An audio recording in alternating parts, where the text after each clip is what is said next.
村长，下河村的打上来了！前往小山坡，保护桃源村村民。去吧，去看看。很快，两人来到了两村交接的一个小山坡上。你们让不让开？不让，凭啥让啊？你再不让开的话，别怪俺们不客气了。来啊，谁怕谁啊？就是，这是我们桃源村的井也是我们村挖的。你们到我们村来抢水，还要不要脸了？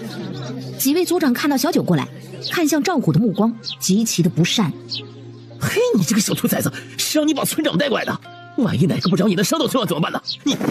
你是不是招打你？谁让你带村长过来的？谁让你带村长过来的？别打了！你这臭小子，你皮痒了是不是？我错了。赵虎被打得嗷嗷叫。我马上带村长回去。大郎别打了，是我自己要来的，不怪大虎。赵大郎见村长都发话了，也就放开了赵虎。我就知道，我果然不是爹亲生的。小九嫌弃的撇开视线，转头问组长：“发生了什么事？”几位组长就像是找到了主心骨，义愤填膺地说起了下河村上门抢水还打伤人的事情来。你们要来我们村抢水，要来我们村抢水。你们村的大男人都是孬种，让一个小娃娃出来主事儿。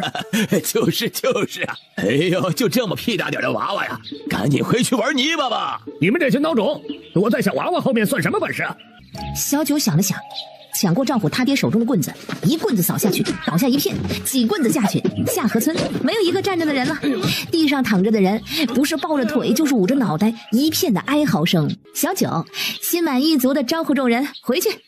而村民们看到自家小村长扛着比自己人还高的棍子干翻了下河村10几个汉子，下巴都快掉到地上了。一路上大家心思各异，老组长心想：哎呀，老村长托梦果然没有错呀，这小小年纪就有如此魄力。赵虎他爹心想：娘的乖乖呀，原来我的棍子威力这么大呀，这回去啊要把它供起来。赵虎心想：还好老爹拿着棍子不是用来戳自己的。其他村民：不愧是小神仙，一个人干倒了一个村子。于是，你知道吗？咱们村长可牛了。村长啊，会武功，是个武林高手，一棍子能打飞一群人。我跟你说啊，你是没看见，咱们村长那是天生神力呀。传到后面，那是越来越离谱，已经变成了村长手一挥，对面全倒下了。小九虽是没有学过武功，不过他有精神力，还有力气很大。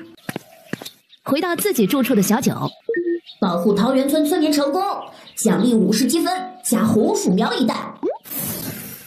小九呆呆地看着地上突然出现的红薯苗。可是现在都不下雨，地都是干裂的，怎么种？系统立马给小九播放了一段怎么种红薯的视频。明天就会下雨。真的？我们系统从不骗人。系统说完这话就不再出声了。小九听到这个消息，出门去找组长，一路上遇到了好多的村民，都热情地跟他打招呼。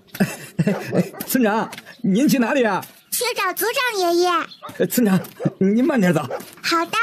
很快来到了组长的院子里，看见周组长的小孙子石头在门口玩，小九从口袋里摸出了2颗糖，拆开一只放进了石头的嘴巴里。这个糖糖比阿爷从镇上带回来的好吃多了，哈哈哈！谢谢村长。村长是来找我阿爷的吗？关爱村民，奖励积分5加会生蛋的野鸡1只。小九看了一下四周，野鸡呢？请宿主耐心等待。好吧。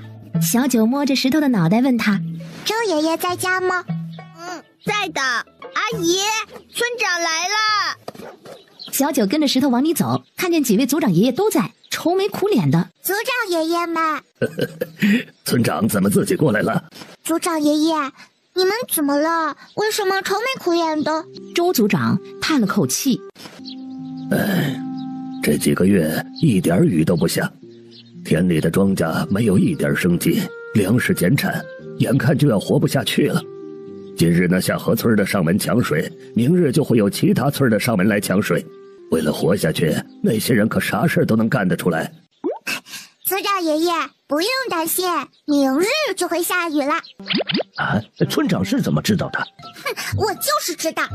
族长们看小家伙信誓旦旦的样子，觉得也许是天上的神仙告诉了小九，那也不一定啊。村长过来是找我有什么事儿吗？我想种东西，族长爷爷给我找一块不用的地吧。啊，村长要种什么呢？种红薯啊。这是什么东西啊？几位族长那是压根儿都没听说过。这是一种吃的，可好吃了。回忆了一下脑中看过的怎么种红薯的视频，小九仔仔细细的告诉族长们要怎么种。族长们认真的听着。明天就让家里的臭小子去田里收拾一块地出来，给村长种上去。小九见族长们答应，就准备回去了。刚进院子，一只毛色很漂亮的野鸡直直的朝他飞来。啊，主人，你终于回来了！主人，爹。野鸡，原来奖励在家等着自己啊！小九看着手中的野鸡，脑海中浮现了以前吃过的鸡的各种美食。不是吧？我把你当做主人，你竟然想吃我！啊哈哈！你这个没良心的负心汉！炸你！小九用怀疑的眼神看着这只鸡。你听得懂我说话吗？只见这只野鸡昂着的头缓缓地点了一下。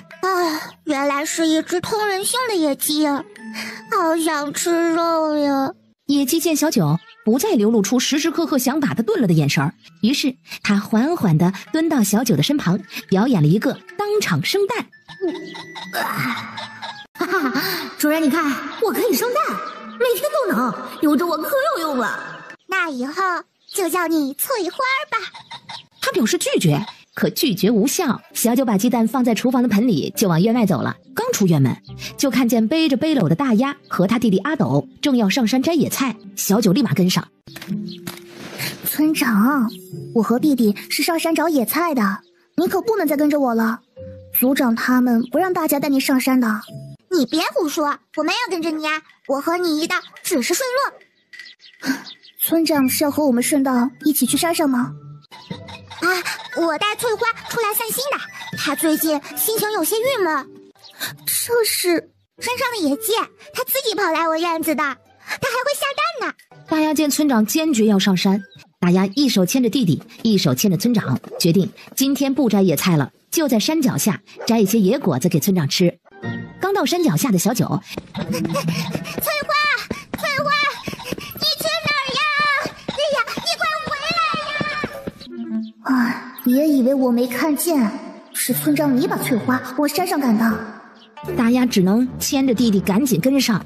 村长，你跑慢点，会摔跤！村长，翠花，你们等等我！几人一起追在翠花后面。发布任务：解救失足老人，奖励60积分，加老师1位。地点：前方100米的大坑里。小九紧急刹车，赶紧掉头回去。系统见宿主头也不回的往山下走，以为宿主没听见，连发了3遍任务。老师，不要，我才不要读书呢。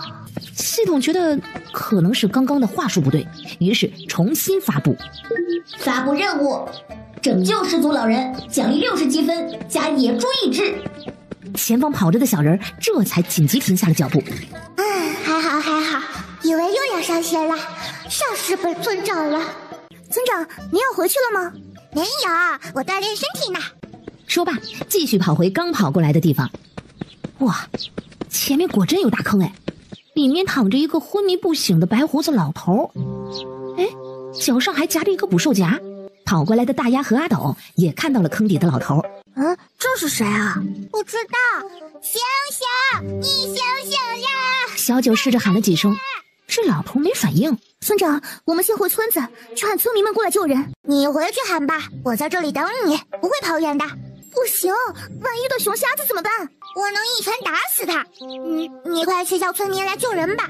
大鸭想了想，前几日赵虎他们说的村长一个人能干翻10几个下河村的人，想来是能够保护自己的，于是就赶紧回村子里喊人去了。会出现在哪里呢？难道又是在院子里等我？那徐姐姐看见岂不是会吓死呀？就在这时，远处传来了不小的动静，一头巨大的野猪朝着小九和阿斗就冲了过来。阿斗吓得眼泪都掉下来了。村好字还没喊出口，就见村长举起自己的小拳头，一拳打过去，野猪就这样直挺挺地倒在地上。啊，村长，你好厉害呀！村长，你太棒了！村长，我以后也要像你一样厉害。嘿嘿，一连串的彩虹屁，吹得小九受用极了。摸出一颗糖，拆开，塞进他的嘴巴里。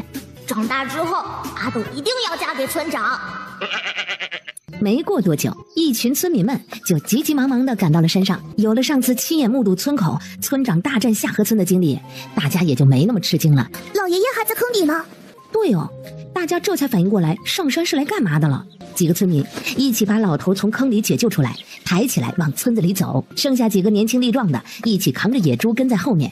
村长啊，这个野猪你要怎么处理呢？周组长是觉得这么大的野猪应该拿去镇上卖掉，卖掉的钱村长可以攒起来。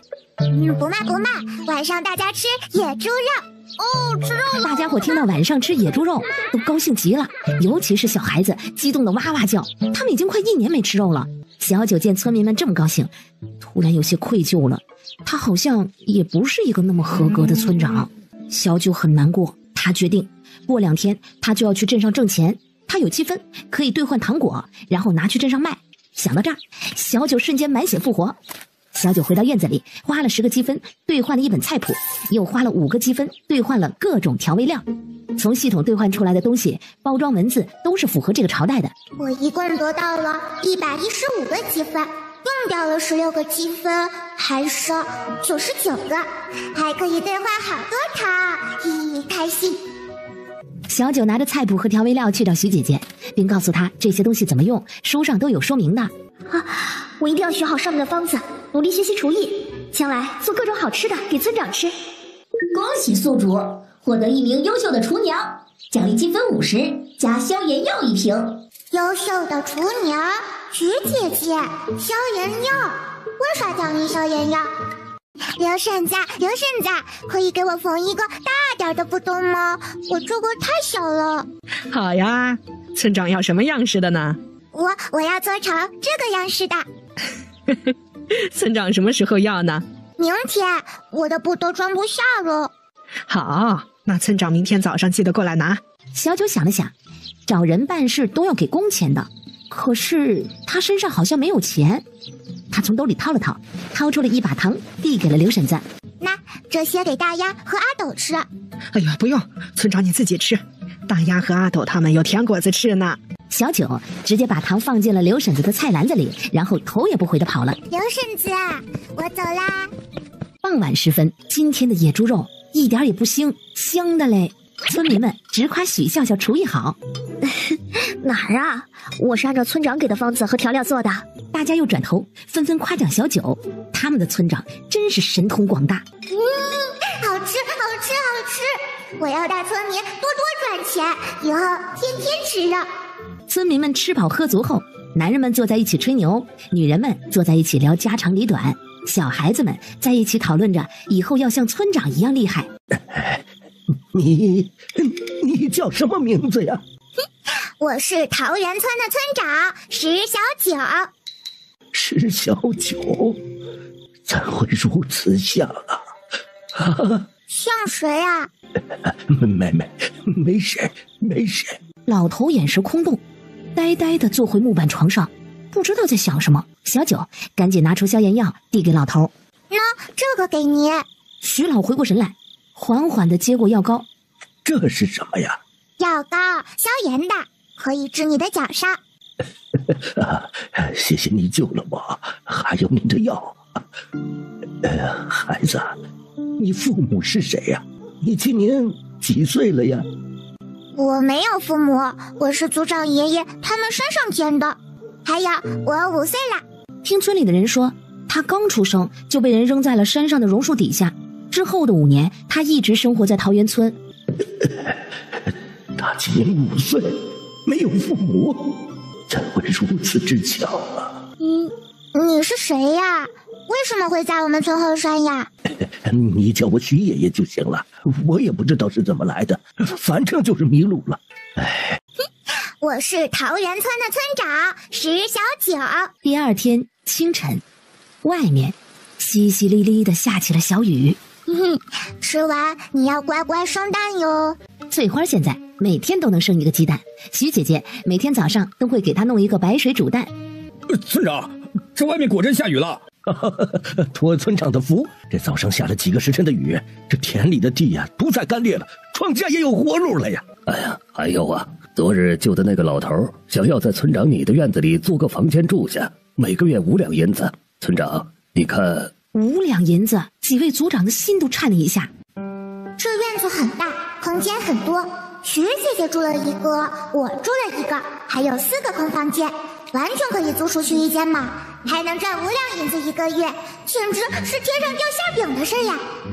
可以呀，可以呀！靠近后院那边呢，有3个空房间，看下徐爷爷要住哪一间呢？很快，徐爷爷就上门了。不知道昨天晚上跟几位组长聊了啥，今天看小九的目光格外的慈祥，看得小九鸡皮疙瘩都起来了。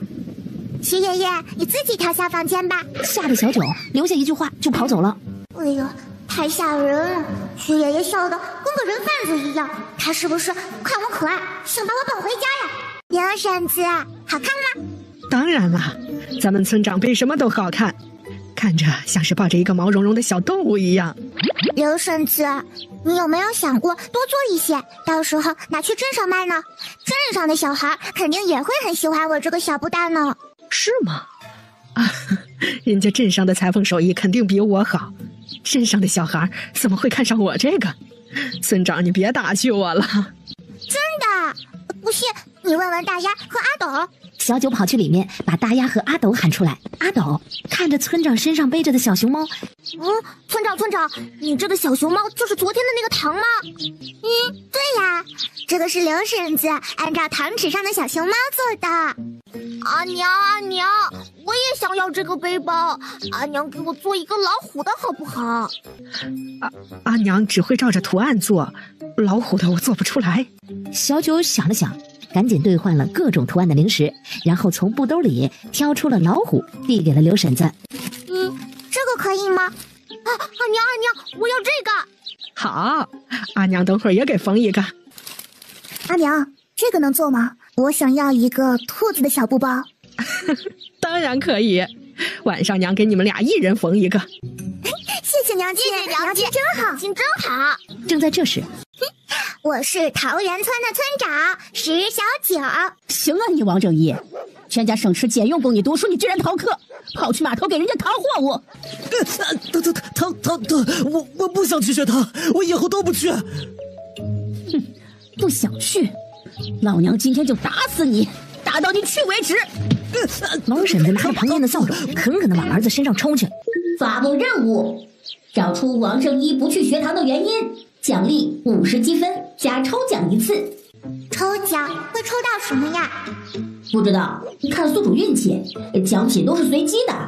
这不是很明显吗？讨厌上学呗。他肯定是讨厌学习，所以才不去学堂的。请宿主认真寻找原因，不要想当然。系统冷漠的说完就下线了。小九对一旁的大丫和阿斗说：我们明天去镇上吧。去，村长我要去的。村长，你有钱吗？现在没有，但等会儿就有了。那我们去镇上做什么？卖糖。我还有好多呢，拿去镇上卖给镇上的小孩，他们肯定没吃过我的这种糖。是哦，村长的糖这么好吃，肯定能卖得出去的。村长，你要干什么？交给我，我肯定能干好的。这俩人趁着自己不注意，竟然抢他第一狗腿的位置。你们知道谁认识去镇上的路吗？刘大柱知道，他以前赌钱，天天往镇上跑。那就去找刘大柱吧，让他明天带我们去镇上。几人来到了刘大柱家。刘阿婆，刘大哥在家吗？在的，在里头睡觉呢。小九几人随着刘阿婆来到屋内，看见刘大柱正躺在木板上，呼噜声震天响。刘阿婆赶紧把他推醒。哎呀，村长找你，别睡了。小九看着刘大柱，大柱，你现在还会去赌吗？村长，我现在不赌了，真的。那就好，下次你再赌，我让组长把你逐出村去。村长，我是真的不赌了，不信的话，你问我阿娘。村长，最近他确实没去过赌坊了，天天在家睡觉呢。下次他还赌，我告诉村长，把他逐出村去。小九看着刘大柱，确实是不像是再要去赌的人，这才心满意足了。明天我们要去镇上，你带我们去吧。不行的，村长，我要是带你们出村，族长他们会以为我要把你们卖去赌坊，这肯定不会同意的。哎呀，那有啥？我让我爹也一起去呗。刘大哥，你对镇上熟，到时候你带路呗。我是桃源村的村长石小九。第二天，赵虎和他爹赵大郎几个已经早早地赶着牛车在村长院子门口等着了。还有一个大家没想到的人是王正一。等会儿从镇上回来，我也要叫我阿娘给我做一个，我要做一个狮子的，比你这个老虎的霸气100倍。那你的也没有我这个老虎的好看，我的老虎是无敌的。两个人谁也不让谁，越吵越凶。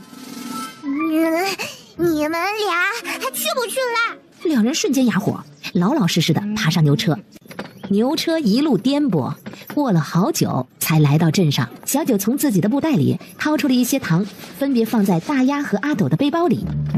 这些等会儿我们拿到永福酒楼附近卖，我们卖5文钱一个。然后对着赵虎和王正一说道：你们俩帮着收钱和给顾客装糖果。几个人齐齐应好。村长，5文钱能卖得出去吗？镇上的麦芽糖才2文钱一个。当然了，我的糖和他们的糖不一样，我的糖好看又好吃。村长，我相信你，我们肯定能卖好多钱。村长，我也相信你。刘大柱看着几个小孩商量着赚钱大计，兴致勃勃地听着。几人来到镇上最热闹的街上，很快吸引了一群小孩子的目光。你们这个背包是哪里买的？这个是我阿娘做的，我阿娘可厉害了。紧接着从自己的背包里掏出了和自己背包一个图案的老虎包装的糖果。你看，我的背包就是这个糖纸上的老虎，好看吧？我告诉你们，我这个糖可好吃了，你们绝对没有吃过这么好吃的。真的？小九拿出几个糖分给了几个小孩。你们可以试一试嘛，不好吃可以不买。几个小孩尝过之后，觉得确实是之前没吃过的。你这个糖卖不卖啊？你要吗？5文钱一个。要的。你要多少个？我卖给你。小九从包里掏出了各种各样的糖。我这有小猫、小狗、老虎、狮子、小鸟、兔子、猴子，你喜欢哪一个呀？哇，好多小动物，每个都好可爱啊！你背包里的那些我都要了。还有啊，你那个小老虎能不能也卖给我？你回去再叫你阿娘做一个呗。村长，我想把这个卖掉，回去再让阿娘给我做一个。我们这个背包卖多少钱一个呀？背包我们卖200文，糖果我只有200个，你全要吗？对啊，全部都要。我家里好多的人。我也要，你还有吗？我要10个，我要20个，我要5个，我要30个。你那个熊猫背包我要，我也要那个兔子包。阿斗和大丫赶紧拿出背包里的糖交给王正一，立马将几个小孩要的糖果给了他们，并收好钱。小九开始给几个人算工钱，几人一人给了100文，600文是刘婶子做的背包钱，自己还剩1700文。几人都拒绝拿工钱，这次不拿，下次不带你们来了。几人迫于小村长的淫威，这才赶紧收下。王正一，你之前是哪个学堂的？我知道，村长，我带你去。村长，你是想去学堂读书吗？没有，我还没去过学堂呢，去看看学堂长啥样。我也想去。我阿爹说，去学堂读了书，以后考取了功名就可以当官，不用一辈子当个泥腿子。不过阿爹说，我们家钱不够，读不起。我才不要读书呢，我以后要习武，要做个天下第一的大侠。不可能，村长是最厉害的。那我就当个天下第2的大侠。我不去。农村怎么啦？吃你家大米啦？要你们管？正当几人想问问王正一为什么不愿意去的时候，瞧，这不是那个乡下土包子吗？怎么不在码头上看货物了，跑到街上来卖糖来了？天生泥腿子命，一身的泥巴气也敢来这书香之地和我们在一个学堂念书，真晦气！还不是，瞧那穷酸样，那简直玷污了学堂的清静了。几人脸上尽是不屑与轻蔑，小九几人气得脸都红了。你们读书人都这样说话的？小九疑惑地问王正一。王正一此刻只想赶紧回村。哦，你们就这个泥腿子的弟弟妹妹呀，难怪全都一副穷酸样。怎么第一次来镇上啊？一群没见过世面的土包子。几人夸张的哈哈哈的大笑。呀，农村怎么啦？吃你家大米啦？要你们管？你们父子没教过你们尊老爱幼吗？真是的。就是，你们那么会读书，有本事去考个状元回来呀！哎，你们知道我谁吗？王正一，你还想不想回学堂了？我不会回学堂了。我以为读书是让人明智的地方，可是看到你们这样，这书不念也罢，当个泥腿子也好，至少懂礼数。哼，好的很，我们走。王正一，你们学堂的学生都是这样的吗？差不多吧，里面捧高踩低，像我这样的泥腿子，在学堂里就是他们出气对象。我不想变成和他们一样，所以不想回学堂了。几人都有些沉默，尤其是阿斗。天色也不早了，几人决定先回村。等坐在牛车上，我完成任务了吗？恭喜宿主完成任务，奖励50积分加抽奖1次。西头，我想在村子里当个学堂，让阿斗和王正一还有大丫和赵虎他们都能在自己村子里上学，这样就不会被外面的人欺负了。恭喜宿主，离当一个合格的村长又近了一步。现在抽奖吗，宿主？抽！几秒钟过后，上面显示抽奖结束，奖品是解毒丸1粒。村长，你可以教我习武吗？我的武功你学不会。那村长，我怎么样才能会武功啊？我以后给你们找个武学师傅怎么样？突然，前方树林边上传来了一阵激烈的打斗声，只见几个黑袍人正在围杀一个手拿长剑戴着面具的男人。不过片刻，几位黑袍人就已经没了声息。把这人绑回去当武学师傅的可能性有多大呢？哎，赵虎啊，你不是想学武吗？你觉得他当你师傅怎么样啊？那村长，那人家不答应怎么办？小九往远处看去，你师傅好像死了。赵虎赶紧回头看去，看见面具男倒在地上，立马跳下牛车，飞快地往树林那边跑去。师傅，你没事吧？小九几人跑过去，看着嘴唇黑紫的面具男，他是不是中毒了？这肯定是中毒了，你看他嘴唇都黑了。小九拿出刚刚抽奖得到的奖励解毒丸，没多想的直接就塞进了面具男的嘴巴里。系统，这个解毒丸可以解他的毒吗？可以。小九吩咐赵大郎和刘大柱把人抬进牛车，几人就这样带着不知来历的面具男回了村，获得1名武学师傅，奖励积分200加抽奖1次。抽奖结束，获得了轻功秘籍1本。轻功秘籍是跟刚刚那个面具男一样，在空中飞来飞去吗？小九拿着秘籍立马翻开看，有图画，有文字。小九发现自己竟然能看懂，然后把书拿到院子后面比较空旷的地方，开始照着练。村长，你在干嘛呢？练轻功，我以后打架也要像刚刚他们那样飞来飞去。于是从1个人的青蛙跳变成了3个人的青蛙跳。清醒过来，准备看下解了自己毒的救命恩人的严贵，看着正在院子后面玩蛙跳的3人。师傅，我们轻功练得怎么样？师傅，谁啊？叫我吗？我啥时候收了个徒弟啊？还有，你刚说啥？你在练轻功？村长，你说我师傅会不会是个哑巴呀？我为什么是你师傅？因为你是我见到的第2厉害的人，我想向你学武功。哦，你还见过天下第1厉害的武功吗？我们村长就是天下第1厉害的。哦，你们村长在哪里？可以带我去拜访一下他老人家吗？赵虎和阿斗指了指还在一旁努力练习蛙跳的小九。这就是我们村长。你们的村长是个小姑娘？对我就是桃源村的村长，你的毒是我解的，你要怎么报答我呀？是你给我解的毒？对呀，我就1颗解毒药，还给你用了。感谢小恩人救命之恩，请问我要怎么报答你呢？严贵很惊讶，这小孩能解他的毒，看来这个村子的大夫应该是医术高明，医术高明的黄大夫。我不是，我没有，我只会治些跌打损伤之类的。你就留在村子里当武学师傅吧，教村里的小孩习武，1年后你就可以走了。可以，我会留在村子里教他们习武。小九安排严贵住在徐老隔壁的空房间，赵虎和阿斗2个人很勤快地去帮新来的武学师傅收拾房间去了。你会武功？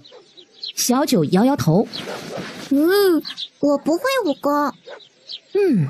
严贵心想，应该是赵虎比较崇拜自己的小村长，所以说村长的武功天下第一。毕竟这小孩子看着没有一点内力，也没有一点武术功底，看着刚刚练轻功的样子来说，应该是从来没有学过武的。徐爷爷好。为了报答你昨日的救命之恩，我决定留在你这里教你读书。你觉得怎么样啊？不怎么样。你人将仇报。你不愿意读书啊？当然。可是读书可以长见识，那明白很多道理的。你不是桃源村的村长吗？那你不读书，你以后怎么当一个好村长啊？小九顿时有些气弱了。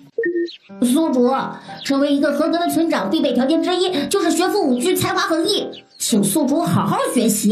没有奖励吗？当然有，但要看宿主学习的情况。读书明事理，你学会了知识，也可以用它们来教导你的那些村民呢。既然这样，何不直接在村子里办一个学堂呢？让村子里的小孩都去学堂读书，以后村子里的小孩就都能明事理，还能去科举考试。我想在村子里办一个学堂，你可以直接来教我们村子里的小孩读书吗？徐老一时语塞。我想好了，上午呢，你来教村子里的小孩读书识字，下午就可以让面具叔叔教他们习武，这样我的村民们就文武双全啦。嘿嘿。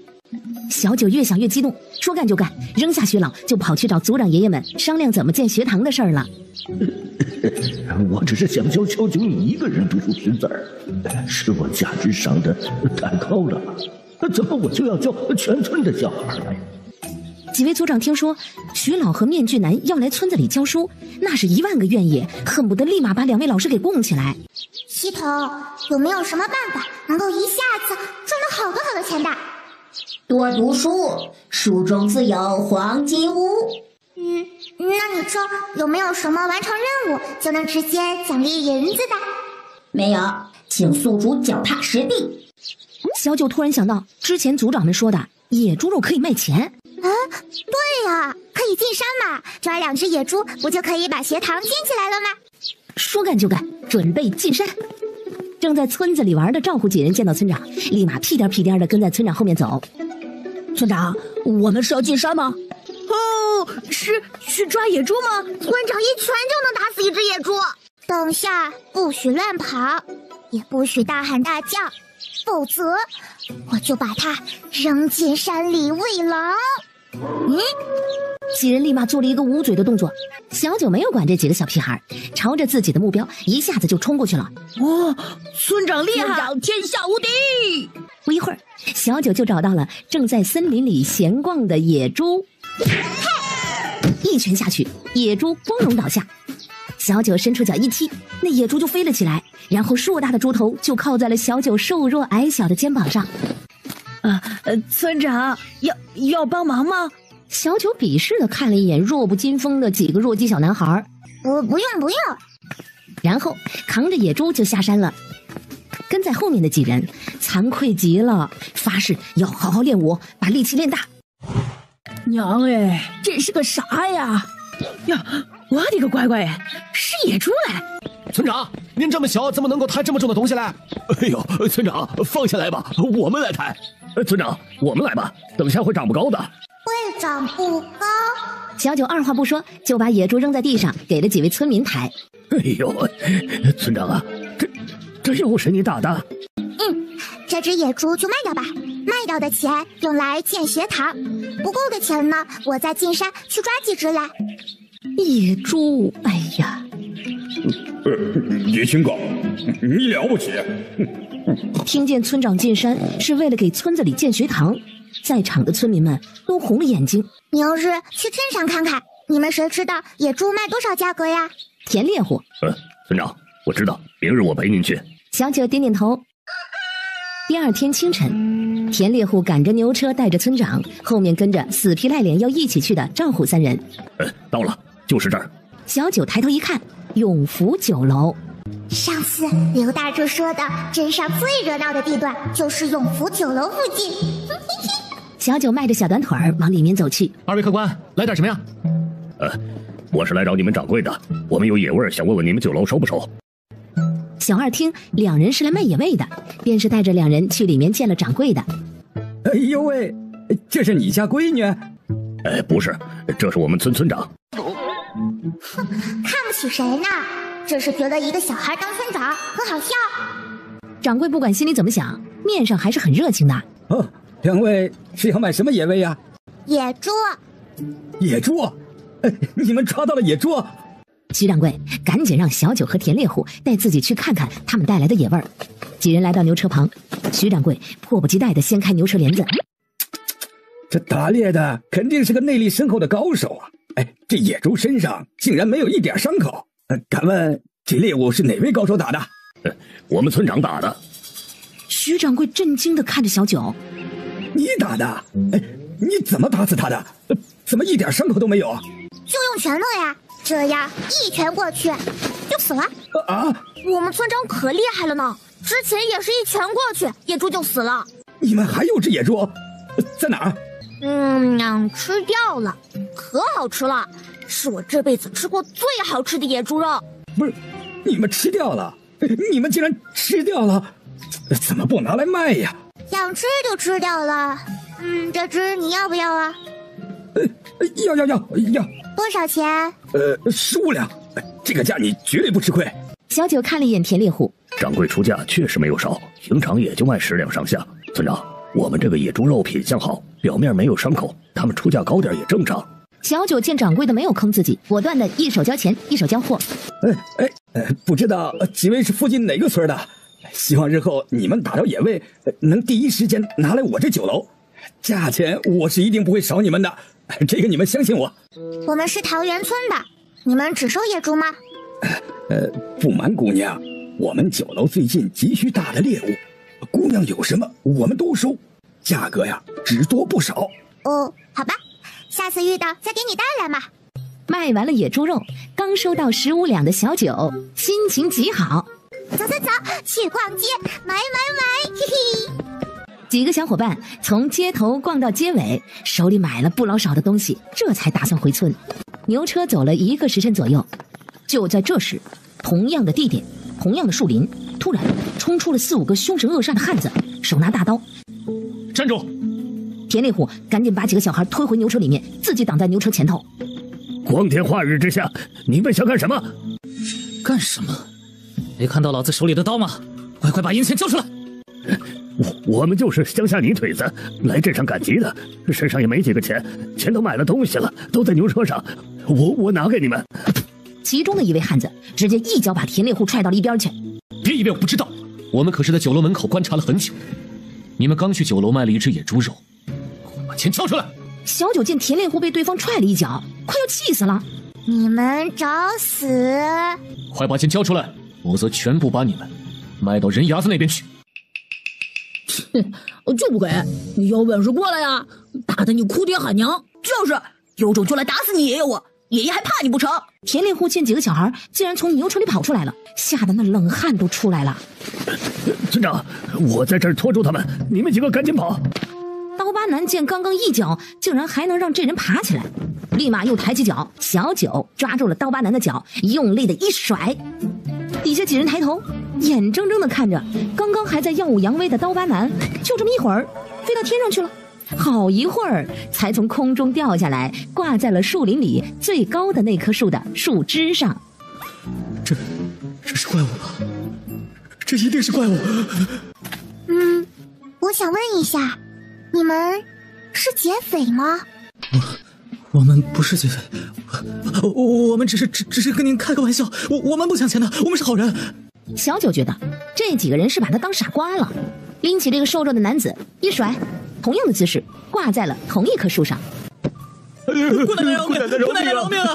姑奶奶饶命啊！你们是劫匪吗？我们真不是劫匪，平常就在街上收下保护费。这次是因为刚好在街上看见你们卖了一头野猪肉，还在街上各种买。哥几个以为你们身上有很多钱，这才动了心思。我们之前真的不是干劫匪的呀。那把钱交出来！你们之前收保护费应该有不少钱，交出来，否则我让我们村长把你们扔到天上去，没个几天几夜下不来。有前途，不愧是本村长的村民。赵虎看见村长赞赏的看阿斗的目光，快把钱交出来，否则就砍断你们的手脚！把钱交出来，否则你爷爷我手里的刀就要见血了。这是假土匪遇上真土匪了。不交？交！几人立马掏出身上的银两。就这些？我们都是小弟，哪有那么多银两？大头都在老大那里，我们身上没几个钱的，全部身家都在这儿了。对，平时收到的钱呢，都在老大那里，我们啊，每次就分点油水。你们老大呢？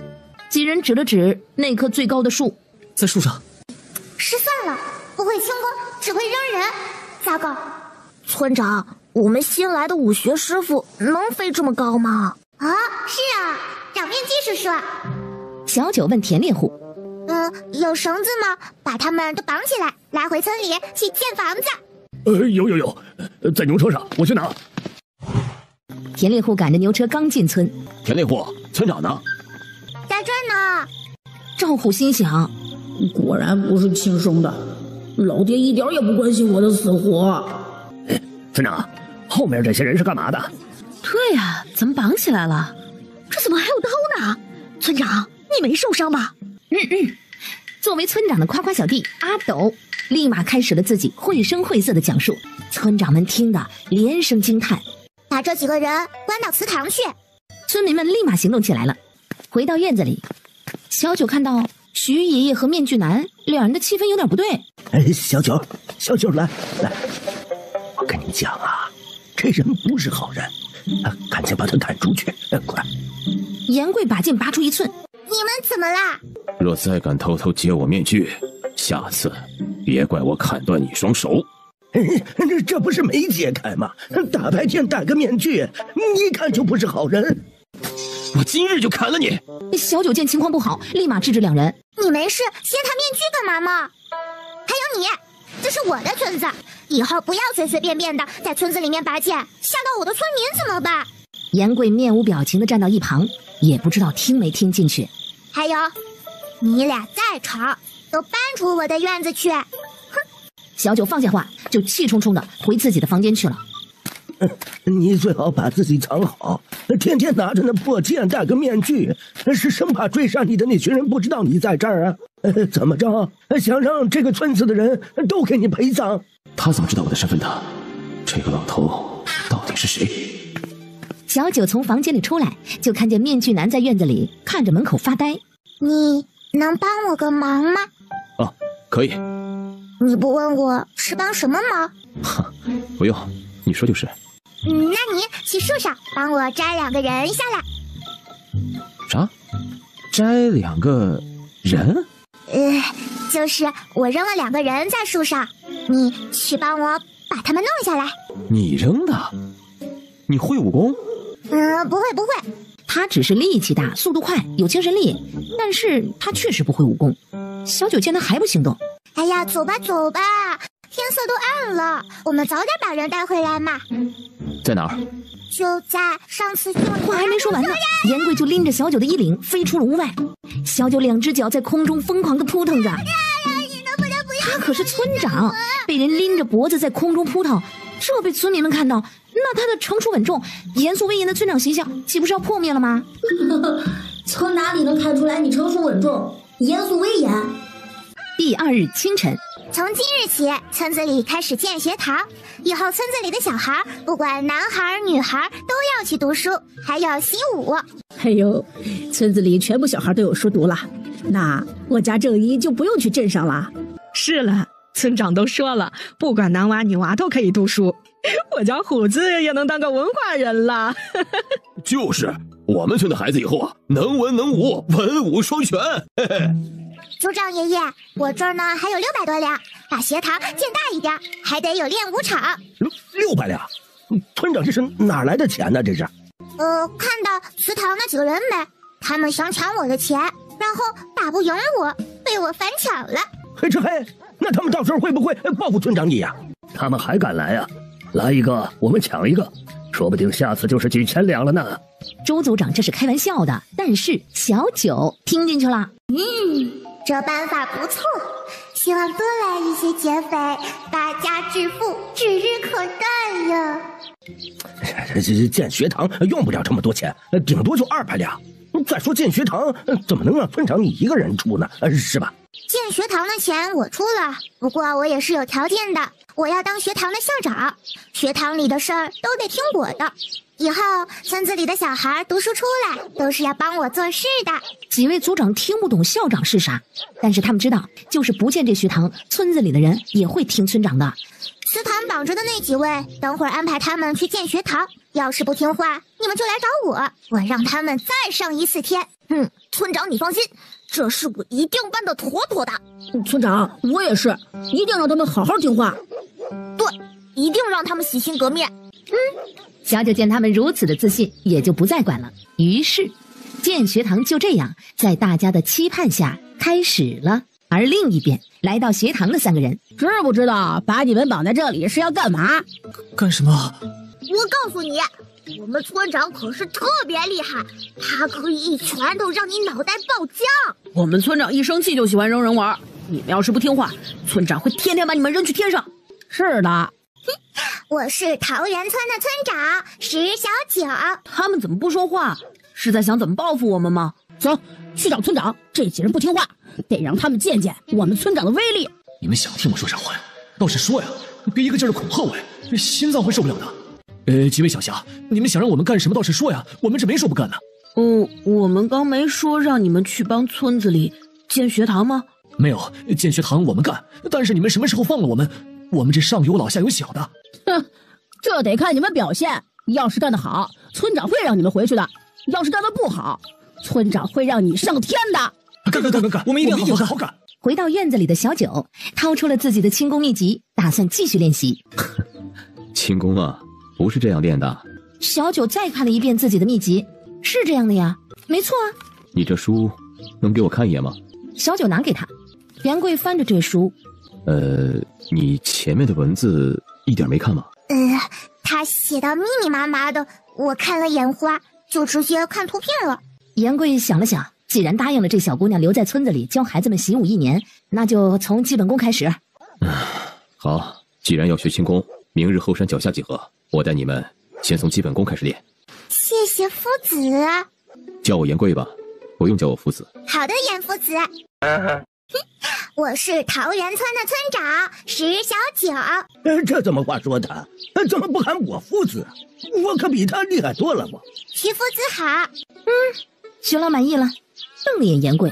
小九见学堂和夫子都已经确定好了，觉得呀应该庆祝一下，于是跑回房间，从系统商城里兑换了一些螺蛳粉还有可乐。小九把东西交给了徐姐姐。这个又是啥好吃的呀？螺蛳粉。螺蛳粉没听过，好吃吗？啊？徐老在这住的这几天，他也发现了小姑娘的不同寻常之处。当然好吃了。徐老见小九口水都快流出来了，就知道这东西肯定很好吃的。螺蛳粉一端上桌，小九就迫不及待的给自己捞了一大碗，一边吹凉一边呲溜呲溜的嗦起了粉儿。许笑笑和严贵也自己动手盛了一碗，学着小九的样子嗦粉儿。味道怎么样啊？味道？不怎么样，不好吃。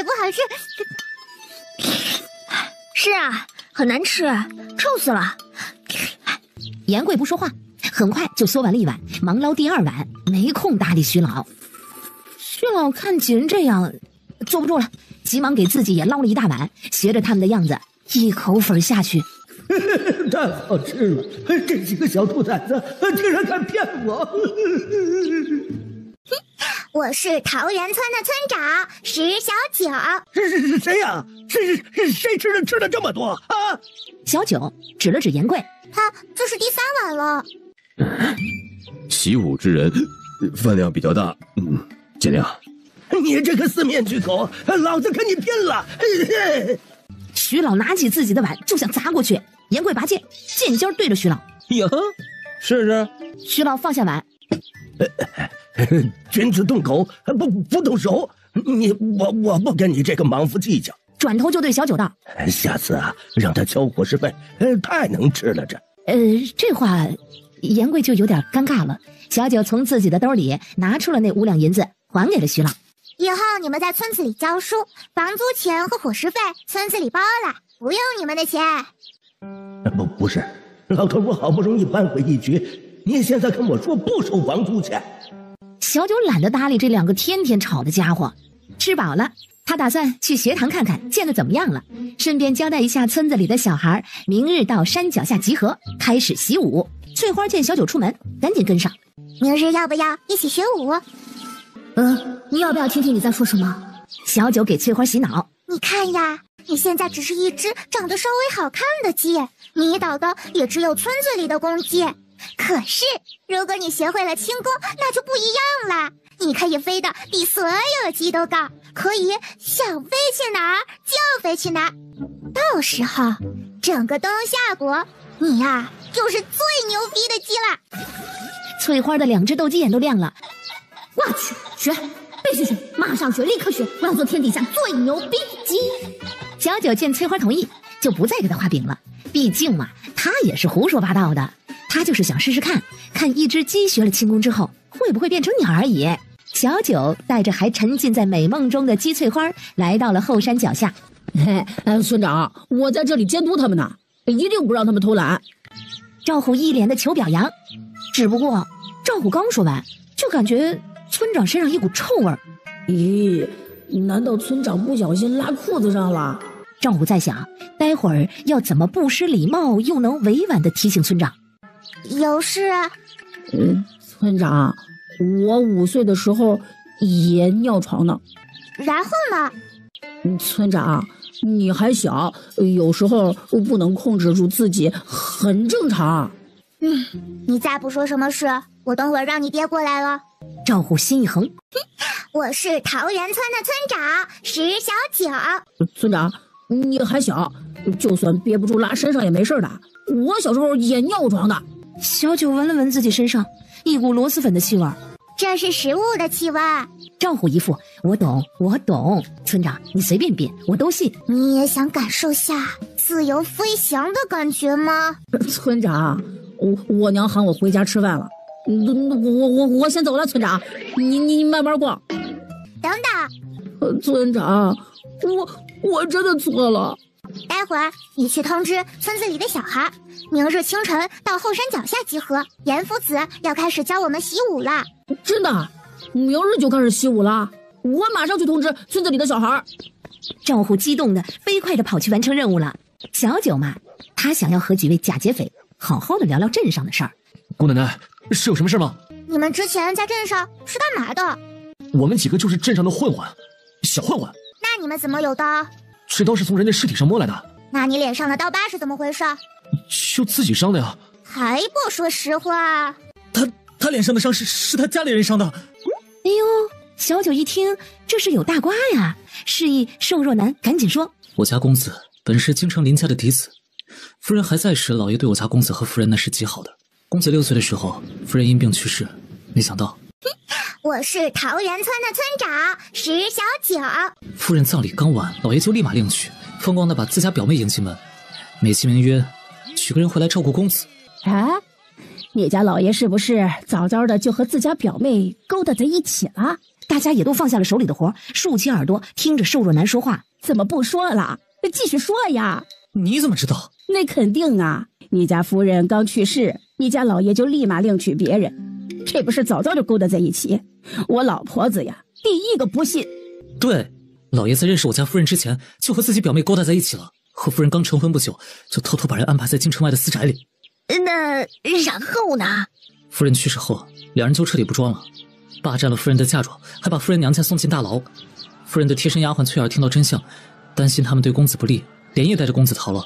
可惜还是被老爷的人发现，最后翠儿为了护着公子，被老爷派来的人活活打死了。公子脸上也被他们刺了一刀。公子最后带着我跳下山崖，在侥幸活了下来，之后就躲到了这青山镇。我呸！一对狗男女，就是狼心狗肺、人面兽心的负心汉，这虎毒还不识字呢，简直就是畜生都不如。哎，说不定你家夫人压根儿不是因病去世的，肯定是那对狗男女害死的，就等着你家夫人一死，立马光明正大的霸占你家夫人的财产，风光的把自家表妹接回府呢。你没想过报仇吗？报仇？怎么报啊？去京城送死啊？怕什么？君子报仇，10年不晚，当什么窝囊废啊？你们这明日习武的时候啊，我能跟着一块练吗？我会在村子里面好好干活的。可以，不过你们都叫什么名字？我叫林奇，这是跟我一起从京城逃出来的小厮林冲，现在是我弟弟。接着他指着剩下的人一一介绍，这些都是穷苦人家的百姓，日子过不下去了，跟着我俩一起在镇上混口饭吃。那你们有干过什么伤天害理的事吗？就上次打劫你们那事儿，之前就是正常的收摊位费，而且我们摊位费呢收的也不高。姑奶奶，你们之前从我们身上搜出来那些钱，就是上次从一群黑衣人的尸体上，连同着大刀一块搜出来的。从明日起，你们就跟着严夫子习武，这段时间呢，还要帮忙建学堂。等学堂建起来了，我打算成立一支护卫队，就在村子里边巡逻，保护学堂和村子里的安全。你们愿不愿意干呀？工钱每个月都有，还包你们吃住哟。几人连忙同意，这可比在镇上舒服多了。翌日清晨，小九带着翠花以及村子里的众人早早的就到了后山脚下集合。严夫子早上好。练武非一日之功，需要恒心与毅力。你们现在先把基本功练扎实，然后再开始习武，以后每天都要晨跑。说罢，让这群孩子腿上都绑上沙袋，开始绕着后山慢跑。翠花见大家腿上都绑上了沙袋，连忙也把自己的鸡腿伸过去。这鸡真的是鸡吗？确定不是人变的？今天就练到这儿，回去好好休息，明日继续。记住，习武不易，贵在坚持。师傅，我们记住了，您放心，我们一定会坚持练下去的。对，我们一定会坚持练下去。众小孩信誓旦旦的保证，又在村长的带领下重新原路跑回了村里去。哎，我怎么感觉这一上午我家娃更结实了呢？哎，你还真别说，就这一上午感觉长大了，眼神看着都不一样了。果儿好好练，以后当个大将军。哈哈，就是，当个大将军，给你娘啊挣个诰命回来。大丫呀，好好练，以后嫁人了，要是婆家敢欺负你，就往死里揍。村民们争先恐后的纷纷夸奖起自家娃来。就这样，经过一段时间的体能训练，小九学会轻功的速度是严贵没想到的。其他人还在练习基本功的时候，小九就已经把所有的都学会了。更让严贵想不到的是，那只名叫翠花的野鸡现在是飞得一天比一天高，一天比一天远。难道天赋高的人养的动物天赋也高吗？村子里的人现在不管男女老少，为了不让自己孩子给比下去，一有空都会去跟严夫子学武。村子里的学堂也已经按照小九的要求建好了，徐老还亲自为学堂题了字，叫桃园书院。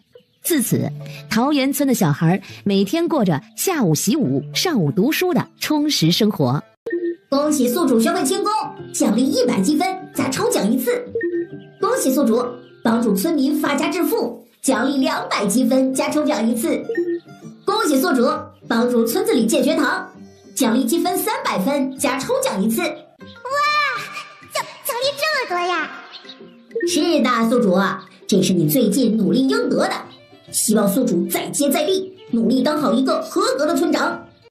小九立即抽奖，第一次抽中了辣椒种子1包，第二次抽中了雏蛋1个，第3次抽中大力丸1粒。储物袋。系统，这个怎么用啊？是不是要滴血上去才能认主呀？对的。小九立马咬破手指，滴了一滴血上去。过了一会儿，脑中就有了和这个储物袋的联系。小九把辣椒种子和大力丸也都收进了储物袋。系统的声音再次响起：当当当当！恭喜宿主满1000积分，开启商城第2层。里面可以兑换的有打火机2个积分，弹弓3个积分，手电筒5个积分，望远镜10个积分，电击棒15个积分。哇，感觉这个跟个杂货铺一样。系统要多少积分可以开启商城第3层呀？5000积分可以开启第3层，请宿主继续加油。那商城第3层是什么呢？等宿主积分满了，开启了第3层就知道是什么喽。小九见套不出话，也就放弃了，继续研究系统商城第2层。只是才看了几样东西，院子外就吵闹了起来。村长不好了，阿斗和赵虎他们在山上被黑衣人掳走了。怎么回事？前几日，赵虎和阿斗、铁牛3人跟隔壁几个村子的小男孩打赌，约了今日去后山打架，哪个人打赢了，以后谁就是他们几人之间的老大。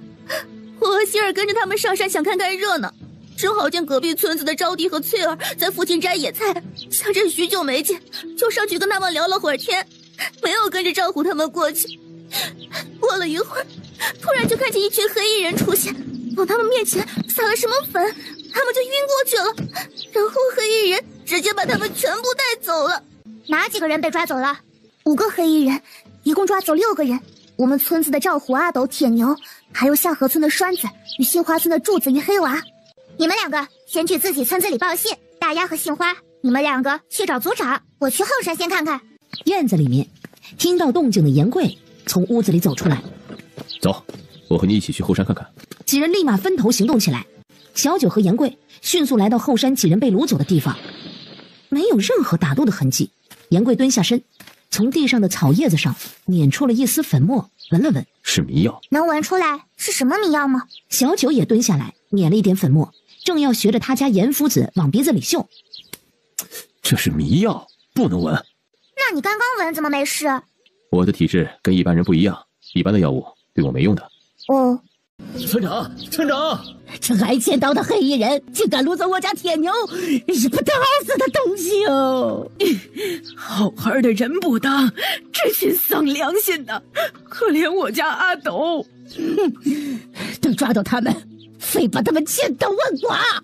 也不知道哪里来的歹人，咱们村子一向太平，怎么就遭了这等祸事？村长啊，报官吧！这光天化日之下就敢直接掳人，官府总要管的。其他几位族长此刻急得那是团团转。我记得翠花是和赵虎他们一起上山的。什么？他们连一只鸡都不放过？哟，这群杀千刀的！应该不是，翠花应该是跟着他们走的。小九指了指脚下，还有不远处撒着的一些5颜6色的鸡饲料。翠花应该是用自己吃的鸡饲料在做记号。村民们听到村长如此说，心中顿时就浮现出了些许的希望。你们先回村子里等消息，我和严夫子跟过去看看。我也去。村长，我们也去，正好看一看最近习武的成果。你们都回去，我跟严夫子2个人速度更快，带上你们会拖慢行程的。村长，我们会努力跟上的，不用管我们，等会儿一块去，我们在后面可以随时给村子里面报信。可以，那你们在后面跟上，其他人回去等消息。说罢，便和严夫子2人顺着线索往树林深处飞去。这是哪儿啊？你们都怎么样了？这是哪儿啊？我们怎么被绑着？我们怎么到这儿来了？我们该不会遇到人贩子了吧？我不要被卖！胆子更小的栓子忍不住哭起来了。别哭，等下绑我们的人听到了怎么办？正当这时，门外响起了脚步声，小九赶紧找个隐蔽的地方躲起来。听到脚步声，赵虎几人赶紧缩在一起看着门口。哟，这次那小孩还行啊，看着是练武的好苗子，也算是能交差了。最近死了一批，这几个再加上昨日那几个，刚好补上。来，走吧。去哪儿？小子，到了你就知道了。来，赶紧的起来。正当黑衣人准备再踹一脚时，突然听到木屋窗子有动静，两个黑衣人回头，就见一个小姑娘爬了进来。不是说绑回来6个吗？这怎么还多了一个？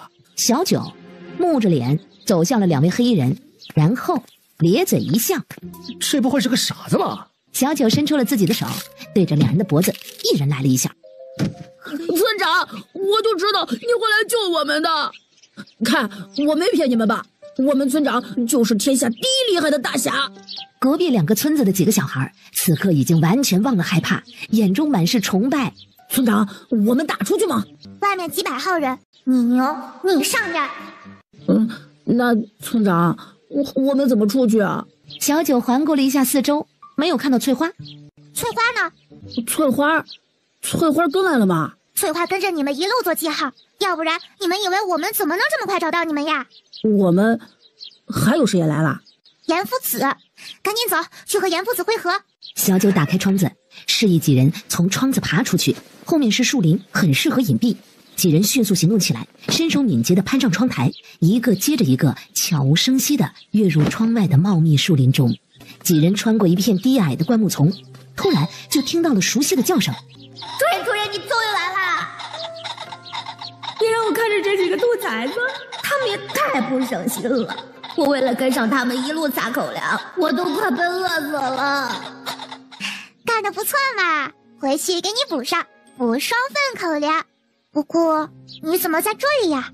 金子主人，金灿灿的金子，白花花的银子。真的？哎，等会儿去，先把他们救出去，我们再去。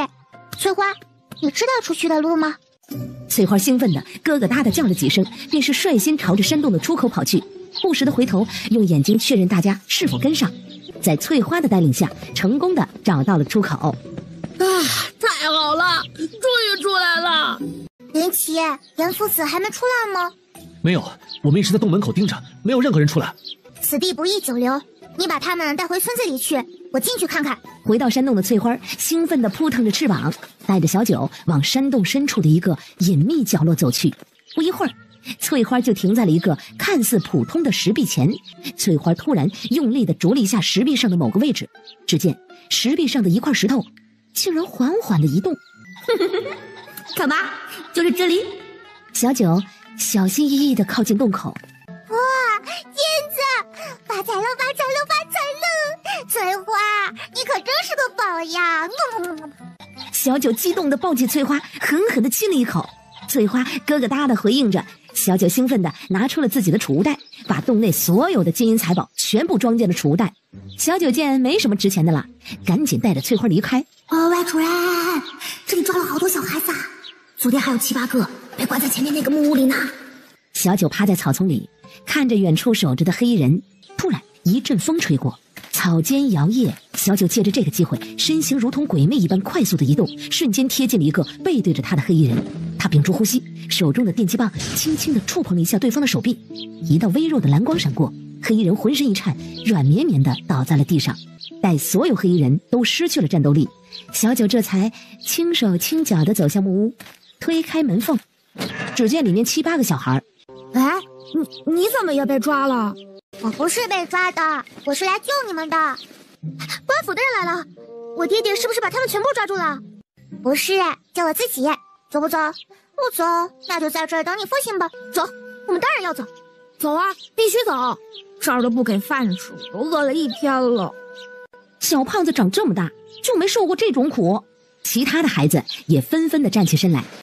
不要发出声响，外面很多黑衣人，跟紧我，从后门离开，往前面的树林里去。众人点点头，小九引着他们往前面的树林走去。翠花带着大家沿着回去的路一路疾行。大家跟紧翠花，快点赶回村子。众人加快了回村的脚步。这一夜，村子里的灯火格外明亮，每个人的心中充满了感激和温暖。成功救下村民，奖励积分500，加抽奖1次。听到这熟悉的声音，小九并没有多高兴。他在想，今日在山洞里面看见的那群小孩，他们也是被拐来的吗？他们在那生活了多久了？他们的爹娘是不是也跟刘婶子他们一样急得团团转呀？他们是不是每天都在挨打呢？嘿，我叫王者荣，你呢？对了，为什么他们都叫你村长啊？你说你叫啥？我叫王者荣啊，怎么了？没什么。你叫什么呀？为什么他们叫你村长啊？石小景，我生下来就是这里的村长，天生的。小恩人，你怎么这么厉害呀？你是不是小神仙？刚进村长院门的大丫看着拉着村长手的沈之渊，哼，哪里来的小妖精跟我抢村长？立马跑了过去，把村长的手从沈之渊手里抽了出来，放进了自己的手里。村长，你饿了没？雪姐姐已经在做早饭了，待会儿吃完饭，我让村民们送你们回家。你们记得自己家在哪儿不啊？哦，我爹叫王富贵，就在镇东头，镇上最有钱的就是我家。我爹是县令，送我去县衙就可以了。其他小孩也纷纷的报了自家的地址，只有一个小男孩沉默不语。你们怎么被抓的？我跟表姐和丫鬟走散了，在一个巷子里遇到一群黑衣人，然后就晕过去了，醒过来就被绑在那个屋子里了。我就是听说永福楼上有了新菜嘛，想去尝尝鲜，结果就莫名其妙的被绑到这儿了。说到这儿，小胖子肚子咕咕的叫。小爱人，咱们什么时候吃早饭啊？马上就好啦，饭好了，快来吧。哎，这是什么呀？这个是我按照村长给的方子研究的新菜，煎饼果子配豆浆。好久没吃到煎饼果子了。小九拿起一个，咬了一口，再喝了一口豆浆。好吃，是印象中的味道。这也太好吃了吧！笑笑姐，你这煎饼果子和豆浆，如果拿到镇上去卖，一定会有很多人喜欢的。许笑笑有些不好意思，但更多的是惊喜。见大家吃得津津有味，心中充满了成就感。好吃，煎饼果子外皮酥脆，内里馅料丰富，豆浆醇厚香甜，两者搭配恰到好处。原来你不是哑巴，你会说话。小男孩没搭理他。小胖子撇撇嘴。一顿早饭过后，众人已经忘了自己要回家的事儿了。小胖子此刻只想在这儿常住。我不回去，我要在这儿住。要不我让我爹给我送伙食费过来，好不好啊？我也不回去，我要在这儿玩。不行，你们先回去，等你们爹娘同意了再来这儿住。几人只好委委屈屈的跟着村民回镇上。那你等我，我回去跟我爹娘说了，我就来住。小九朝他们挥挥手表示随意，最后只剩下说不出自己住在哪儿的那个小男孩了。你真不知道你家住哪儿？小男孩摇头。那你叫什么？你多大了？还是摇头。你不会是个傻子吧？可也不像呀。刚刚吃饭，这小男孩说话还咬文嚼字的呢。那你先在这里住下，等到时候去县衙找找你爹娘。小男孩点头。那你自己找个空房间住吧。说罢，小九就回房间补觉去了。昨天的抽奖还没抽呢，小九点击了抽奖，抽中了双胎丸一粒。双胎丸？啥东西？女性吃了这个可以生个双胞胎。好吧，这个还不如大力丸呢。那大力丸吃完是不是和我力气一样大呀？不会，但是会比普通人力气大。小九把双胎丸收进了储物袋，躺下补觉。另一边，小胖子把自己如何被绑走，又是如何被小九救了的事儿说了一遍。去县衙，你要把那群歹徒抓起来。多谢你家村长救了我儿。请问你们是哪个村的？改日定登门拜谢。对，得谢谢你家村长。他们是桃源村的。哎，我阿娘呢？你娘去县令家找沈夫人，让县令派人去找你了。快进屋，别在这站着了。王富贵邀请赵大郎进屋坐。不了，人送到了，我就回去了。祖母，我想去桃源村住几天，好不好啊？不行，你娘回来没看到你，又该担心的睡不着了。我就是要去，我不管，我要去小爱人那里住。让他去吧，明日再把他接回来。老太太发话，王富贵只好作罢，有些不好意思的看着赵大郎。这不知是否方便了？赵大叔，小爱人不是说了吗？我家里人同意，我就可以去村里住了。赵大郎没什么意见，反正村长都同意了。王富贵吩咐管家安排马车送上一程。小胖子和赵大郎带着小厮和满满一马车的东西回桃源村去了。一下马车，小胖子就撒欢似的往小九的院子里跑。路上看见昨天带着自己逃命的翠花，小胖子赶紧从兜里拿出银子，塞到了翠花背着的小兜里。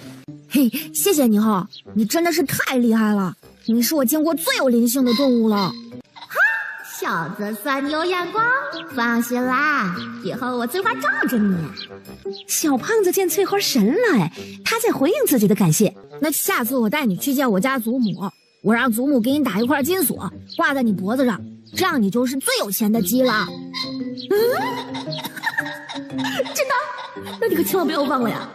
小胖子把翠花抱起来，去了小九的院里。好香啊！此时，刚睡醒从屋里走出来的小九，你不是回去了吗？我跟我祖母说过了，我祖母同意我来村里住了。那我还带来了我的伙食费。小胖子的小胖手一指门口马车上满满当当的东西，小厮正在费力地把东西往院子里搬。你打算在这住多久啊？我跟我祖母说住1天，他们才同意让我来住的。不过呀，我把东西都搬过来，等我祖母来接我的时候，我就求求祖母让我多住几天，我祖母一定会同意的。还有啊，那是我的小厮小六子，是过来照顾我的。小胖子真诚地看着小九，看吧，我啥都准备好了，一点都不麻烦，快点让我住下呀！你不用去学堂吗？嗨，我太笨了，学不会啊。而且我爹也说了，我家有钱，就算是不会读书，以后也不会饿死。呀，这该死的富二代呀！那你在这住，就得跟赵虎他们一样，在村子里读书习武。啊？你们还得读书习武？每个人都要。你既然来这住了，也要和他们一样。小胖子闻着厨房里传来的阵阵香味儿。那为了美食，我可以的。我是桃源村的村长石小九。行啊，不就是读书习武吗？我可以啊。喂，你可别光嘴上说，习武可是很辛苦的，你行不行啊？哎呀，放心，我说到做到。老太太和老爷为了少爷读书的事操碎了心，少爷死活不愿意去读书，每天把父子气得半死。少爷要不是因为逃课，也不会被坏人掳了去。那行，明日一早跟着我们上山习武。小胖子频频回头看厨房，好香啊，真的好香啊！许笑笑端着锅底从厨房走出来，嘿，你开吃！几人一起把菜全摆到餐桌上，有村民们送的青菜，有山上打的野味儿，还有一些从空间兑换出来的食材，全部摆在了盘子里。中间用炉子煮着的汤底，咕噜咕噜的冒着香气。这些都是生的，怎么吃？直接放锅里涮一下就可以吃了。小九迫不及待地夹起一片肉，放到了火锅里面煮了一会儿，然后放进了嘴巴里，幸福地眯起了眼。其他人见状也纷纷地动筷子。好吃好吃，太好吃了！慢点吃，别烫着，锅里啊还有好多呢。哇，原来这样烫一下吃的青菜这么美味。少爷，你明日要千万给点力啊，争取在这多住段时间。哇，太美味了，好吃的眼泪都要掉下来了。哎，徐夫子呢？啊，徐夫子说要出远门一趟，过段时间才会回来。最近都是王正一在这教着孩子们骑吗？严夫子呢？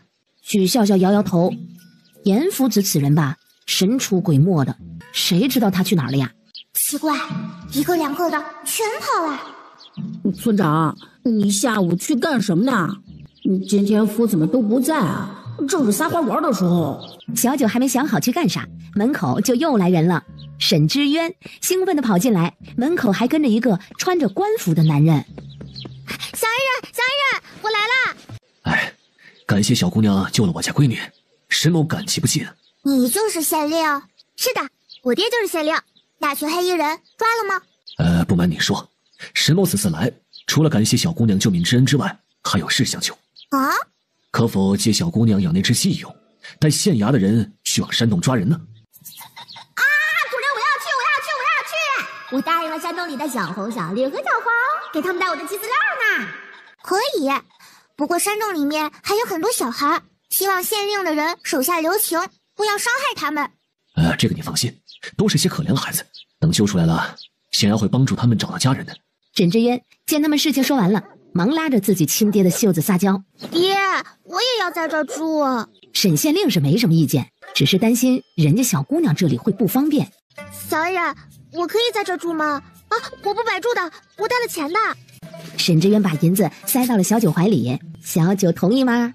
那当然同意，住一个是住，住两个也是住啊，有钱不赚是傻瓜。沈县令带着人急匆匆地往山洞的方向而去。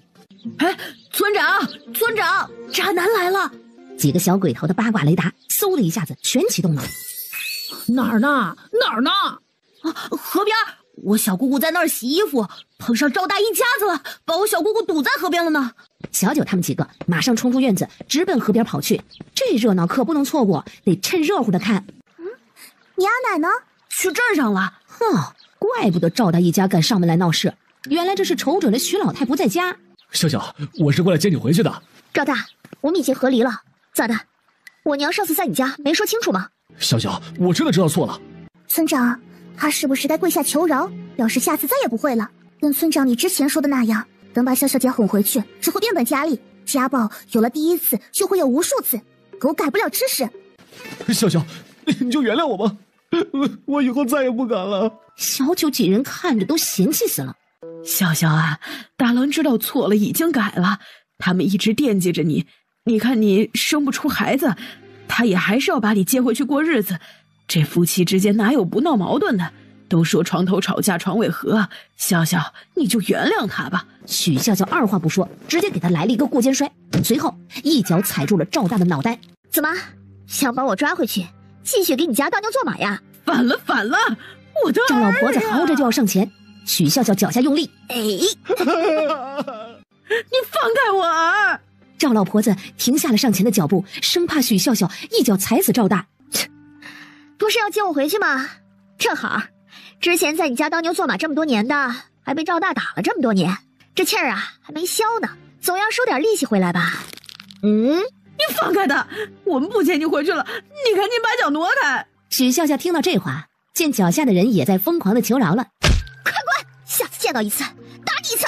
赵老婆子赶紧扶起赵大，屁滚尿流的跑了。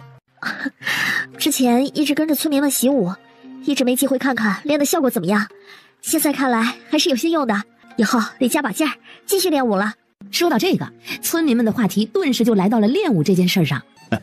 哎，你说我这练了这么久了，那说不定在外面能1打3呢。切，那肯定没我厉害。吹牛吧你就，有本事下次咱们来比比。比就比。我比我爹厉害多了，我爹现在想打我都追不上我。啊，真的？小胖子可激动了，要是自己习武，到时候老爹想打自己，那肯定也是打不过的呀。我都会飞了，我爹还不会。我爹只是现在力气比我大，等我再大些，我力气肯定会超过我爹。学到了，以后遇到渣男也要像徐姐姐这样。赵大怎么突然找上门了呢？还能因为啥？他们听说我现在在村长这儿干活，有2两银子1个月的工钱，还学了一身的厨艺，俩人就见钱眼开，想要把我哄回去，给他赵家当牛做马呗。渣男！几个小孩异口同声的骂道。明天给大家做小蛋糕吃。小九眼睛一亮，拼命的点头。众人回到村长院子，只是还没来得及进屋，就见林奇几人满身是伤，歪七扭八的坐在门口。你们这是？村长，我们被打了，你要给我们做主啊！村长，你要给我们做主呀！这场面怎么看怎么滑稽。怎么啦？谁打你们啦？这张地图上彪哥，他们几十个人，我们才9个。他们好端端的，打你们干啥呀？是因为我想着好。渣男，死渣男！我要回去告诉表姐。啊，和你表姐有什么关系呢？哼，我表姐与李强前几日才定亲，可谁想到这李强表面上风度翩翩，背地里竟干出这等强抢民女之事。我表姐要是知道了，该多伤心啊！几人听完更加气愤了。事不宜迟，赶紧出发。驾！小九吩咐前面赶马车的小厮加快速度。我们先去救许浩妹妹。许知渊，你回去通知你表姐，还是跟着一起去啊？我要跟你们一起去。他今天是要亲眼见证这个伪君子的真面目被揭穿。夜幕降临，许知渊，你和王者荣假装去李家找李强，我们后院把人救出来。沈知渊和王者荣两个人带着丫鬟小厮上前去敲李家的大门，大门缓缓地打开。两位来李府是何事啊？我路过，进来看看我的未来表姐夫，他在哪儿？我现在去找他。表妹，怎么忽然到访啊？还有王公子，怎么有空到我李府做客呀？不知两位到我李府中找李某是有何事啊？妈，他有事找你啊。听闻李兄前段时间买了一匹小马，不知道李兄出多少钱能卖给我呀？我有钱。哦，你们来找我是为这事啊？两人坚定的点头。呵呵，李强都快被这俩人给气笑了。感情这小胖子大晚上是跑过来炫富，外加嘲笑他来了。他来是为了买马。沈小姐你呢？我来看看那小马长什么样子。这天呢已经是晚了，小马在庄子上，等明日我送去王公子府上，不知王公子意下如何呀？现在想看。李强气得额角突突的跳。就在这时，后院传来了一阵骚动，紧接着就是小九等人的身影快速的掠过，把被绑的小姑娘直接扛出了府。李强见状心知不妙，想要阻止，却是被小胖子一把给抱住。哎呀，不行！李强此人睚眦必报，其背后有彪哥撑腰，没少干欺男霸女的事儿。今日之事，他肯定会报复回来的。没事，有我爹呢。我爹好歹是县令，他不敢怎么样。反正到时候就说是我在街上看见他强抢民女，为我表姐打抱不平，派人把人抢回来的。对，还有我，到时候我就跟我爹讲，我爹肯定会站在我这边的。小九让许浩妹妹暂时安顿在了自己的院子里。丁发布任务，激发村民的习武热情，奖励积分20，加抽奖1次。小九看着那任务条，热情。比赛，对啊，比赛呀！小九示意众人停下。今日我们来点不一样的。什么不一样的？我们来比赛速度，绕大山一圈，按照到原地的。旭涛，我现在是不是看起来稳重多了？很稳重。小九满意的回到原点等他们。时间1分1秒的过去了，很快众人到达了终点。赵虎是第1名，铁牛第2，阿斗第3，新人那边黑娃第1，第2名是下河村的栓子。令小九没想到的是，小胖子竟然是第3名。哎呀，看不出来呀，你竟然能跑第3名！哈，笑话！你当我这么多年被我爹追着满院子跑是开玩笑的吗？那可都是从小撵到大练出来的呢。小九从系统商城中兑换出了奖品，第1名是弓箭，第2名是匕首，第3名是弹弓。哎，我喜欢这个。大家不要灰心，后面还会有其他比赛的，也会有奖品的。众人练武的热情无比高涨。小恩人，这是我的娘亲，娘亲，你看，这是救我的小恩人，可厉害了呢。小姑娘，真是多谢你救了我家闺女，这份恩情我们沈家定当铭记于心。小胖子母亲和沈知渊的表姐的娘亲也赶紧围了上来，拉着小九的手嘘寒问暖，话里话外都是感谢。举手之劳，勿足挂齿，心中却是疯狂的召唤系统。系统，你听到他们夸我没有？你和我魅力怎么这么大呀？系统被小九内心叉腰大笑的声音吵得有些头疼。救命啊！我为什么要抱着一个小屁孩？这一天天的走碎了心。沈知渊看见自家表姐欲言又止，表妹是有话要跟我讲。沈知渊想到那个李强欠揍的模样，忙拉着表姐到一旁，义愤填膺的把昨天晚上的事。哎，这是看着精美，闻着也很香，还有这杯子里的。许笑笑端给几位夫人尝一尝，一口下去，仿佛世界都甜蜜起来了。再喝一口奶茶，奶茶与茶香交织在一起，宛如丝滑的绸缎一般流过喉咙。要不要在镇上开一个甜品店？两人忙点头。你们不需要考虑一下？考虑啥？这东西这么好吃，肯定能赚钱。几人就这样敲定了。你们3个想好怎么入股了吗？小九看着其他2人，毕竟嘛，自己啥也不知道，但是又不能让别人看出来。小胖子表示自己可以提供钱财，沈之渊也表示自家可以提供人手，小九表示那我提供房子。行，那什么时候开始？哼，明日。见天色不早了，几位夫人也准备起身离开了。我只是猜测，当年在京城的时候，石家二郎给我看过他妹妹小时候的画像，这小姑娘像极了皇后娘娘小时候。提起石家，2人心情都有些沉重。石老将军戎马一生，就沦落到全家只剩下老弱妇孺的结果，何其可笑，何其悲哀！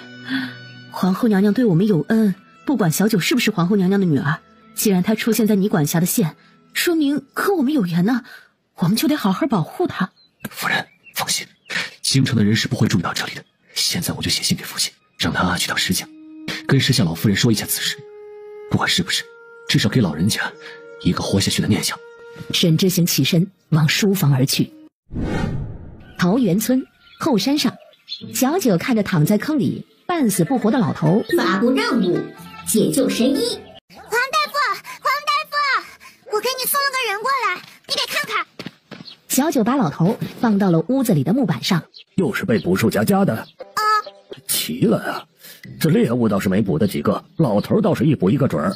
黄大夫熟练地给老人处理了伤口，只是在处理的过程中，老人疼醒了。多谢。黄大夫连忙摆手，指着门口撸狗的小九：“你要谢啊，就谢我们村长吧，是他把你从山上带回来的。”吴老又连忙向小九道谢：“你是谁呀？怎么会在我们后山呀？”我姓古啊，叫我古老就行。青云观的道士告诉我呀，往这边走就能找到天山雪莲，没想到在山上迷路，掉进陷阱里了，还好有姑娘相救。你要天山雪莲干什么？那是药吗？是的，我需青山观道士这么灵吗？还真有。小九眼睛亮晶晶地盯着这颗据说能救人的天山雪莲，这可不能白给了。系统不是说是神医吗？那正好可以拐来当夫子，教村子里的孩子学医啦。嘿嘿。小九拿着天山雪莲又跑回了黄大夫的院子里。你是要这个吗？吴老顾不上脚上的疼了，从床上跳下来。哎呀，是这个，你这，哎呀，不是小姑娘，多少银子可以卖给我？不要钱，可以送给你嘛。但是你得答应我一个条件哟。行，我答应你。我还没说是什么条件呢。什么条件都答应。行吧。真没意思，一点谈判的成就感都没有。吴老现在就想回去，却被小九拦住了。明日我送你回去。你们不跟家里人说一下？很远吗？哎呀，有点远，马车要走1天1夜。行，那我跟组长说一下。其他小孩也表示回家跟爹娘说一下。很快，小九几人就回来了。就这样，2辆马车往古老所说的方向而去。渣女，居然不带我！你居然不带我！你不说不带我！几人回头一看，马车后面跟着一只翅膀上绑着大包小包东西的翠花。小九心虚的飞过去，把翠花抱起来。不是不带你，这不是想着你去为县衙办正事，没舍得打扰你吗？真的吗？真的。你这背的是什么东西啊？小九赶紧转移话题，把翠花身上的包裹给拆下来打开。有银票哎！还有你吃了？吃了一个最胖的。他吃了怎么没事啊？我对蛊虫不了解，再说蛊虫珍贵，一般都是用在人身上，至于动物，没听说过。你现在肚子里有什么感觉不？下次可别什么东西都往肚子里送了。肚子没有不舒服啊。不过这几个虫子现在都听我的，算不算是一种反应？那你……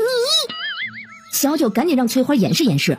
翠花把几个瓶子的盖子弄开，出来，站成一排，站起来。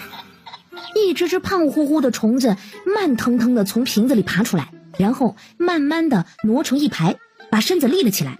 哇，翠花，这些虫子全部听你的。恐怕他吃的那个是蛊王。有人来了，是谁来了？而赵虎几人已经赶紧跑去马车上拿武器去了。小九给不会武，就这还将军，一群垃圾，拿人命拿来玩。我们得尽快离开这里，这些人不是我们东夏国的，难保不会有援兵啊。你们是谁呀？为什么会被他们绑着呀？谢谢各位恩人，各位能救下我们，我们已经是感恩戴德了。我们是城里的打铁匠，前段时间一群人找到我们，要我们给他们打造兵器，我们看着他们不像我们东夏人，自然拒绝了。结果那群禽兽把我们这群打铁匠，包括家里人全抓了。你们还能走吗？2辆马车留给你们，我知道有个地方可以去，你们相信我的话，跟着我家翠花，她知道在哪儿。众人连忙点头。啊，我知道在哪里。那个山洞你忘了？把人带到那儿，里面的小孩不是跟你很熟吗？等完成任务了，我就给你建个小别墅。好嘞，放心，一定完成任务。涂在身上，避免伤口感染。小九几人也拿出刚刚从那群尸体上面。我听我爹说，最近边关不太平，南邻国多次挑衅边关，想要开战，可惜朝堂那群酒囊饭袋，没有一个愿意出战的。朝堂这么弱，整个东夏国没有一个能打的武将吗？之前有镇北侯一家和石将军在，敌国哪敢如此放肆？可惜，我以后要当大将军。那我以后要当个军师。呵呵，你太笨了，我得为你出谋划策。你说谁笨？你再说一遍。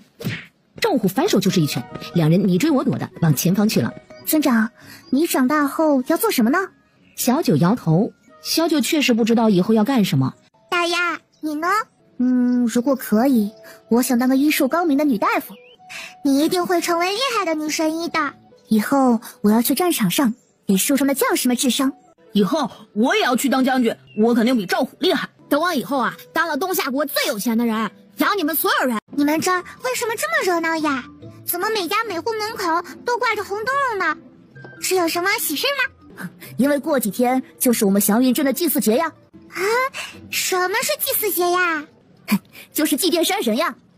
我们这个小镇呢，四周都是山，这些山不仅是我们生活的屏障，更是我们赖以生存的源泉。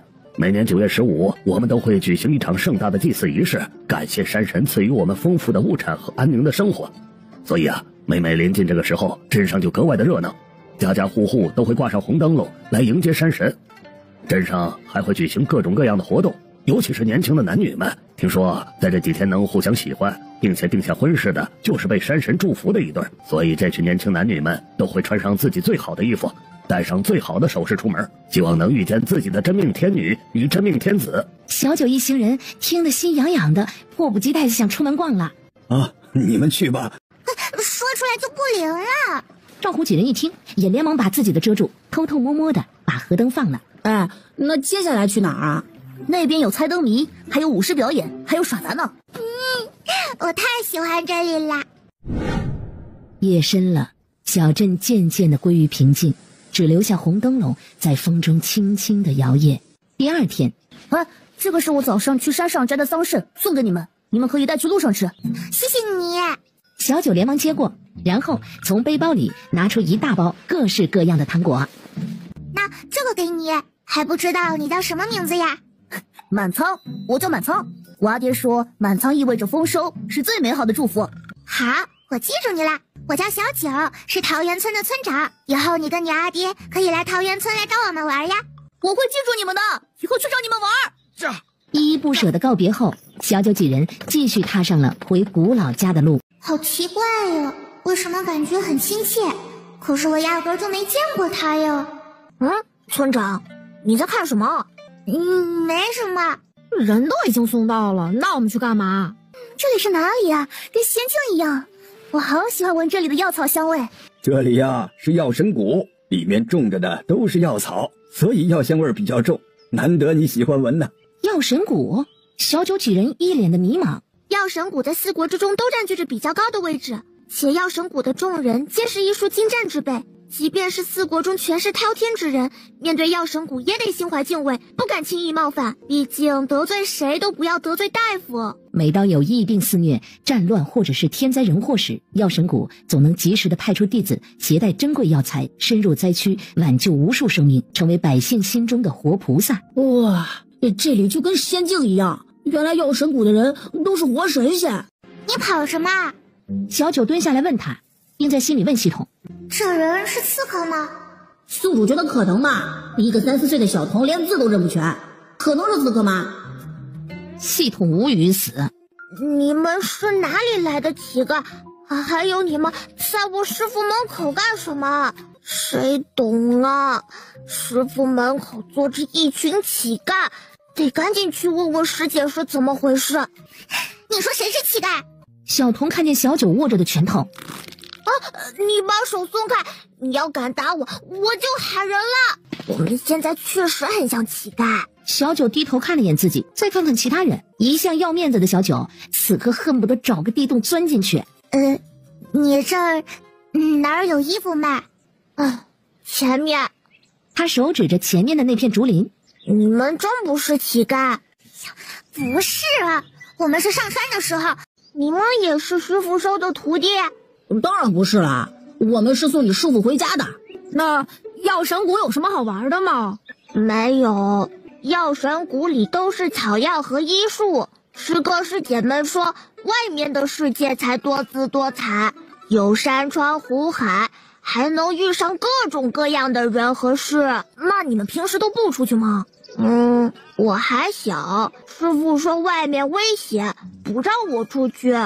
不过师傅有吩咐去采集稀有的药材，或者外面出现大面积疫情或者战乱等，师兄师姐们才会出山。那你下次可以和你师傅来我们村子玩，那里可安全了，没有危险。这我得先问问师傅。小九从兜里掏出辣条分给几人。这个呀叫辣条，可香可香嘞，给你试试看。我叫江河，是师傅最小的弟子，猪里面的是石叔叔，不过石叔叔中毒了，一直没治好。师傅说再找不到天山雪莲，石叔叔就活不过这个月了。所以师傅这次下山也是为了帮石叔叔找药。我可以叫你姐姐吗？还没等小九回话，旁边沉默的小男孩不乐意了，直接爬起来挡在了小九和江河中间。是我姐姐。小九一脑袋问号，谁是你姐姐呀？小男孩肯定的指着小九，你就是我姐姐。村长，还别说，你俩长得还挺像的。不会是村长你失散多年的弟弟吧？你叫什么名字？你不说，等会儿回去就把你送到沈县令那块去。姐姐，我叫石安。小男孩挨着那我之前问你，你怎么不说呀？害怕。娘亲之前一直叮嘱自己不要跟陌生人说话的。你怎么会被拐来青山县的？前段时间父亲收到祖父从京城传来的石家小孙子不见了的消息时，在家里急得团团转，觉得天要亡石家。石安摇头，他醒来就在马车里。可是没听过石家有丢失的小闺女呀。石老将军是谁啊？说到这个，沈知渊可就滔滔不绝了，从石老将军是如何带着石家军大战三国，到百姓是多么崇拜石家军，一桩桩一幕幕，听得几人热血沸腾。后来呢？后来一次边关大乱，石老将军及其4个儿子全部战死。说到这里，沈知渊神情低落。什么？边关大乱全部战死？我知道，是不是那个什么？你是跟我们一起回竹屋，还是去哪儿？我不去了，我明天再来找你们玩。小九从兜里掏出了一堆零食给他。那这些给你的师兄师姐吃。谢谢。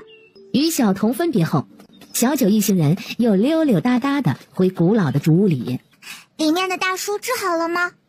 都已经解了，再休养一段时间就好了。幸亏有你给的天山雪莲，要不然就算是神仙来了也救不回。等里面的人醒了，我就跟你们回村子。小九摇头，自从知道这老头是药神谷的人后，小九便是打消了让他回村子里教书的念头。怎么突然改变主意了呢？我想跟你换一个条件，你还是继续留在药神谷吧。不过，你可不可以让大丫在这里学习医术呀？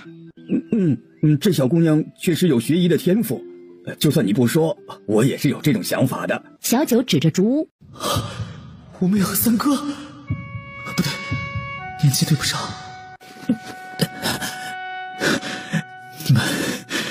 你们是谁？你认识我？我是桃源村的小九，你是谁呀？石安在一旁眨巴着大眼睛，虽然不明白发生了什么，但也跟着点头。听到动静的古老几人赶紧跑了进来。哎呦，怎么了？哎呀，你怎么下床了？你就这么急着寻死啊？古老赶紧把人推回竹床上。哎呀，石家就剩你一个男丁了，你是想如敌人的意，让石家绝后吗？我好不容易花了5年时间救活你，你想去死，别地儿死，别死在我的药王谷。要不是欠你爹人情，你以为我愿意管你死活？被古老强行按回床上的石小将军，只再次将目光转向了小九和石安。石仙，我叫石仙。小叔，你没见过你母亲，或者说，你母亲有没有留下什么信物？小九眨巴着大眼睛看着他，从背着的袋子里掏出了一块玉佩递给他。这就是你娘亲生前最珍爱的玉佩，她说要留给她的孩子。她很爱你。我不知道你娘亲现在是否还活着。石仙把玉佩还给了小九，小九把玉佩收进怀里。我会好好保管它的。看着石仙期待的眼神，想了想，还是叫了一声小舅舅。石仙的眼眶瞬间湿润，他轻轻的点头应了一声。现在还想寻死觅活吗？还要继续折腾你的身体吗？石仙略有些尴尬。古老见他终于愿意好好养病了，这才让众人出了竹屋，让石仙好好的休息。你们有话就说。村长，那你要跟他们回京城吗？村长也找到自己的家人了。你信不信我等一下就把你揍成僵尸？小九无情地戳破他的美梦。村长，你小舅舅都没提你爹，会不会你爹是个大坏蛋呢？有可能，我待会儿再去问问我爹是谁。如果是坏蛋的话，我就套他麻袋，然后天天揍他。对，我们帮你一起套麻袋，人多力量大。哎呦，这群孩子真是天真烂漫又无所畏惧。古往今来，没有哪个人敢套皇帝麻袋的。我知道你父亲是谁，村长，你娘亲她是皇后娘娘，你爹是皇帝，你就是皇帝的女儿，我们东夏国的公主。所以飞鸟尽，良弓藏，狡兔死，走狗烹，果然没说错。皇帝把我娘亲给害死了，还把外祖父他们害死了。难怪小舅舅不愿意告诉我爹是谁。我得先回桃源村告诉族长们这个消息。当然可以啊，我也要去桃源村感谢村民们把你养得这么好。翌日走之前，古老把自己的大弟子秦旭和小弟子江河打包给了小九一行人，美其名曰外面不太平，需要随时带着一位能力不错的大夫在身边。你心中有怀疑的对象吗？其实我也是猜测，8年前我和师妹跟着师叔下山，遇上过2个蒙面人，他们当时是想着抓走我和师妹的，只不过我们师叔是个武功不错的，立即抓住了蒙面人，结果他们一被当场抓住就自尽了。师叔说他们的样子不像是自己，更像受人控制，自己杀了自己。师叔本想着把2个蒙面人的尸体带回谷中研究的，结果暗处冲出了一群人，把尸体抢走了。那看来这群人很多年前就开始了，可是死了这么多人，失踪了这么多小孩，朝堂却没有收到任何消息。哎呀，几位客官，路途辛苦了，来点热茶暖暖身子。这里是哪里呀？此处靠近阳平县，一般每个县外都设有茶棚，给赶路的客人歇脚。小九还想继续问什么，突然外面传来了一阵急促的马蹄声，打破了茶棚几人的闲聊。那个老板，给我2碗热茶，再备些干粮。小九好奇地打量着这位道士。就在此时，少年抬头与小九目光相撞。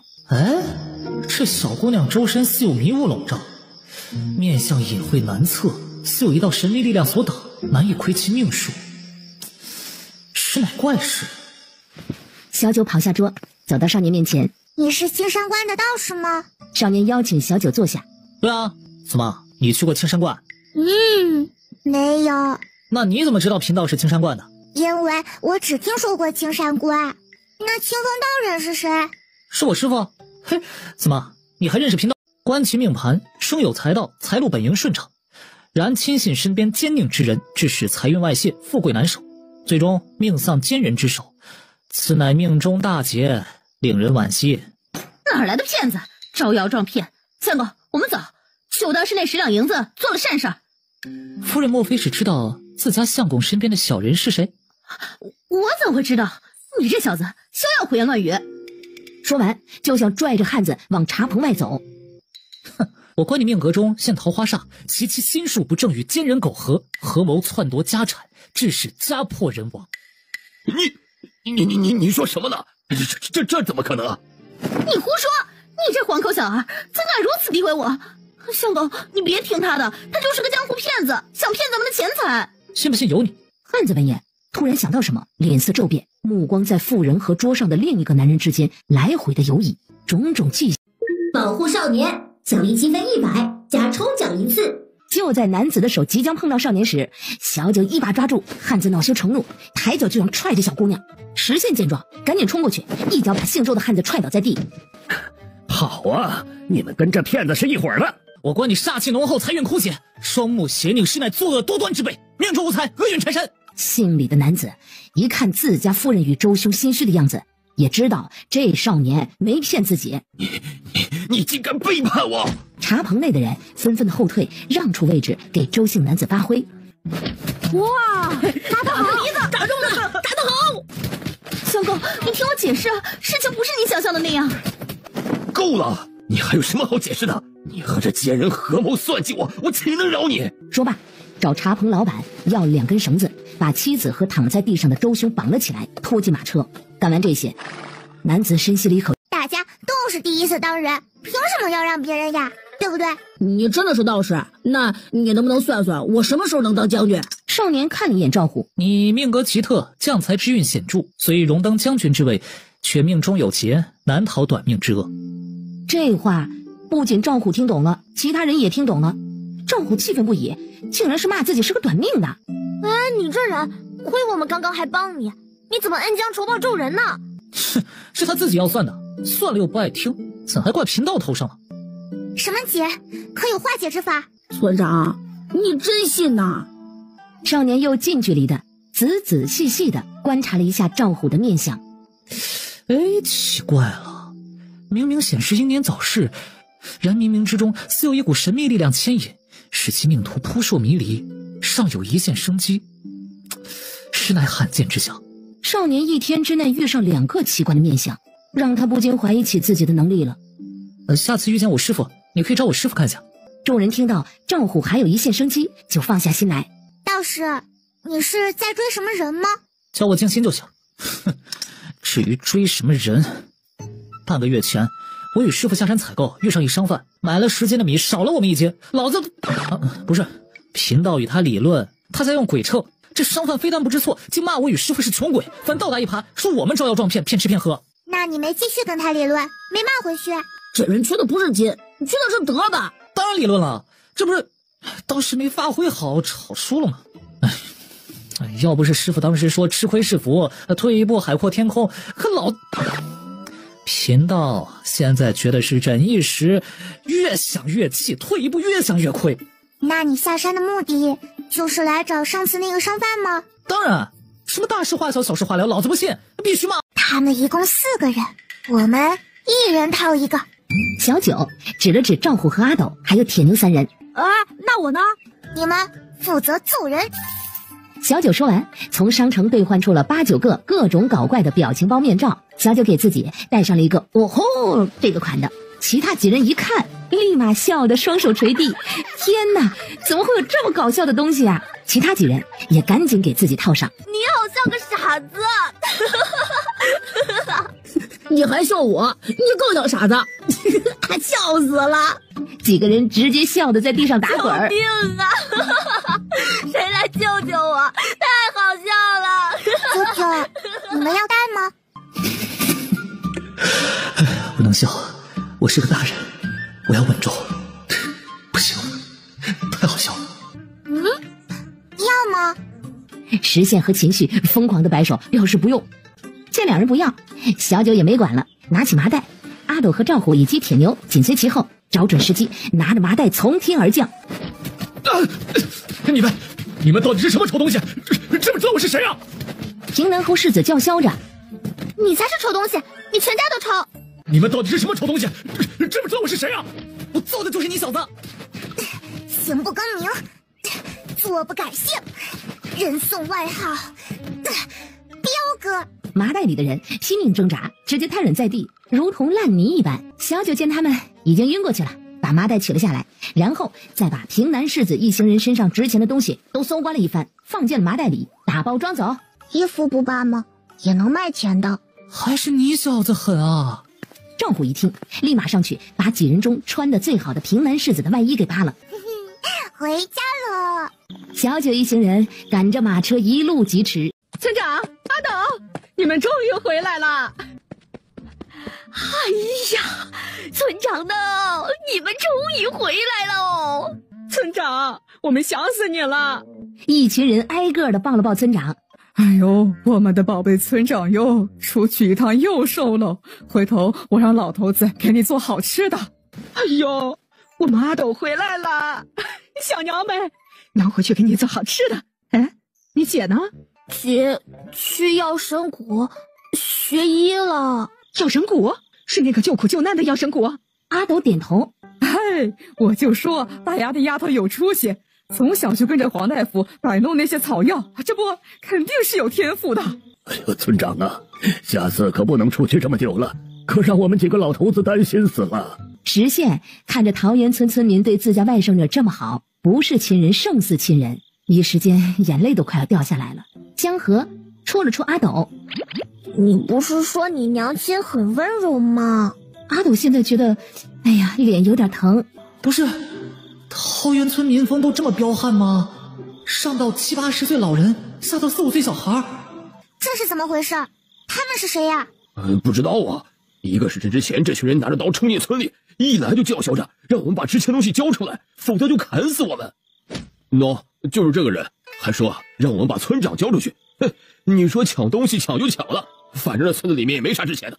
可这群王八羔子竟然是冲着村长你来的，那我们哪会依他们呀？对吧？就跟他们干了一架。你就是他们的老大。躺在地上的男子哆哆嗦嗦的摇头。说实话，要是让我知道你骗我，把你的舌头割掉，知道吗？是，我是他们老大。叫什么名字？彪哥。小九踹了他一脚。这什么档次呀？李府有很多尸体，我们想办法让这些尸体暴露给官府的人和李府的仇人看到，这样不就行了吗？除非李府办什么宴会，否则就算尸体挖出来，除了李府的人也没人能看得见。这个就要去问下李职员和王者荣了。李府最近会不会办什么宴席呢？到时候我们想办法混进去。小九说完，回头看了一眼怒火中烧的众人。大家不要冲动，我们已经想到办法了。村长，什么办法？有什么要我们去做的，您尽管开口，我们有的是力气。对，村长，您不用担心，这事交给我们。对，回头就把姓李那身上2两肉割下来喂大黄。村长面前说什么污言秽语，嘴巴不干净就缝起来。哎呦，呸！都怪我，这嘴上没个把门的，什么话都往外秃噜。小九摆摆手，示意众人安静，并让人把二狗子一群人押到祠堂去了。对付敌人，我们要一击必中，冲上去揍李强，并不是一个明智之举。我们要让李强永无翻身之地，为他犯下的恶付出代价。大家在村子里等消息啊，这是我自有安排。到时候有需要帮忙的，我会找大家的。大家散了吧。村长，那你回去好好休息，有什么事尽管吩咐。众人关心完村长，这才三三两两的往家走。要我说人家是村长呢，还是村长想的周到。你说我们怎么就没有村长这脑瓜子聪明呢？你当然没有，村长那是谁？那是一般人能比的吗？就是，要不说老村长死了，还得给族长们托梦呢。回头再去给祖宗们烧炷香。我们村有村长在，真是祖宗积福了。静心羡慕的看着小九。你说你一个小豆丁，在村子里怎么这么有威望？我明明是个正儿八经的道士，怎么人人都说我是骗子？要不你以后帮人家算命，贴个胡子，装扮的老一点儿。那不行的，我长这么俊俏。怎么啦？那个渣男，气死我了！我表姐竟然明日就要跟那个李强成婚，明明表姐答应我的要退婚的，一定是姑姑和姑父不同意退婚，表姐被逼无奈的。村长，你说怎么办呀？我不要表姐嫁给李强，可是他们明日就要成婚了。李府办婚礼是不是会有很多人去？李家本家在京城也算个小小的世家，所以很多人冲着这份关系也会前去。看了眼小胖子，继续说道：你家姑姑和姑父也会来。我有办法可以让你表姐不嫁给他，但是得先问问你表姐是什么想法了。沈之渊赶紧告别众人，赶往表姐家。村长，咱们明天是不是要抢婚啊？你想什么呢？这算什么好办法？哦，那是什么呀？等沈之渊那边的消息，然后再制定计划。小九说完，捞起翠花就出门溜达了，后面呼啦啦的跟着一群孩子，一路溜达来到了学堂。学堂里面是孩子们朗朗的读书声。徐福子不是还没回来吗？是谁在教啊？王正一朝几人招招手，然后本来打算闲逛的几个街溜子被迫的在学堂上了一上午的课。翠花几次想要溜出去，都被小九一把给摁住了。好兄弟就得有难同当。夫子讲课结束后，王正一把刚刚讲课的青年带到了村长面前。此人是徐夫子介绍来的。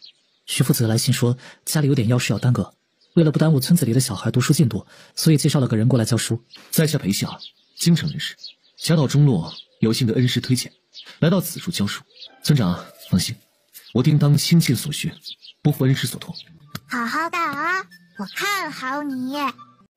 救人一命胜造7级浮屠，这是多大的功德呀！你忍心看着他表姐年纪轻轻的就踏入火坑吗？你只要付出一点点的牺牲，就可以拯救一个人一生的幸福，这是件多么伟大的事儿啊！对啊，你是个好人，你这么善良，一定会帮忙的，对吗？我一直觉得你是个很厉害的道士，从我第一眼看见你开始，我就觉得你非常厉害，你是我见过最厉害的道士。我在你们心中真这么厉害？哎呀，被夸得飘飘然的静心就这样稀里糊涂的上了几个小鬼的贼船。第二天清晨，表姐，村长来了，我们已经想到办法了。你把这些衣服穿在喜服里面，到轿子里找机会把喜服跟头上的东西脱下来。待会儿路上可能会出现点混乱，你直接穿着这身衣服混入人群就可以了。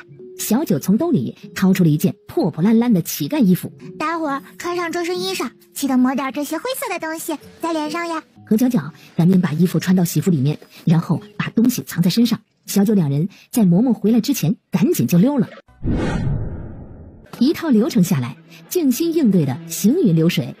小九找到了溜进来的翠花，接下来的事就靠你了，去吧翠花。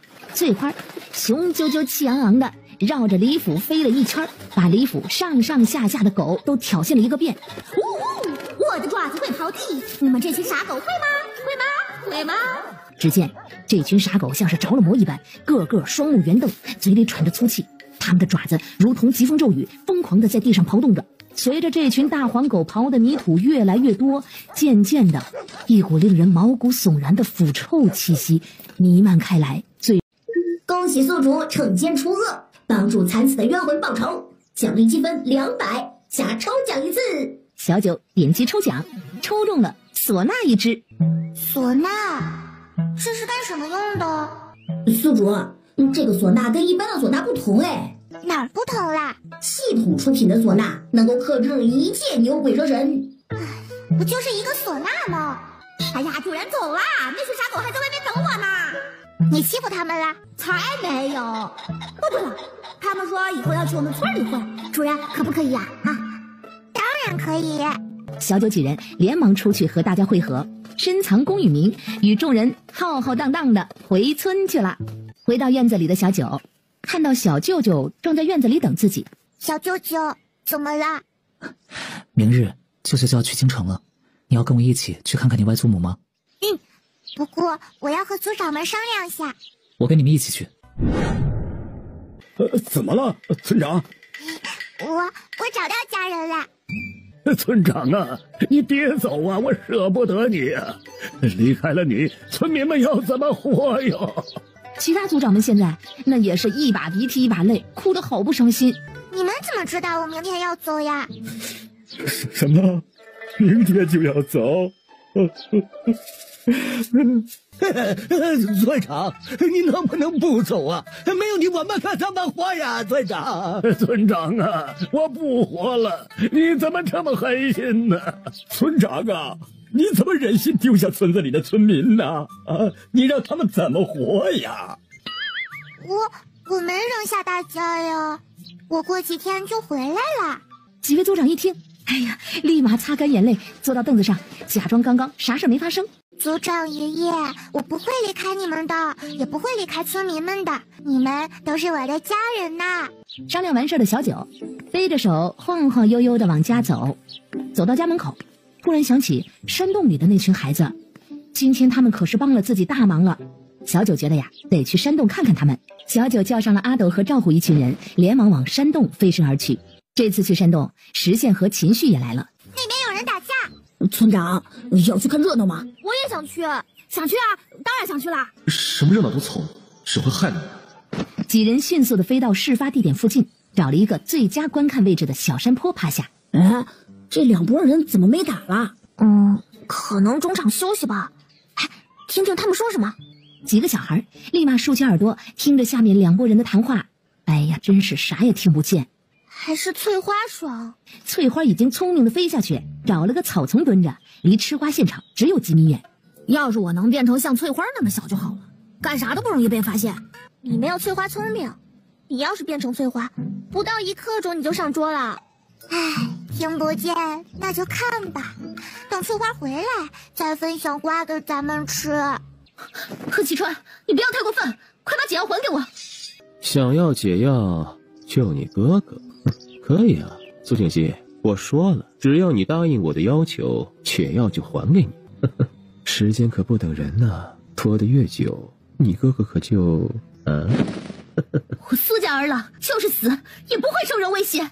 苏静熙紧握剑柄，身形如燕，持剑飞身而起，剑在他的手中挥舞得密不透风，寒光闪烁，直逼那贺其川而去。贺其川也不甘示弱，施出了浑身的解数，与苏景熙激烈的交锋，剑影交错，剑气纵横。苏家剑法，你认识他？要你有何用？几人回头，就见翠花兴奋地飞回来了。你刚去哪儿了？怎么没看到你？翠花，快说呀！刚刚发生了什么事儿？对，村长，你快问问翠花那群人说什么。于是翠花开始绘声绘色地描述刚刚发生的事儿。翠花口干舌燥地讲完，小九呢又在复述完。翠花瞪着眼睛看着众人，示意几个小孩给鸡打分。翠花，你真棒，简直就是无敌神鸡，整个东夏国都找不到比你更厉害的鸡了，你就是独一无二，最厉害的。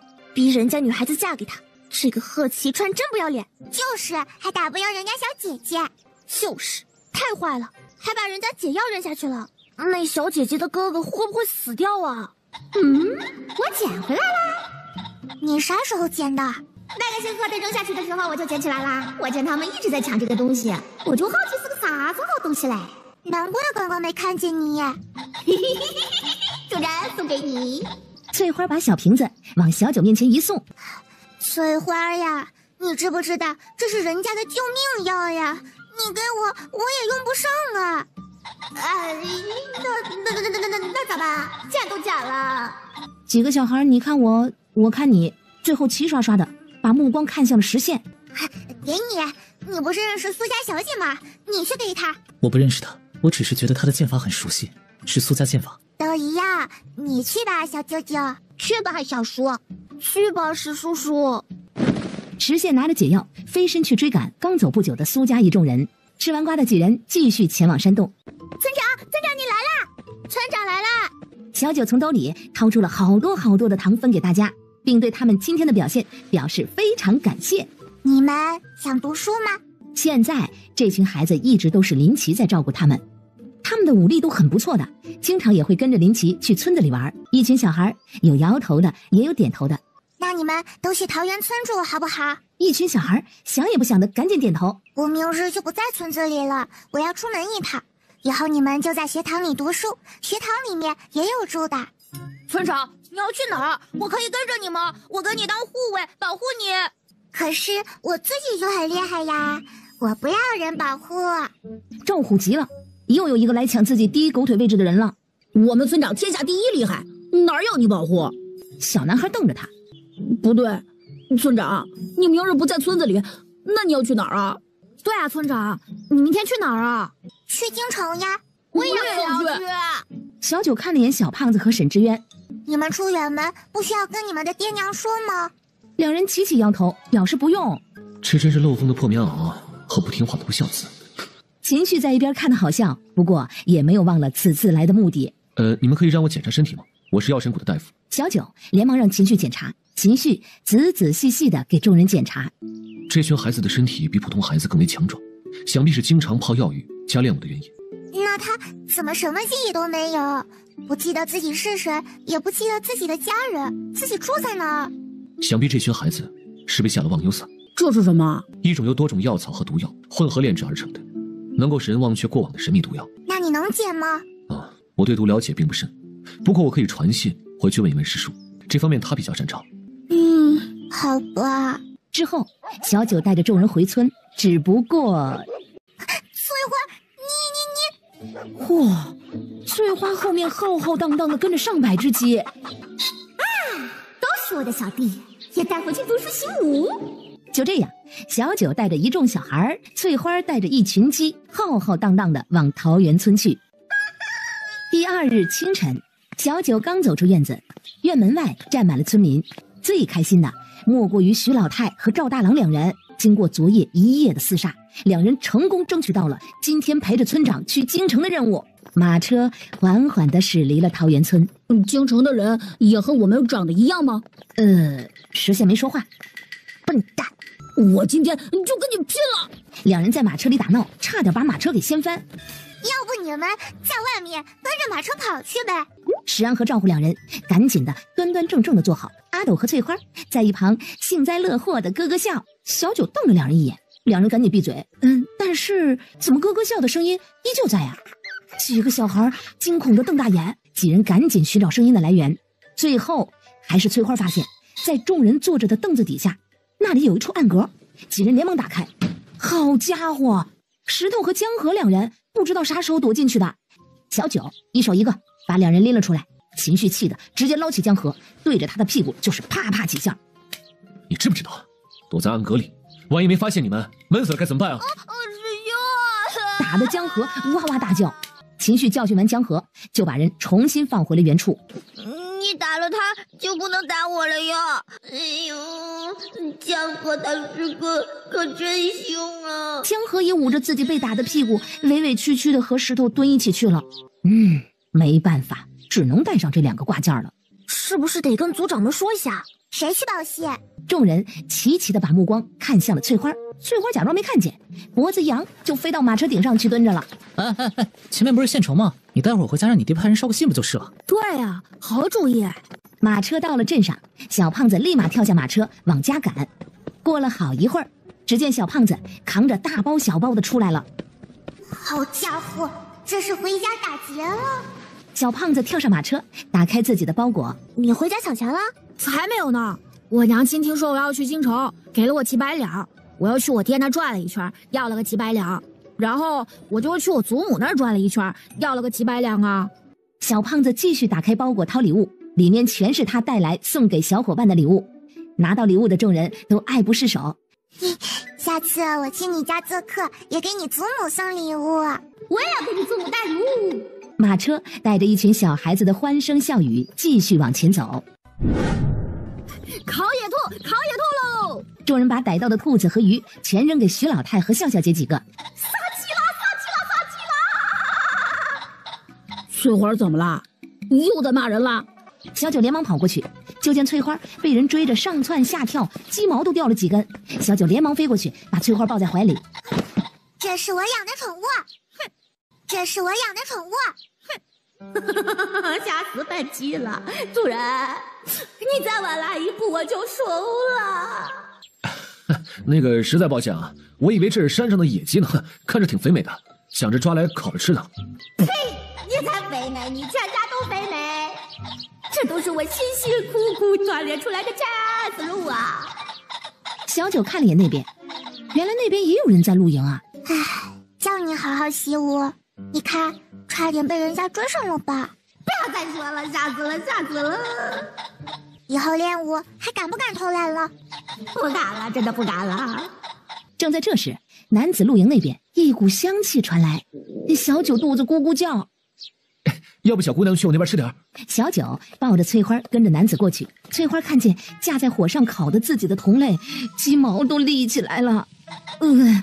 这是骂人的，骂的超级脏。正在吃烤鸡的另一个男子不知道为何看着这个咯咯叫的翠花，嘴巴里的鸡肉那是咽不是，不咽也不是。小九也吃不下去了，赶紧抱着骂骂咧咧的翠花跑了。怎么了，村长？哎呀，好险呐！翠花差点就成一盘菜了。赵虎几人笑得好不厚道。你是不是又去勾搭山上的野鸡去了？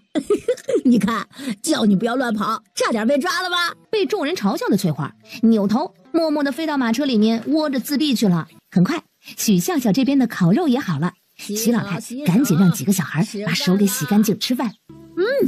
好吃，太好吃了！果然出门一定要带上笑笑姐。笑笑姐，我真的不能当你儿子吗？说什么胡话呢？娘亲可不是随便乱认的。哦，果然师傅没说错呀。那个不知道你们的烤肉卖不卖？我们出银子买。经过翠花那么一闹，他们刚刚烤的野鸡实在是不知道怎么下口了。你们出多少钱？10两。小九点头，然后让他自己挑。男子拿了2只，给了20两给小九，然后和另一个男子席地而坐。2个男子吃着烤肉，话匣子也就打开了。不知阁下如何称呼？刘大柱。没想到这人看得气质出众，名字竟这么俗气。你们是去京城是吧？哎，你叫什么名？去过京城吗？京城是不是很好玩啊？京城的人是不是和我们长得一样啊？男子只觉得有10000只蜜蜂在自己的耳边嗡嗡嗡的叫个不停。哎，在下京城谢谢白玉，这是我的小厮谢七。此番离京是前往洛川县办事儿，不知几位是？你去京城玩，我们还没到过京城呢。不知阁下是前往洛川县办什么事呢？哦，做些小生意。几位去京城可有认识的人？救命！救命啊！小九几人赶紧跑过去，只见石头和江河2人掉在不知道谁挖的坑里。谁叫你们乱跑的？秦旭把2人给拎上来，见秦旭抬手，2人立马捂着屁股跑远了。我只想帮这2只崽子拍下身上泥土，那跑什么呀？吃完东西的小九一行人和谢玉白与他的小厮告别之后，就继续前往京城的路上了。你认得刚才那人？京城谢家3皇子的外家，东夏国的皇商，认识他也不奇怪。那皇商是不是很有钱？是东夏国最有钱的吗？皇商是很有钱，至于是不是东夏国最有钱的，这个我就不清楚了。那人肯定比你有钱，你看他穿的，身上戴的玉佩，哪样都比你的贵。大家都是第一次当人，凭什么要让别人呀？对不对？哎，这马车店的本少爷的骨头都快散架了，幸好有这一身的金玉护体，不然非得摔出个好歹来。小九一行人走进客栈，一股暖意夹杂着饭菜的香气扑面而来。几人点完菜，就趴在窗口看远处的风景。阿斗正拿着自己的弹弓，瞄准远处树上的鸟。你干嘛呢？我练习我的弹弓，你猜我能不能把远处的那棵树上的鸟射中？做梦呢！你要是能射中，我待会儿倒立吃饭。阿斗被激起了斗志心，拿起弹弓证明自己。阿斗眯起了一只眼，手持弹弓，手臂用力的拉伸皮筋，全神贯注的瞄准了树上的鸟儿。正好一只鸽子飞过，树上的鸟没打着，把鸽子给打着了。你说了，我就说你这个打不着吧，你还不信？哼，要不是刚刚那臭鸽子挡住了，我肯定打着了。我这就去把那鸽子抓回来烤了吃了。说罢，阿斗就怒气冲冲地飞下楼，把鸽子捡起扔在了桌上。待会儿就把它给烤了。这是信鸽。说罢，把鸽子脚上绑着的小竹筒拿下来，从里面抽出了一张字条。主上，严御史已查到一点线索，是否灭口？这个严御史是谁呀？朝中从3品官，据我所知，此人刚正不阿，铁面无私，直言敢谏，不惧权贵。要不是背后有太后保他，他恐怕不知死了多少回了。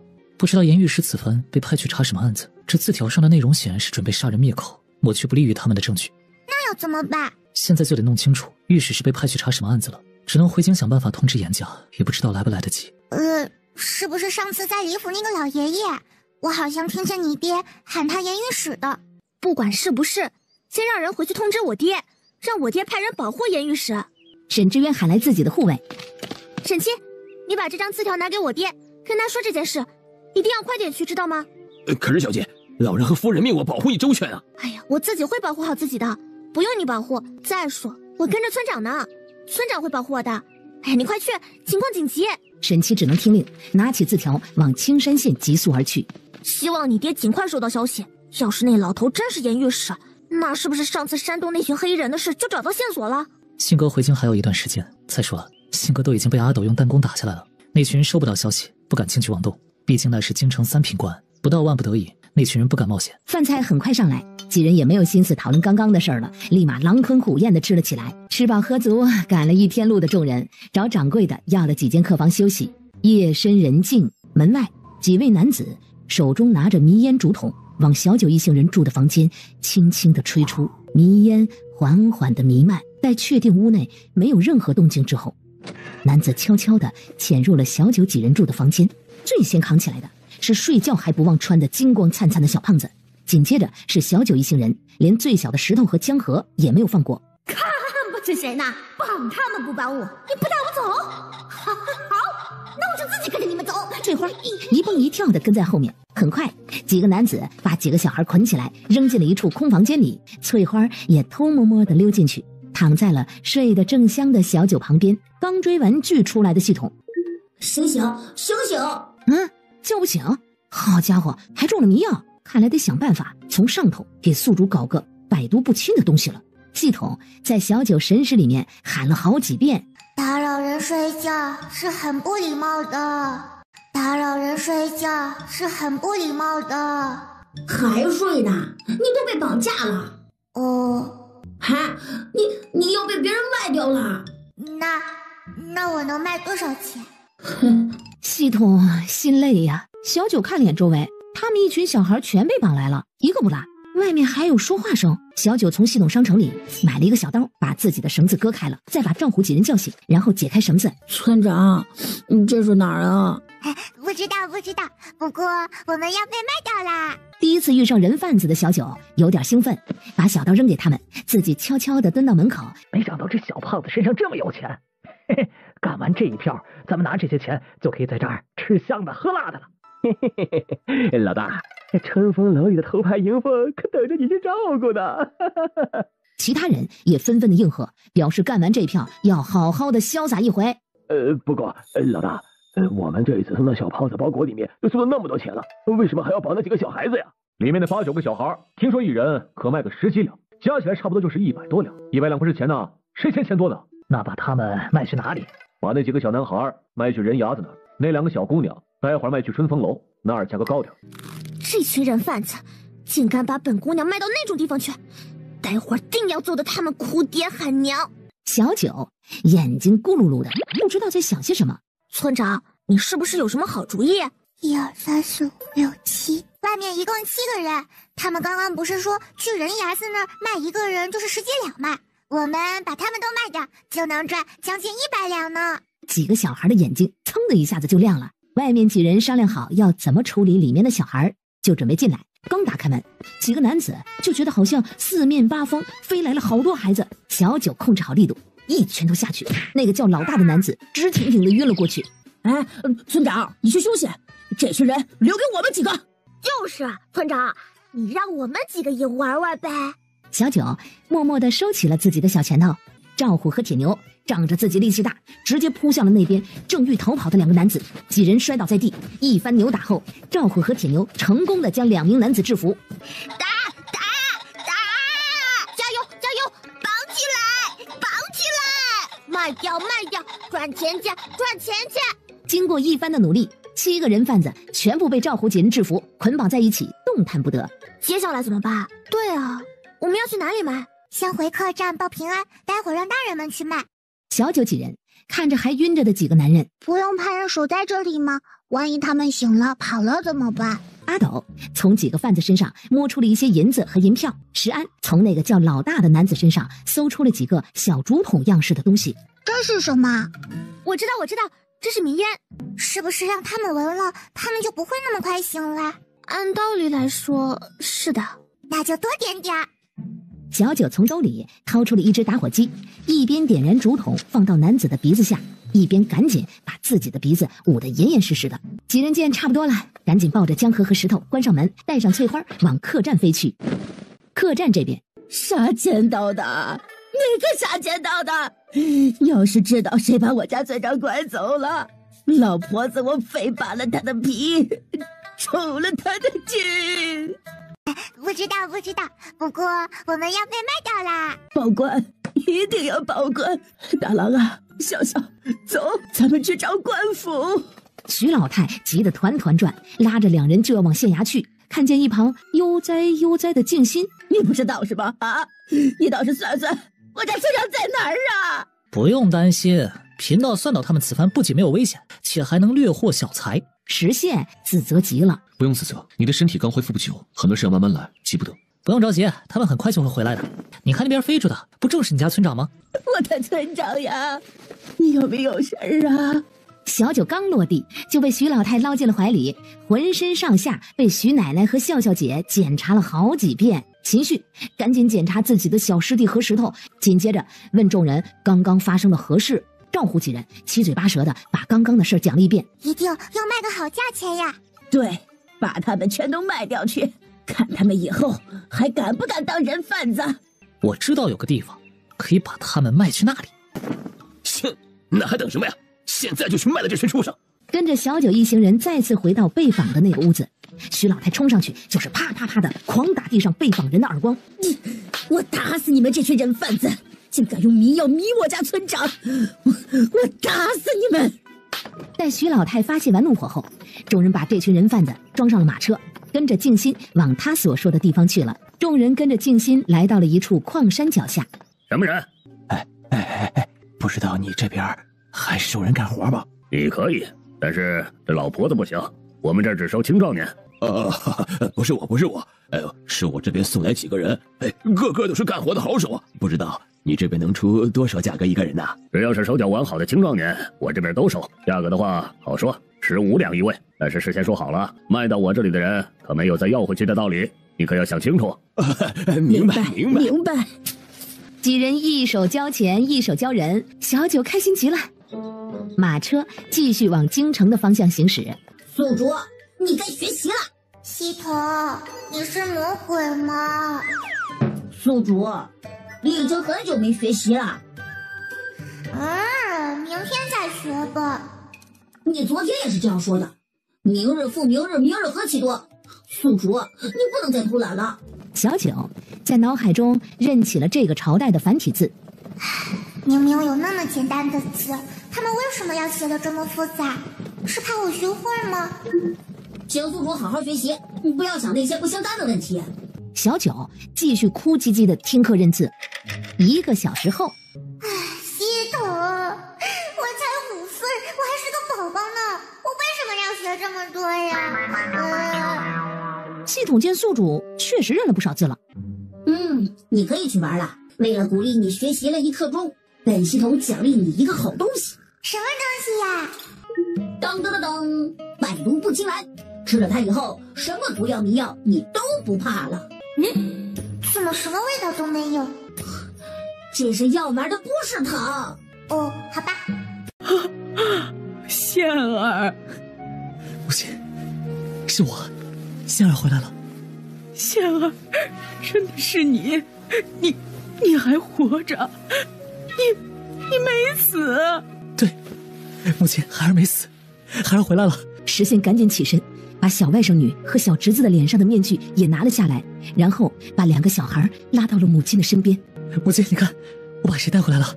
老夫人的眼神看到了石安，先是震惊，然后是惊喜，等再看到小九，老夫人连忙想要从床上挣扎的起来。小九乖乖的走到床前扶住她。嫣儿，母亲，这不是五妹，是五妹的孩子，您的外孙女。五妹她可能不在了。老夫人紧紧地搂着小九，喉咙里发出了含糊不清的呜咽声，泪水不受控制地顺着脸颊滑落，浸湿了小九的肩膀。小九抬手轻轻地拍了拍外祖母的背，眼眶也有些发红了。原来这就是自己的外祖母啊！慢慢缓过来的老夫人忙拉着小九上看下看，声音沙哑而激动。好孩子，好孩子！小九肯定的点了点头。老夫人拉着小九的手就开始询问了，这么多年自家外孙女儿是怎么生活的。小九呢，立马兴奋的开始滔滔不绝的讲述自己5年的精彩生活，一旁还有几个夸夸小弟在疯狂的应和。越听，老夫人就越怀疑人生。眼看着老夫人神情越来越激动，石县赶紧拜托秦旭帮自家母亲看一下身体。片刻之后，老夫人，您这脉象怕是中了毒，而且此毒已深入肺腑，若不能够及时的寻到解药，恐怕这时日不多了。你能解这毒吗？要什么药材，我马上去找。我还没查出来是什么毒，且找到解毒办法也需要一些时日，恐怕老夫人的身体等不及了。石贤踉跄的差点摔倒，小九赶紧摸了摸自己兜里装着的一堆丸子。系统，这个解毒丸可以解外祖母身上的毒吗？可以。听到系统肯定的回答，小九忙从兜里掏啊掏的。哦，找到了，外祖母您吃。老夫人连忙把糖放进了嘴巴里，入口即化，没什么味道啊。可是片刻后，老夫人只觉得胸口一阵的翻涌，哇的一声，大口大口的黑血从她嘴巴里喷涌而出。娘，外祖母，你好些了吗？哎，我感觉好多了。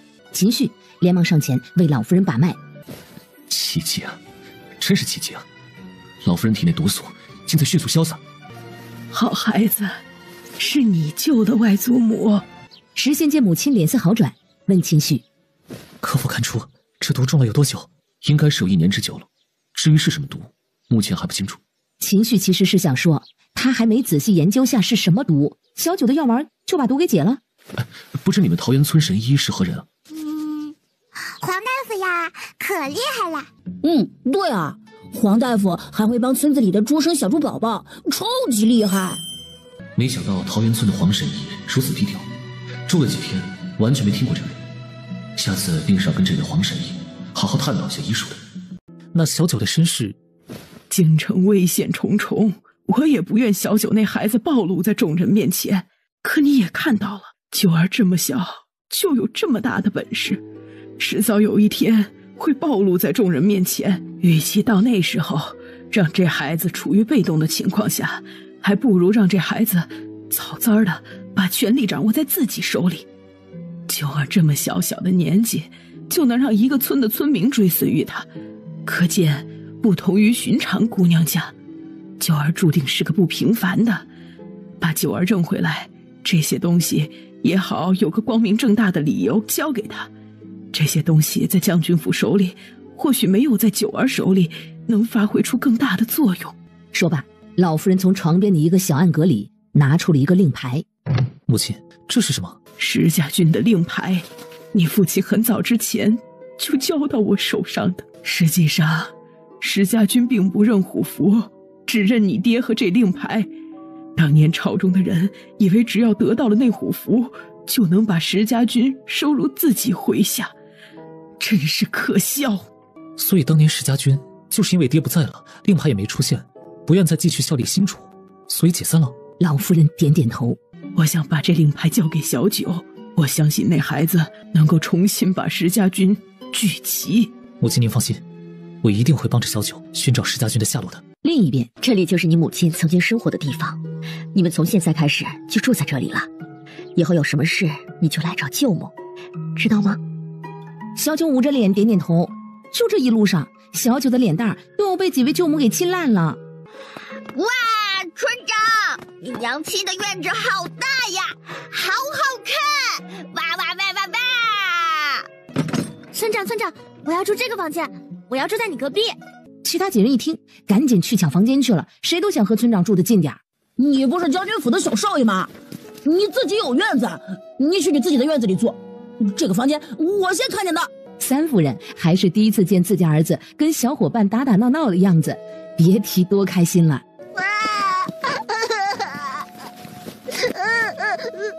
他羞羞脸，我们比他小都没哭。三夫人连忙擦了擦儿子的眼泪。好了好了，别哭了。你看，石头弟弟和江河弟弟都在笑你了。娘，你这还不如不安慰你。小九给翠花找了一个风景极好的地方。好啦好啦，待会儿就让大郎叔在这儿给你搭一个小别墅，行不行？你看这里还能看见池塘呢，还能看见假山呢，还能看见各种各样的小花呢。主人，现在就打，现在就打！翠花说完，就连忙找赵大郎去了。听说了没？石家四少爷没死，昨儿活着回来了。不止，石家失踪的小孙子也一起回来了。还有呢，听说昨儿个还找回来一个外孙女儿。外孙女？石家不就一个闺女，就是皇后娘娘，那岂不是？肯定就是皇后娘娘的闺女啊，咱们东夏国的小公主。哎呀，真是老天保佑啊！很快，皇宫的旨意就传到了镇北侯府。镇北侯老夫人带着石宪还有小九，乘着马车往皇宫的方向而去。御书房内，老身拜见陛下，陛下万安。末将参见陛下，吾皇万岁万岁万万岁。只有小九一脸懵逼的和上头坐着的皇帝大眼瞪小眼儿。小九他一直生活在乡野，不懂宫里这些礼仪，还望陛下见谅。无事。陛下招手让小九过来，小九背着手走到皇帝跟前。原来你都这么大了。小九一脑袋问号。你知道我是谁吗？小九摇头。我是你爹。你有证据吗？没有，不过看你的脸我就知道你是我的孩子。你跟皇后小的时候长得一模一样。小九正想说自己跟皇后小时候长得像，那就只能证明皇后是他娘，又不能证明这人是他爹，还没说出口呢，就被石宪眼疾手快的捂住了嘴。哎呀，再让小卫生女说下去，自家妹子就该给皇帝戴绿帽了。阿青，这听闻你死而复生，实乃上天庇佑，我朝之幸啊！承蒙陛下挂念，末将不过是侥幸还生。战场之上本以为必死无疑了，谁料命不该绝，承蒙上天眷顾，让末将能再次回到陛下身边，为陛下效力。皇帝看着石宪，试探地问道：阿青，你既已死而复生，那朕问你，石家军如今何在啊？陛下，末将在药神谷昏迷5年，前段时间刚刚醒来，并不知石家军的去处。其石家军只是一些聚集起来的江湖侠义，并不是我们石家的兵。5年前那场边关大乱结束，石家军如今恐怕早已分散各方，具体所在，末将无从得知。皇帝叹了口气，抬手示意石宪起身。如今边关蠢蠢欲动，眼看着战事将起，幸好你回来了，朕定当恢复你的职位，重振镇北侯府，为我朝保疆卫土，开疆拓土。末将必不辱使命，为陛下为江山鞠躬尽瘁。交代完毕，皇帝就摆手示意石宪和石老夫人退下，留下小九一人在御书房内，他要和闺女单独聊聊。娘，你有没有觉得陛下一点也不惊讶小九的存在？难不成皇帝的人去过桃源村？我问过桃源村的族长们，小九在那儿生活了5年，并没有任何人来找过，却也没有过陌生人进村。这就奇怪了。石老夫人担忧地看着御书房，时间1分1秒的过去。终于，小九从御书房内蹦蹦跳跳地走出来了，后面还跟着手持明皇圣旨的宣旨公公。奉天承运，皇帝诏曰：今寻回之女温婉可爱，朕心甚悦，特封为长乐公主，赐公主府一座，且赐予免跪拜之礼，望其长乐无忧，永享荣华。钦此。宣旨的公公把圣旨交到了长乐公主手中，直到马车进入镇北侯府，使老夫人和石县都震惊的还没回过来神儿。村长，你见到你爹了吗？村长，你手里拿的是什么呀？村长，你爹长得什么样子啊？翠花插不上嘴，小九抱起翠花亲了一口。翠花，以后我们就可以住大别墅了。小九把圣旨摊开放在了石桌上。喏，这上面写了送我一套房子呢，很大很大的房子，以后还可以把村民们都接过来住呢。村长，你现在是长乐公主了，这个是陛下赐给你的公主府。那村长以后要在这里当公主了，不回桃源村当村长了。谁说的？我们玩几天就回去了呀。那你爹会同意吗？为什么要他同意呀？脚长在自己身上，他想去哪儿去哪儿。众人觉得有道理。见小九还是他们的村长，几人就对圣旨不感兴趣了。赵大郎见村长把圣旨扔在石桌上就跑远了，赶紧小心地把圣旨卷起来，拿回村长屋里。皇宫，主上可知此事？如今其他三国对东夏国虎视眈眈，恐怕不久之后就要掀起战火。你且瞧瞧如今朝堂之上，皆是些庸庸碌碌之辈，还有谁能担得起这地域外敌的重任？怎么，难道主上是希望这东夏国被其他三国肆意瓜分掉，还是害怕查到当初的那些事情？那长乐公主又是怎么回事？怎么，陛下还突然冒出个闺女来，还迫不及待地赐她公主府和封号？至于我赐一个小姑娘些什么，应当并不影响主上的大业吧。还有，主上派你过来是协助朕的，而不是来监视朕的一举一动的。请摆正自己的身份，你现在可是朕的贵妃。你还真把自己当皇帝了？别忘了，当初是谁把你扶上这个位置的？哼！外祖母，早上好呀！小九，这么早过来找外祖母是有什么事儿吗？我给外祖母准备了礼物，等等。说着，从怀里掏出了一个电击棒。这是什么东西啊？小九拿着电击棒给外祖母演示了一遍怎么用。这个是给外祖母防身用的，有坏人靠近你，你就按着电它，它就倒下了。还有，要是这个没电了，外祖母你就把它拿到太阳底下晒下太阳，就可以继续用了。这东西这么神奇。老夫人看着手里的东西，小九在桃源村，村民们都把小九奉为神仙，且小九还能时不时拿出各种稀奇古怪的东西。小九不仅救了石安，救了老四，一到镇北侯府就帮我解了毒，这简直就是上天派来拯救我们石家的小神仙呀！哎呦，好孩子，好孩子，外祖母很喜欢。小九又忙给几个舅母一人准备了一个。以后外祖母和舅母们遇到危险了，就可以保护自己啦。小舅舅呢？你小舅舅去军营了，陛下恢复了你小舅舅的职位，如今正在军营练兵呢，说不定什么时候就有战事。那我可以去小舅舅的军营玩吗？这可不行，军营重地，无关人员不得踏入。小九是想出去玩吗？小九连忙点头。那待会儿让你舅母陪你去。母亲，我陪小九去吧，正好府里没事儿，我带小九他们出去逛逛。那行，银子不够账上支，再带上点护卫，可不能让人给欺负了。马上可以出门的小九撒欢似的去找自己的小伙伴去了。等到了府门口时，二夫人看着那一串的孩子，怎么心里有种不好的预感呀？也不知道为何，这群孩子刚出门，我这眼皮就跳个不停。马车来到了京城最热闹的地方。那是什么？怎么还有鸡打架？斗鸡你都没见过？斗鸡就是选一些经过训练、体型强壮、富有攻击性的公鸡作为战斗机。斗鸡时呢，2只公鸡被放入一个圈子，让它们互相攻击、扑啄、缠斗。旁边的参与者会对2只公鸡进行压住，赌哪只鸡能够获胜。听明白了的几个小孩再次往那处喧闹的角落看去。小九抱着翠花，仗着自己人小，好奇地挤进人群。加油！城战捉他！阿豹，挺住，别输给那家伙！哎呀，这一啄可真狠呢！好，打得好！阿豹，啄他脑袋，快！很快，那只黑色羽毛的鸡就败下阵来。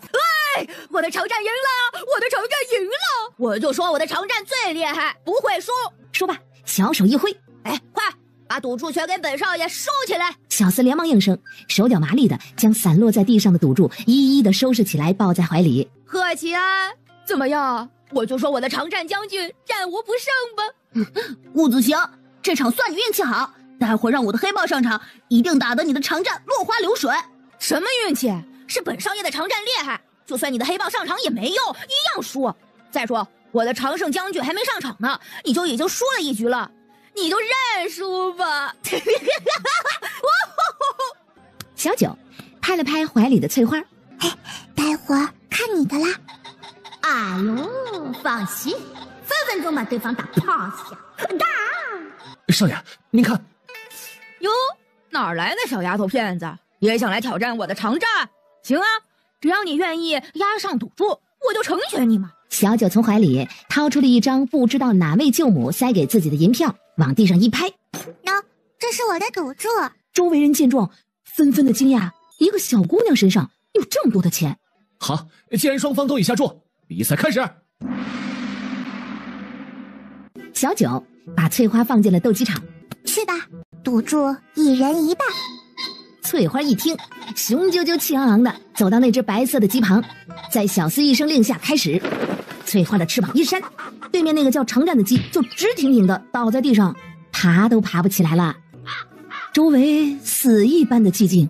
他碰瓷儿，他碰瓷儿！小九可不管对方的鸡碰瓷儿还是干嘛，对着顾子行说道：“我赢了，赌注是我的啦。”话毕，旁边好不容易挤进来的赵户几人一听这话，立马帮村长把钱给收好。不可能，不可能！连忙跑到斗鸡场，把自己的常战抱起来，左看右看。哎，不对，我的常战将军累倒了，有本事再来一局！顾子行连忙让小厮把自己还未上战场的另外一个常胜拿了上来。贺钱见状，也连忙让自己的小厮把自己还未上场的黑豹拿了上来。你们2个的鸡一起上，打赢了，你们2个的赌注都归我。输了呢，你可是要给2份赌注。不行，我可不欺负小姑娘。磨磨蹭蹭的，还是不是男子汉？还来不来了？都说了，你们2个一起上，是不是不敢呀？来就来，谁怕了啊？待会儿输了，不要说我们欺负你啊！说罢，两人就把自己的常胜和黑豹放进了斗鸡场，小九也把翠花放进去了。小厮一声令下，翠花一边翅膀一个，2只鸡直挺挺的倒下。小九连忙抱起翠花，吩咐赵虎和阿斗几个人收钱。顾子行和贺钱见对方一行人要走，连忙上前拦住对方。哎，你这只鸡多少钱？我买了，我出2倍的价格，你把这只鸡卖给我。贺齐安，你什么意思？这是我先看上的，你凭什么抢？不卖！不许走啊！你今天必须卖给我，你要多少钱才卖给我？你今天必须卖，否则休想走出这里。我只有1只鸡，你们2个都要，我也给不出呀。要不你们打一架，打赢了我再考虑考虑呀。对啊，你刚刚的阿豹不是打输了吗？说不定你还能为你的阿豹出一口气。就是，凭本事挣来的才公平嘛，要不然卖给谁也不公平。就是，凭本事挣来的才有意思呢。我们翠花呀，只跟最厉害的主人。就是啊，厉害的鸡肯定是要跟最厉害的主人。顾子行和贺钱一听，好像是这么个道理。贺钱早就看顾子行不顺眼了，想起刚刚阿豹打输了，这人嘲笑自己的样子，贺钱的拳头就往顾子行的脸上去了。顾子行也不遑多让，在贺钱拳头打过来的时候，灵活的躲闪，瞅准时机便是出其不意的回击，两人打得难分难舍。2家小厮见自家公子扭打在一起，也连忙加入了战争。踢他屁股，你躲什么？用力呀！男子汉大丈夫就这点力气啊，使劲啊，摔他！对，用力把他摔到地上，有空先够他，锁上喉，抠下鼻孔，咬他呀！耶嘿！2方人马打得难分难舍，那边二夫人带着护卫好不容易挤进来，看见的就是京城2个混世魔王打得不可开交。二夫人连忙招呼几个小的回家，生怕这几个小孩看到这群纨绔子弟打架的模样，跟着再学坏了。刚才那个是小堂妹，我没看错吧？第2日早朝，陛下，臣有要事启奏。昨日臣家小孙儿在街上玩耍，竟与贺老将军家的小孙儿起了冲突，大打出手。小孩子打闹，何以上奏朝堂？陛下，此事非单纯的孩童打闹，经臣了解，乃是长乐公主从旁挑拨而至，还请陛下明察。陛下，经臣了解，当时长乐公主言语多有不当，煽风点火，这才引发争斗。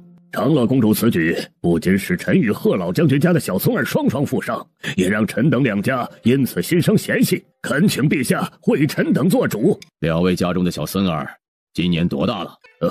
今年9岁了。我家那小孙儿今年也是9岁了。长乐公主多大？5岁。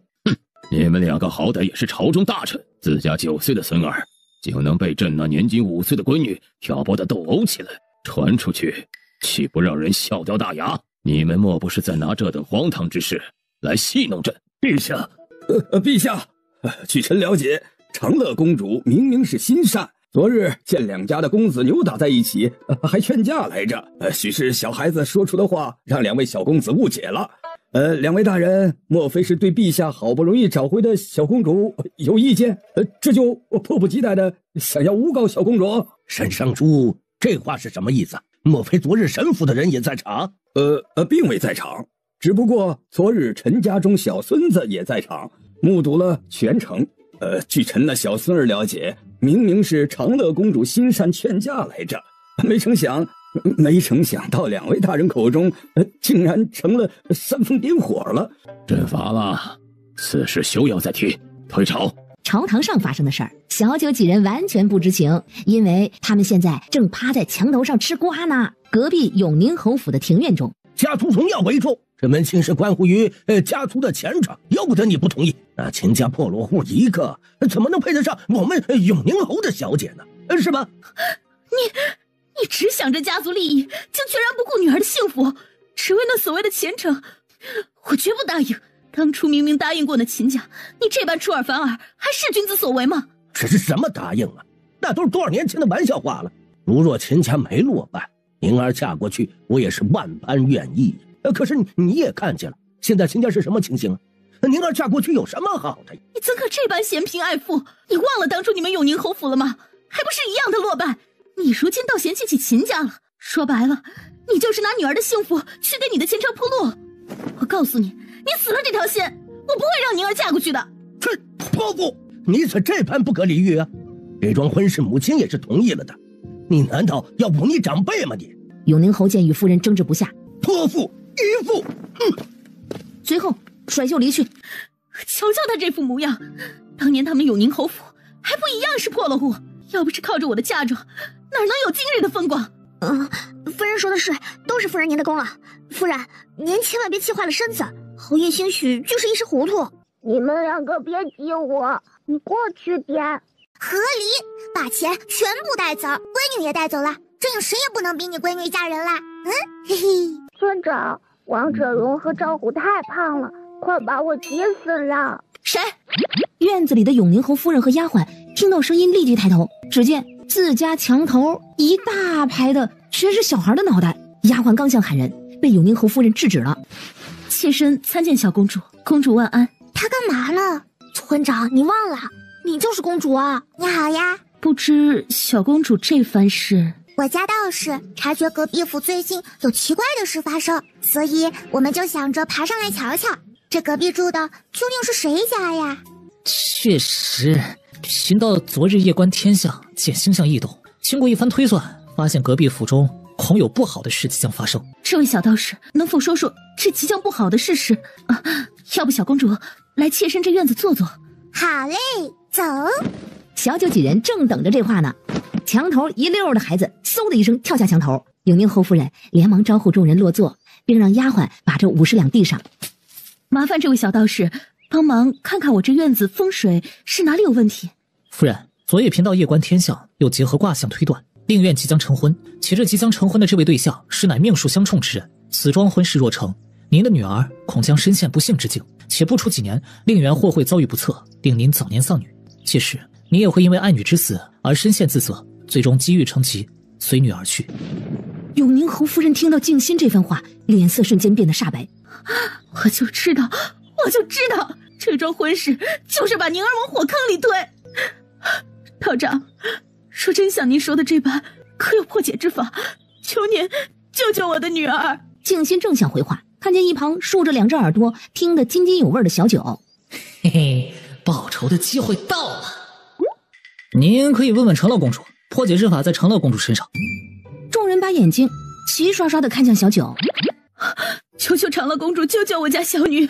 小九见大家都看着自己，而自己身为一村之长，那不能让人看了笑话去。我想想啊，有了！记得表姐说过，婚姻就是爱情的坟墓。刚刚静心说，这永宁侯夫人的女儿，如若嫁给了平南侯世子，就会遭遇不测的，会早早丧命，进入坟墓。那不嫁给他不就是啦？那你就不要让你的闺女嫁给那个让她遭遇不测的人，不要成婚了。可是我家老爷不同意，老夫人也不太同意。如今是铁了心要将闺女推入那火坑，我若反对，老夫人恐怕会用孝道压我。那就和离吧。和离？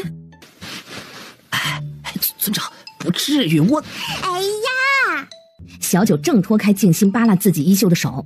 对，和离，把钱全部带走，闺女也带走了，这样谁也不能逼你闺女嫁人啦。嘿嘿，没错，和离。以后你带着钱，还有你闺女，想去哪玩就去哪玩，再也没有人逼你闺女嫁人了。对，和离后你就不用听你家老夫人的了，她管不了你了。我们村子里的笑笑姐姐也和离了，现在过得可开心了。就是，不信你问铁牛，笑笑姐就是她小姑姑。铁牛连忙把自己的小姑姑以前过得如何苦，然后踹掉她之前的小姑父之后，现在过得如何开心的事儿，一五一十的讲给了永宁侯夫人。可是自古和离的女子都会被人指指点点的，谁敢说你，你就揍他。再说你有钱，多请几个会骂人的护卫，谁说你，你就让他们骂回去。但是和离的女子是很难带走自己的子女的。那就把你的闺女抢过来呀！万一他们报官怎么办？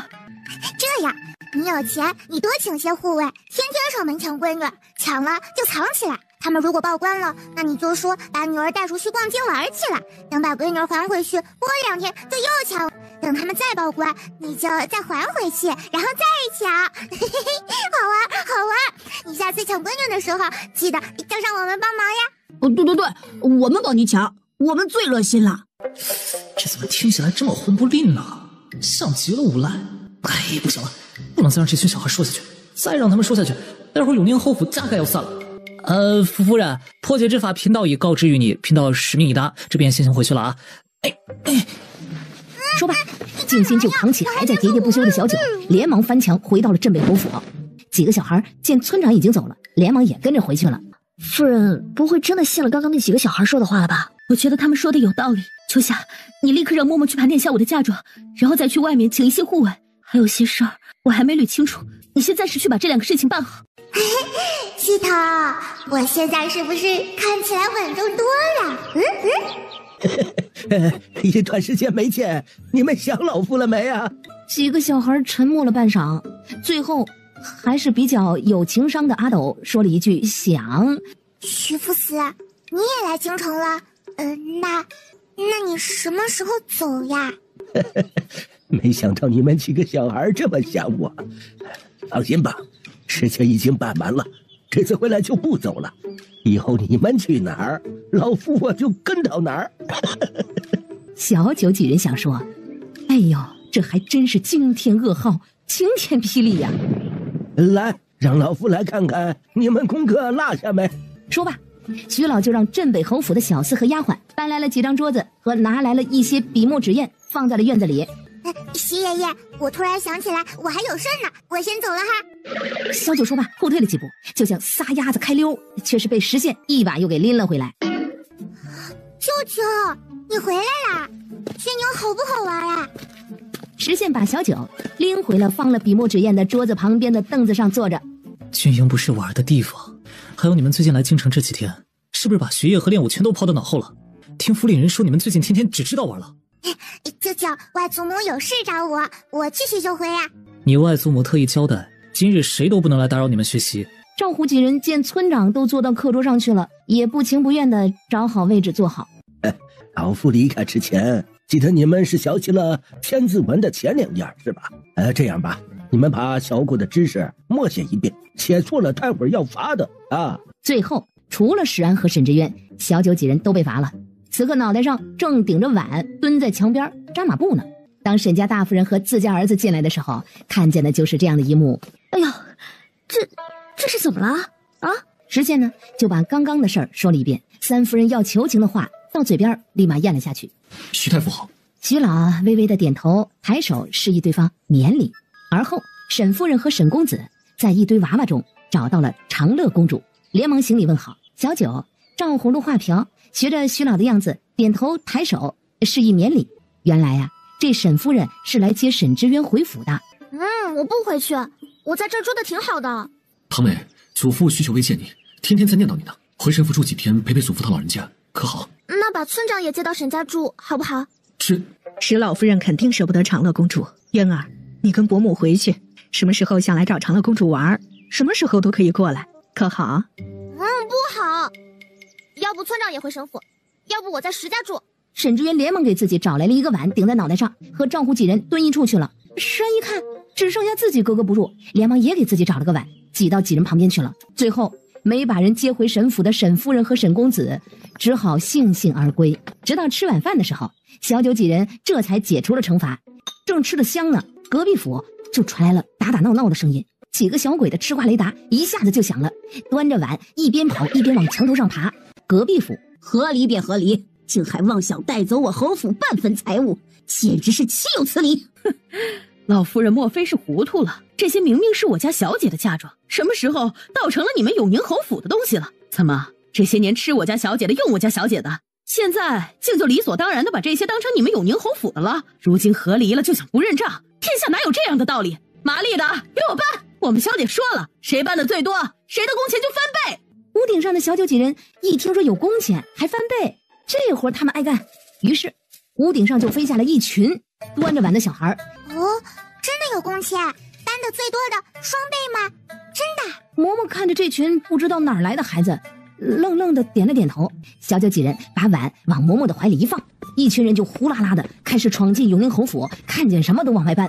永宁侯府的管家见状，哎呀，急得直跺脚，声嘶力竭的喊道：炒菜的锅搬不得，搬不得！哎呦，那是我们老爷上朝穿的朝服，你快放下，快放下！哎呀，那是我们老爷上朝坐的马车，牵回去，牵回去！哎呀，那是我们老夫人睡觉用的床，你不能抬，不能抬！哎呦喂，那是祠堂里供奉的祖宗牌位啊，不能动，不能动啊！反了，反了！快报官！快去找侯爷！快！嬷嬷，那边那些全是我们搬的，工钱翻倍，给钱。给。好半晌才反应过来的嬷嬷，立马从钱袋子里给这群孩子一人抓了一把的碎银子。下次还有这活，记得叫我们哈。去查，给我去查，这群小孩到底是谁？还有是谁给夫人出的主意？第2日早朝，陛下，臣弹劾长乐公主，要不臣夫人与臣和离，还带人将臣的府邸抢了个精光，简直是无法无天呐！恳请陛下为臣做主啊！朝堂之上顿时一片哗然。哼，荒唐！我是桃源村的村长石小九，镇北侯府。你们抢什么不好啊？抢人家祖宗牌位，这是大不敬，知不知道？我又没抢牌位，为什么我也要被罚？小九拳头捏了又松，松了又捏。你这是还想走老夫不成？你们知不知道，京城不比青山县，这次是你们运气好，干坏事没有被外人看见，永宁侯这才拿不出证据来，是百口莫辩。万一今日他拿出了证据，小九你有没有想过，陛下会怎么罚你？他打不赢我。我跟你说啊，不是什么事都能靠拳头解决的，做什么事儿都要三思而后行，要讲道理，懂不懂啊你？拳头能解决的事儿，为什么要讲道理呀？徐老看着这一脸纯真的小孩，终是软下了心肠，把小九脑袋上的碗拿了下来，拉着人到了跟前儿。世人都喜欢懂事知礼的孩子，如果一味的只知道用拳头解决问题，人家只会认为你是一个莽夫。所以我们要怎么样？要以理服人，对吧？桃源村的叔叔婶婶们，还有族长爷爷们都很喜欢我呀。外祖母、舅母们还有舅舅也喜欢我呢。我为什么还要世人喜欢我？还有，我为什么要以理服人呀？让我给你举个例子。徐老看了一下那边墙脚下挨罚的几人。假如说你小九有一天看见你的村民赵虎和别人起了冲突，而你作为东夏国的公主和桃源村的村民，难道你也不问缘由，冲上去就把对方给揍一顿啊？让百姓以为你是个不讲理、只知道袒护自己村民的公主吗？对呀，冲上去揍对方一顿。我是来给赵虎撑腰的，又不是来主持公道的。我打完了再问清楚缘由，不可以吗？那如果是赵虎的错呢？我没错。我是说假如。这还是个孩子，不气。那我就再把赵虎揍一顿，然后让赵虎道歉。那你为什么不先问清缘由再动手？我怕万一道理讲不过人家，我先打了再说呗。谁教你的这个道理啊？看着我长大的人。没错，上辈子表姐就是看着小九长大的。人外有人，天外有天，你就保证这世上没有人比你更厉害的了。这世上武功高强的人多了去了，不只是你现在看到的这群人，朝堂外还有江湖，东夏国外还有其他的国家。到那个时候，你该怎么办？我为什么要考虑那么远的事情？我才5岁，我5岁就已经这么厉害了，等我再长大就会更厉害的，那我能打的人就更多了。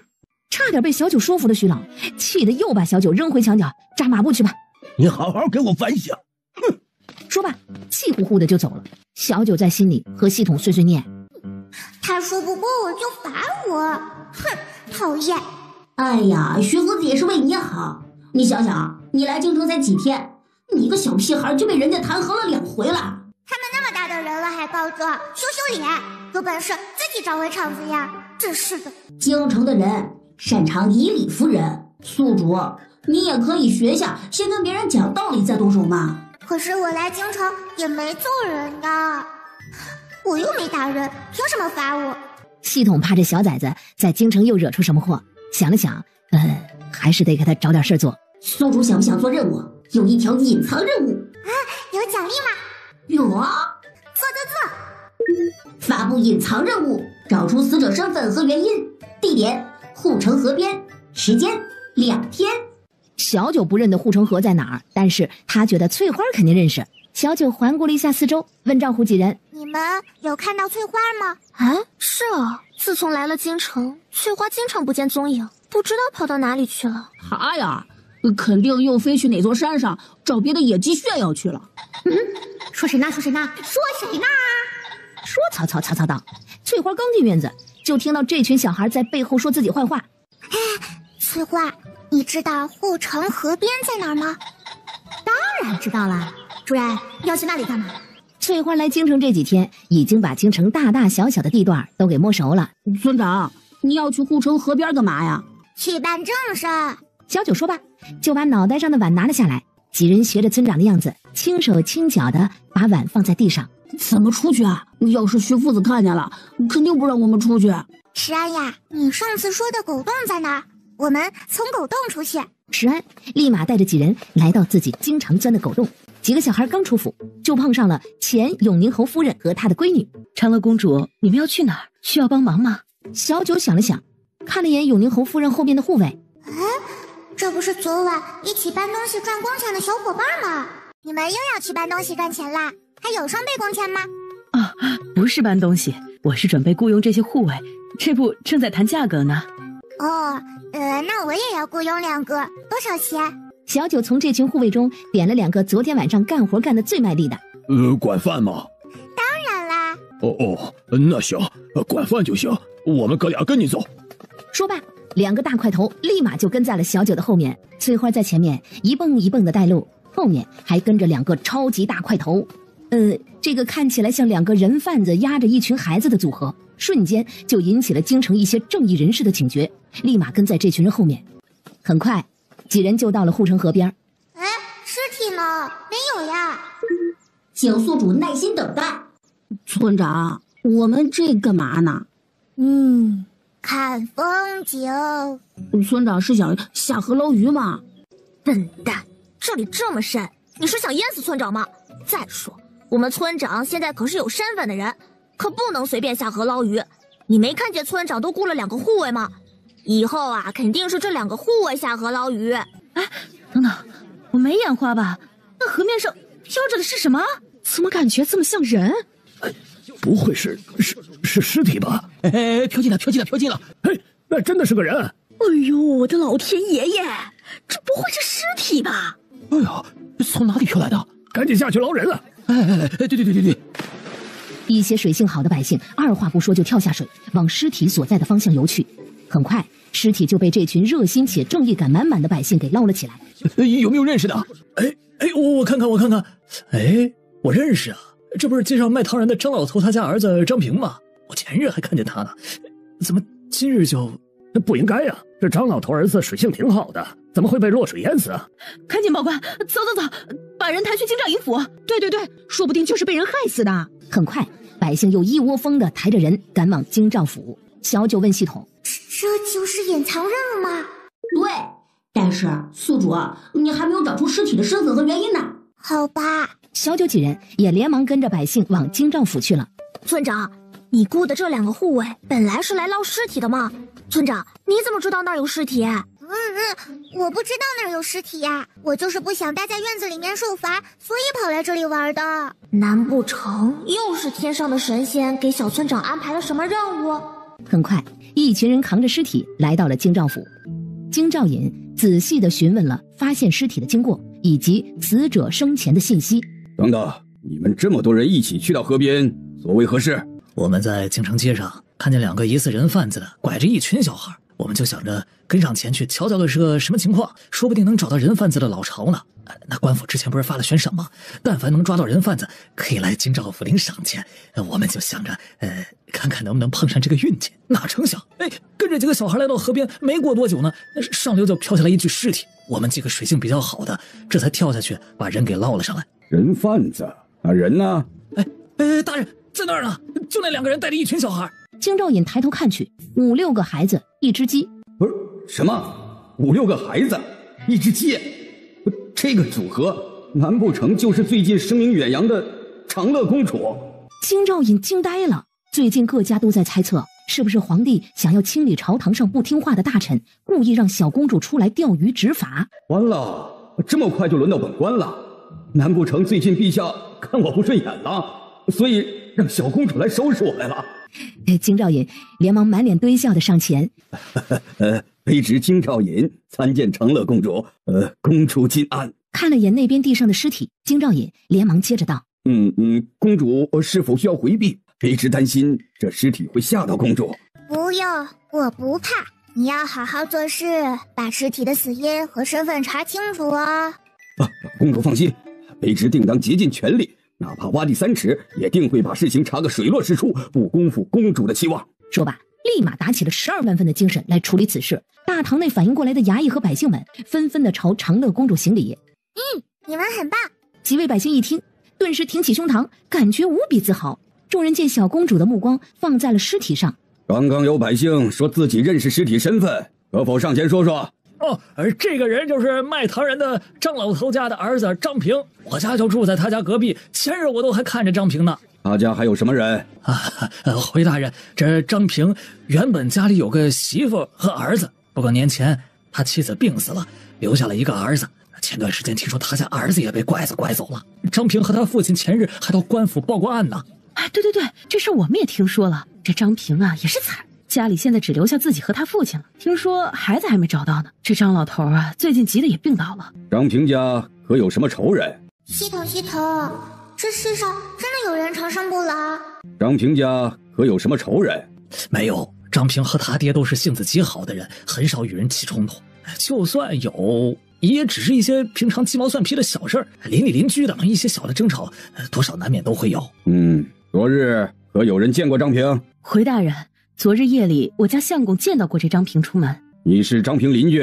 是，我家也住在张平附近。昨天夜里，我家相公还说这张平真是找孩子找魔怔了，大半夜不睡觉也跑出去找。众人唏嘘啊，京兆尹赶紧喊来仵作查验尸体，然后派了一些衙役去检查一下尸体是从何处飘下来的。另外派了几个衙役跟着百姓去到那个张平的家里询问情况。安排完这些事儿啊，长乐公主，卑职这边一旦有消息，立马派人通知你，可否？那要多久？10日内，卑职查出来，第一时间告知公主。不行，最多2日。两日？公主，这不可能啊！且不说这男子是不是自己失足落水，就说查清男子的身份，还有最近几日的行踪，也要花好几日的。不是失足落水，就是有凶手，你快去查呀！还有之前那个张平和他父亲报官，孩子被拐走了，你查出来了吗？那官府办事有个先来后到，这件案子比较多，人手不足，肯定要先忙完其他案子才能开始处理后面的案子。小九监那边站了一排的衙役，这不是有人吗？站在这里闲着呀，快动起来呀！就这样，整个京兆府人人手里就被分派了活计。没过多久，那几个被派出去的衙役便回来了。据张平的父亲所述，这张平昨夜与张老头提及了，似乎是已经找到儿子的下落，故而他才大晚上的外出，想要一探究竟。而前往护城河边探查线索的衙役也已经回来。原来这条河流的上游途经了好几个地方，其中便包括赫赫有名的弘福寺。仵作这边也已经得出了结果，这个张平在死前遭受了极为严重的内伤，所以现在是要找出这个内力深厚，能一掌把张平打进河里的人，这个人就是凶手。是的。那你去找呀。公主，此事急不得。刚刚衙役询问了河流附近的村民，并没有人见过张平。再说，从仵作验尸的结果来看，张平受了很严重的内伤，说明打这一掌的人武功高强，来无影去无踪，这人不是一时半会儿就能找到的。刚刚不是说还有一个弘福寺吗？怎么没去问？回公主，那弘福寺也不是小的们想查就能查的呀。是为什么不能查呀？弘福寺信众多，而且弘福寺听说来头不小，背靠长生殿，那可是当今陛下都不敢轻易冒犯的呀。小的们哪敢冒犯弘福寺啊？长生殿是什么地方？长生殿，公主你都没听说过呀？我们东夏国的国师那就是长生殿里出来的。据说这长生殿啊，凌驾于4国之上。每一个国家的国师啊，那都是长生殿的成员，即使是皇室成员，那也是必就忌惮长生殿里的人。长生殿的势力遍布各地，而且这长生殿的奇能异士众多，而且啊，还都是些武功高强之辈呢。公主，你看现在天色也不早了，要不公主先回府，等事情已经明了，找到凶手，衙门再派人第一时间通知公主，可好？那行，等你好消息。要是你明日还没找到，我就去你家找你哦。说罢，小九招手，带着呼啦啦的一群人回府了。京兆尹见长乐公主走了，总算是松了一口气。小九几人按照原路径从狗洞钻回了府，一进去就看见正在打坐的静心。你知道长生殿和弘福寺吗？知道啊，怎么了？那你能给我们讲讲吗？在世人的传说中，长生阁是个充满神秘和希望的地方，世人都想延年益寿，长生不老。长生殿就是能带给百姓希望的地方。那个长生殿真的能让人长生不老？这我也不知道，据说有百姓亲眼见过自己死去的亲人死而复生呢。静心看了眼四周，小声的道：我跟你们说，而且得罪长生殿的下场都很凄惨。那皇帝和朝堂上的人也信吗？那当然，谁不想延年益寿？这些达官显贵比百姓更想长生。就比如咱们东夏国的这个弘福寺，每天去上香的达官显贵络绎不绝，听说里面的高僧可灵了，我猜里面的高僧肯定可有钱了。哎呀，羡慕呀！哪像我们道观，四面漏风，穷得叮当响，每天想吃饱还得靠自己去招摇撞骗。是帮忙算命，替人排忧解难，赚点3瓜2枣。现在很多百姓和达官显贵家里都供奉着长生殿的牌子呢。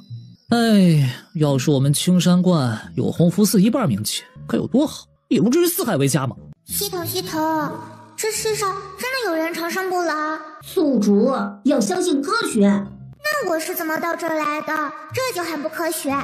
西头，你是从哪里来的？为什么别人都听不到你声音呀？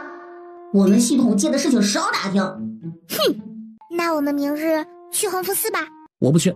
那我们明日去弘福寺吧。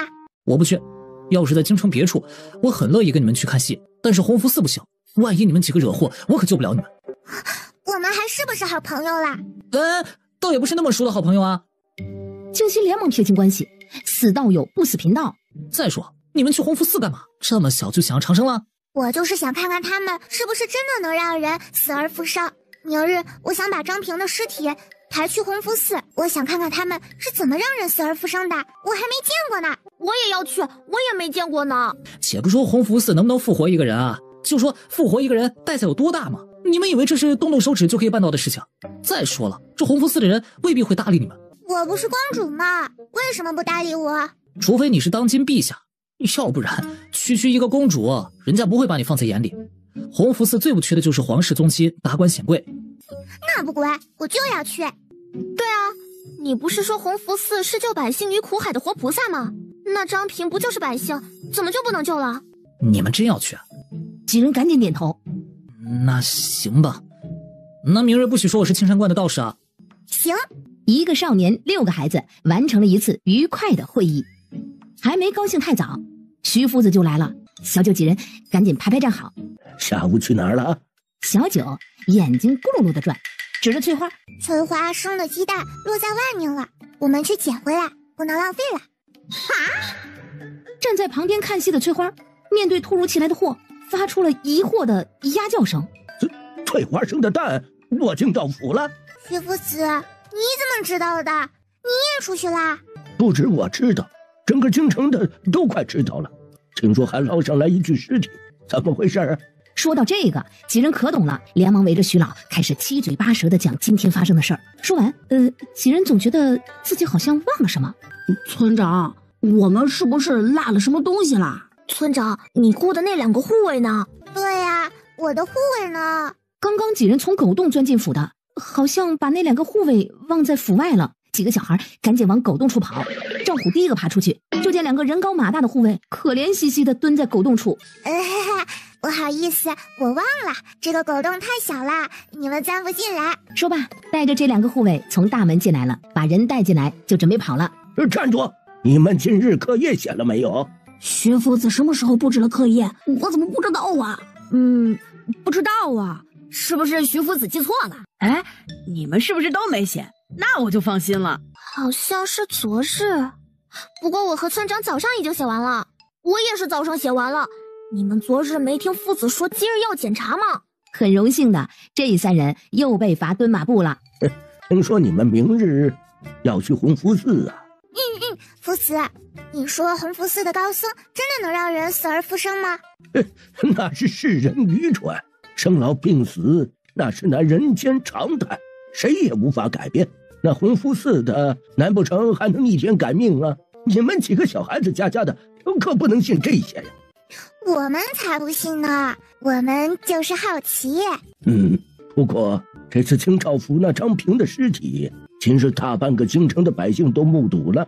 明日带着尸体去弘福寺，这群百姓定去瞧热闹。正好我倒要瞧瞧，这群号称救苦救难的高僧要如何应对。夫子和那弘福寺有仇？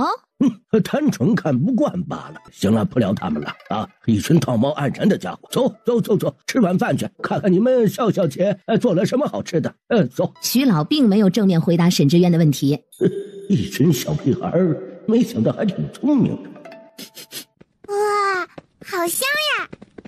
小胖子几人连忙马步也不蹲了，立马往吃饭的地儿跑。徐老也假装没看见。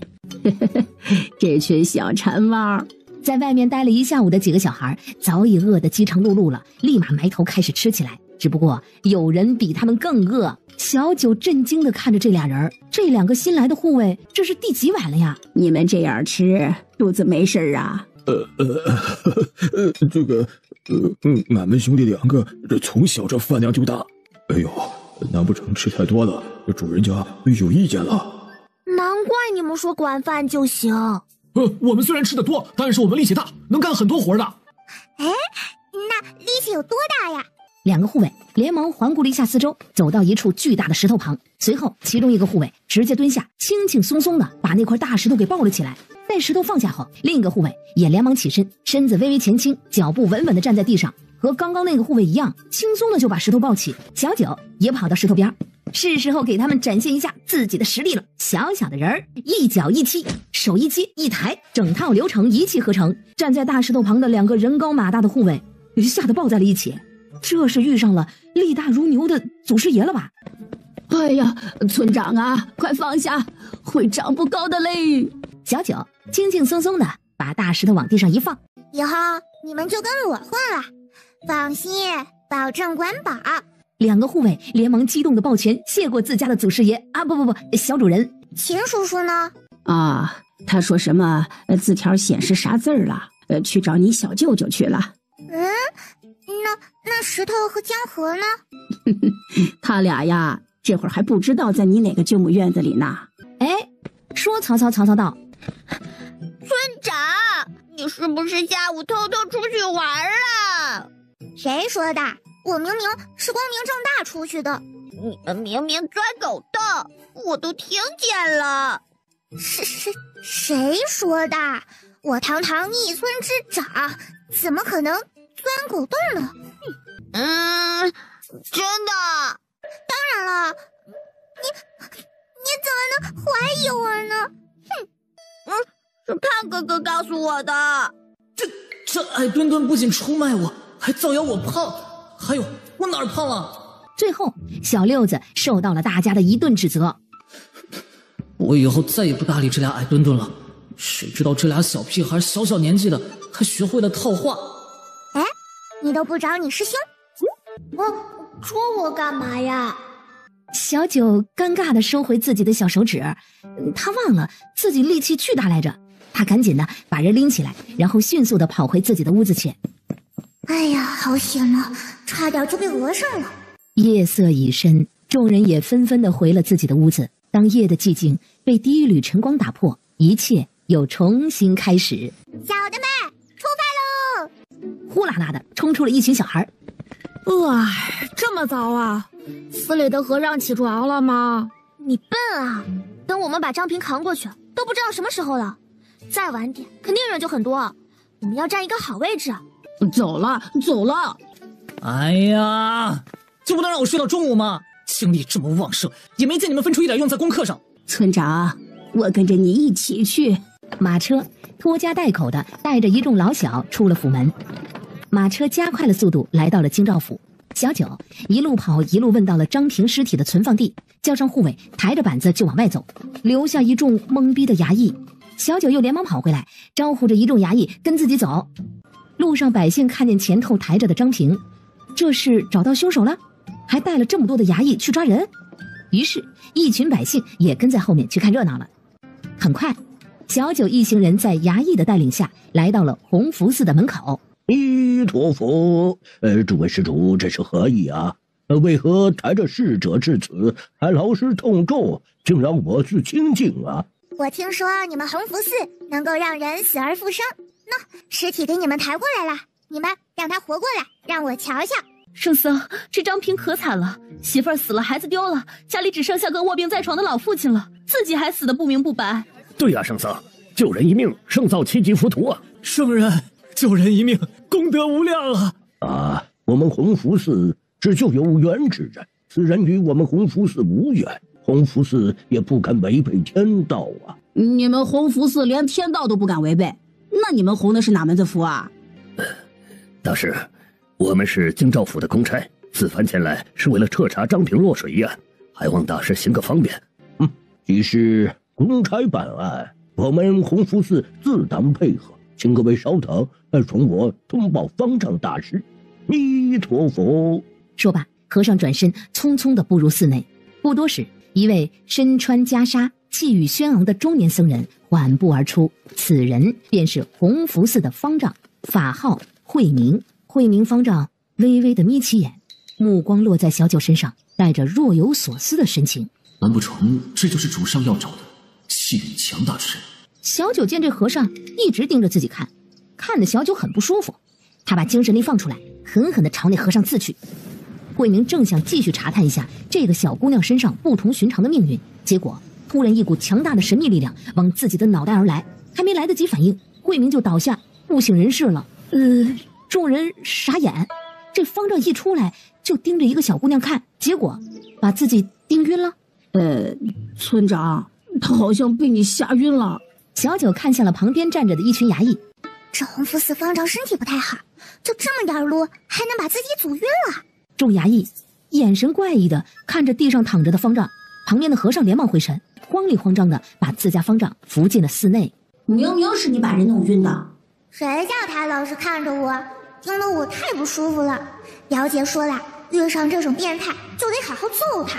宿主，他是和尚，那又怎样？他刚刚看你是在窥探你身上的秘密。不过你把他弄晕了倒也好。他能看见你？那你这么厉害？那你帮我把张平复活了。我想问问是谁把他打死的？我没有那么大能力。小九，画个圈圈诅咒你。系统自闭下线。小九几人站在门口，许久不见里面的和尚出来。小九无聊的用精神力往里面探探，看看这群人在里面干嘛。呀，这么多钱呀！想拿。小九看了一眼小钱钱，精神力继续在寺内游走。这底下空的，往下看看。哎呀，吓死个人了，好多尸体啊！继续往里探。等等，严夫子怎么被绑在一个十字架上了？还全身都是伤。是谁竟敢欺负我们父子？小九火冒三丈，立马一阵风般的旋了进去。赵虎几人见状，虽然不知道啥情况，但是跟着村长无脑冲就对了。府城连忙留下几个衙役看着张平，吩咐其他衙役也跟着冲了进去。哎，哪来的小孩子？这佛门圣地也是你们胡闹地方吗？就是，这可不是你们权贵子弟胡闹的地方。这洪福寺那是清净之地，怎容你们如此放肆？百姓们的议论声此起彼伏，夹杂着不满与愤怒。咋的？你们这群人刚刚在这外面吵吵嚷嚷的，也洪福寺救人就不是让人清静了？再说，这洪福寺不是号称救苦救难的活菩萨吗？咋的？刚刚你们跪着求你们的佛门圣地，那也没见你们口中的高僧把那张平救活呀？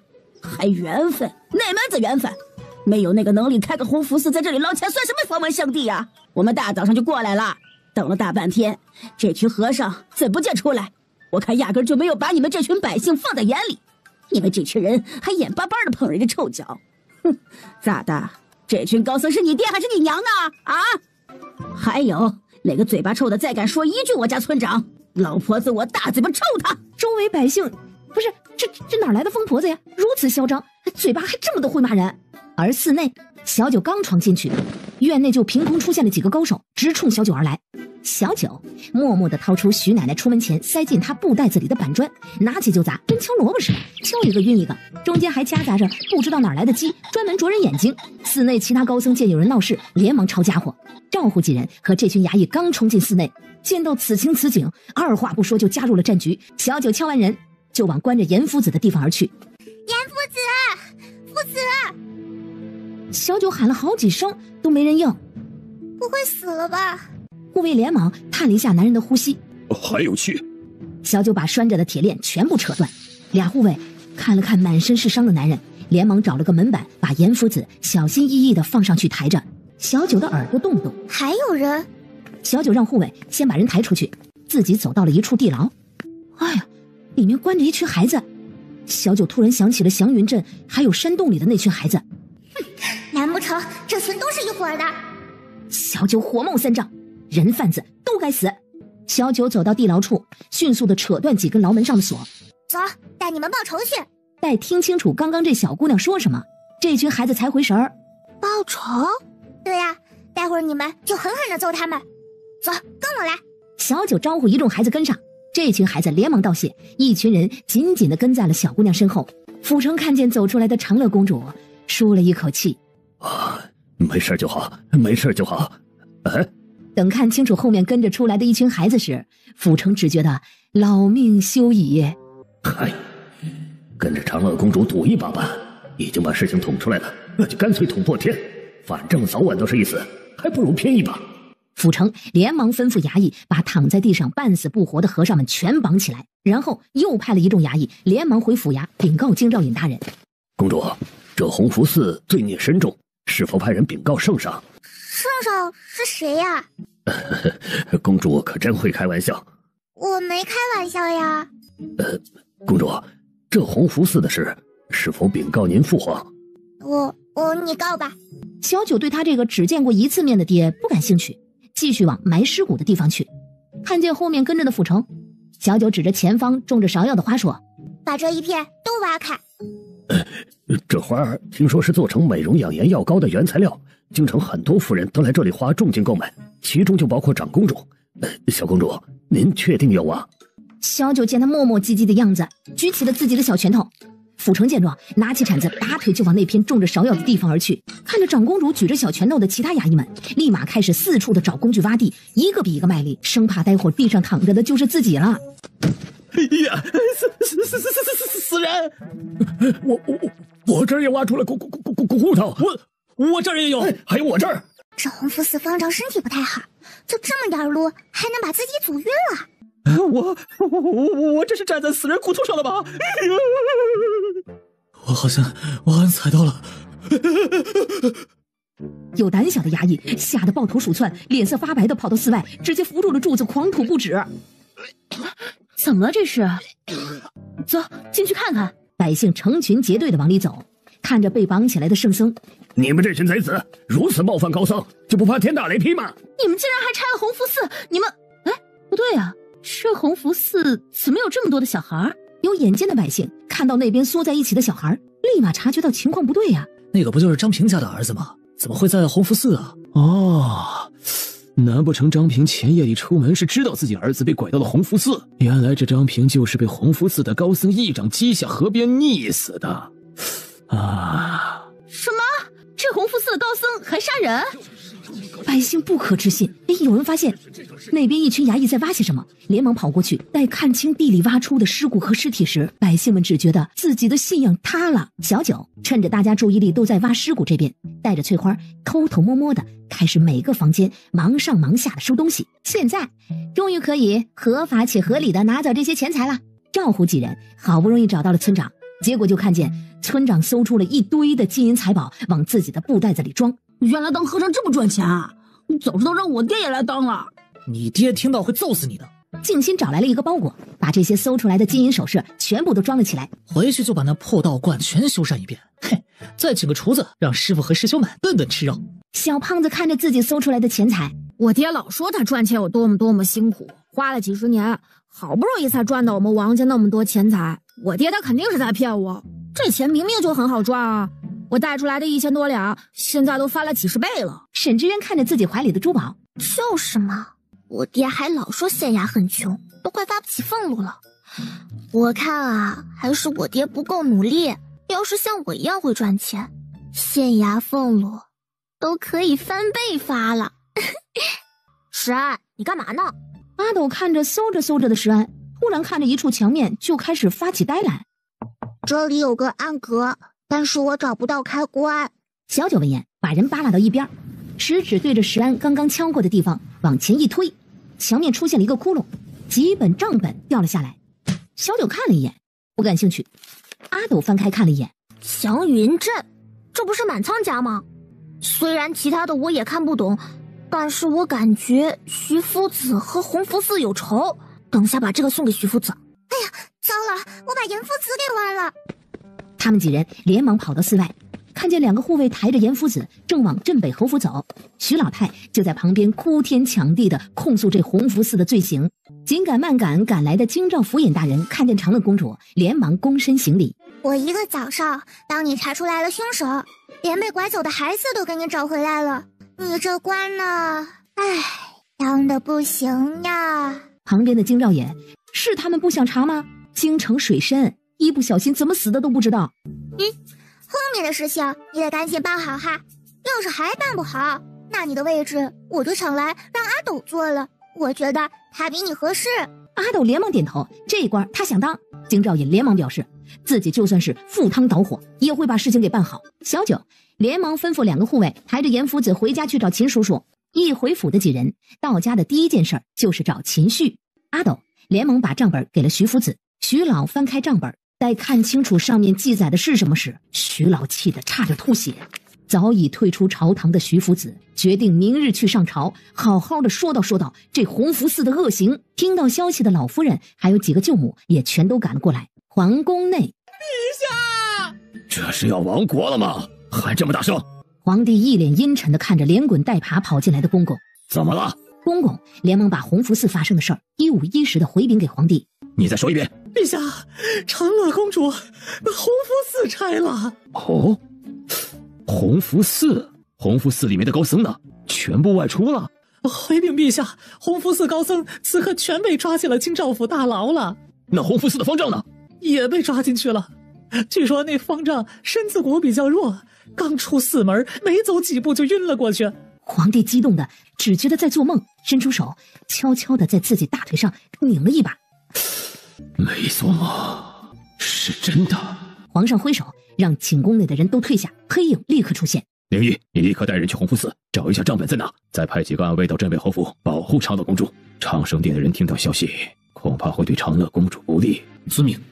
皇帝继续坐在殿内发呆。没过一会儿，公公就进来回禀说，贵妃娘娘求见。陛下，弘福寺的事您听说了吗？贵妃怎么看？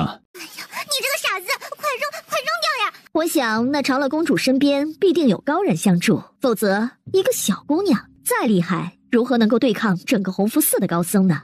您说是不是石家给长公主留了什么高手啊？不对，据我所知，石家武功最厉害的就属石家的老将军。就算是石家的老将军还在世，那也不能仅靠他一人就能打败弘福寺全部的高僧啊！再说了，还有那擅长阵法的方丈在呢。别管什么高手不高手的了，方丈被抓了，你现在不是应该最高兴吗？倒也没想到他这么没用，堂堂一个方丈栽到一个小孩手里，有什么好高兴的？您觉得他会坐以待毙的等死吗？您可别忘了，他可是会阵法的，想必今晚就会从京兆府的大牢里金蝉脱壳了。陛下还是担心您呢，不知道从哪儿认回来的闺女吧？皇上也想到了这件事儿，脸色顿时沉了下来。贵妃见状，幸灾乐祸的走了。没过一会儿，被派出去弘福寺找账本的暗卫也回来了。陛下，属下去迟离谱，账本没有找到，不知道弘福寺的人藏在何处。且属下发现，寺内财产不知何时被尽数转移走了，弘福寺现在就是个空盒子。还有陛下，据周围百姓说，弘福寺地牢还揪出来一个男子，被长乐公主给抬进了镇北侯府。今晚你亲自守在镇北侯府，那方丈恐怕今天晚上会找长乐公主的麻烦。属下遵命。夜深，镇北侯府果不其然，那方丈已经金蝉脱壳，此刻躲在一处无人的房子后面，不敢轻举妄动。小九几人围在严夫子的床前。请说说，严夫子伤得重不重呀？要多久才好？严夫子身上的伤可谓触目惊心，这些伤有些已经愈合，有些却还在流血，显然是被折磨了很久，得好生调养一阵子。原来袁夫子这么多天不来找我们，是被别人抓起来了，太过分了。村长，我们再去把那些和尚全部揍一遍吧。这会儿几个小孩只觉得上午在弘福寺揍那群和尚揍得轻了。小九看着重伤的严夫子，心中危险的想法越来越多。系统及时出声：恭喜宿主查出张婷的身份，并找到杀死张婷的凶手，奖励100积分加抽奖1次。由于宿主此次揭穿了弘福寺的罪行，解救了千千万万的孩子与水果，系统额外奖励600积分加抽奖1次。小九把2次抽奖全点了一遍，抽奖成功，奖励机关秘书大全1本，奖励鞭炮全家福10箱。哼，跟我来。村长，你想到办法了？小声点。于是几个小孩悄悄地来到了一处无人的地方。方丈见有人过来，连忙闪身一躲，躲进了一处空屋子。只是当闻到这扑鼻的臭味时，暗道倒霉，好死不活的刚好躲进了这茅房里。村长，我们现在就去京兆府牢房吗？再想想。几人顿时沉默，看见石安，突然就想到自己刚刚抽到的机关秘书大全。给你啊，好好学。谢谢姐姐。小九看了眼眼巴巴的众人，我只有1本，而且你们对机关术又不感兴趣。他看了眼自己储物袋里刚刚抽到的鞭炮，想了想，于是就掏出了几个威力很大的爆竹，一人手里递了一个。这是啥？这个小爆竹用火点燃这个引线就会爆炸了，下次我们拿去河边炸鱼。小九刚说完，就见赵虎已经迫不及待地点燃了引线。哎呀，你这个傻子，快扔掉呀，往远点扔。赵虎脑子还没反应过来，手已经听话的把东西往远处扔，正好扔进了一处茅房。方丈还没反应过来发生了什么，只听见砰的一声，那坑里的不明物体全部就炸飞了出来，把方丈从头淋到了脚。方丈顾不上这镇北侯是否有什么隐藏的高手了，他今日就要弄死这群小兔崽子。赵虎几人还在一边震惊这爆竹威力怎么这么大，就见一个好像是从粪坑里爬起来的人直冲他们而来。赵虎，你炸了个什么东西出来呀？几个小孩狼狈的逃窜，太臭了！你不要过来呀！赵虎，你完了！你把茅坑里的尸鬼炸上来了！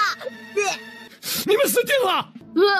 这尸鬼成精了，还会说话，太吓人了！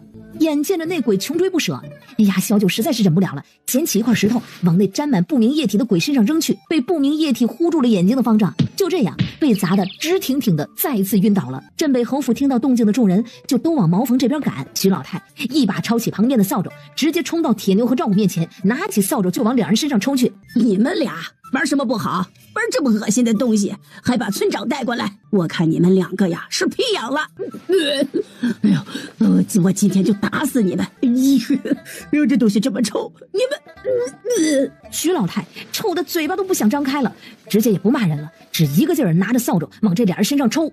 徐奶奶，不是我，茅房有鬼，是鬼成精了，这鬼偷偷在茅房玩，不关我们的事儿啊！果然，练了武的阿奶大人不是一般的疼。不行，这府里我是一秒都不能待了，我让李大出走。没想到这洪福寺的方丈竟有如此癖好，贫道竟还羡慕过这群和尚。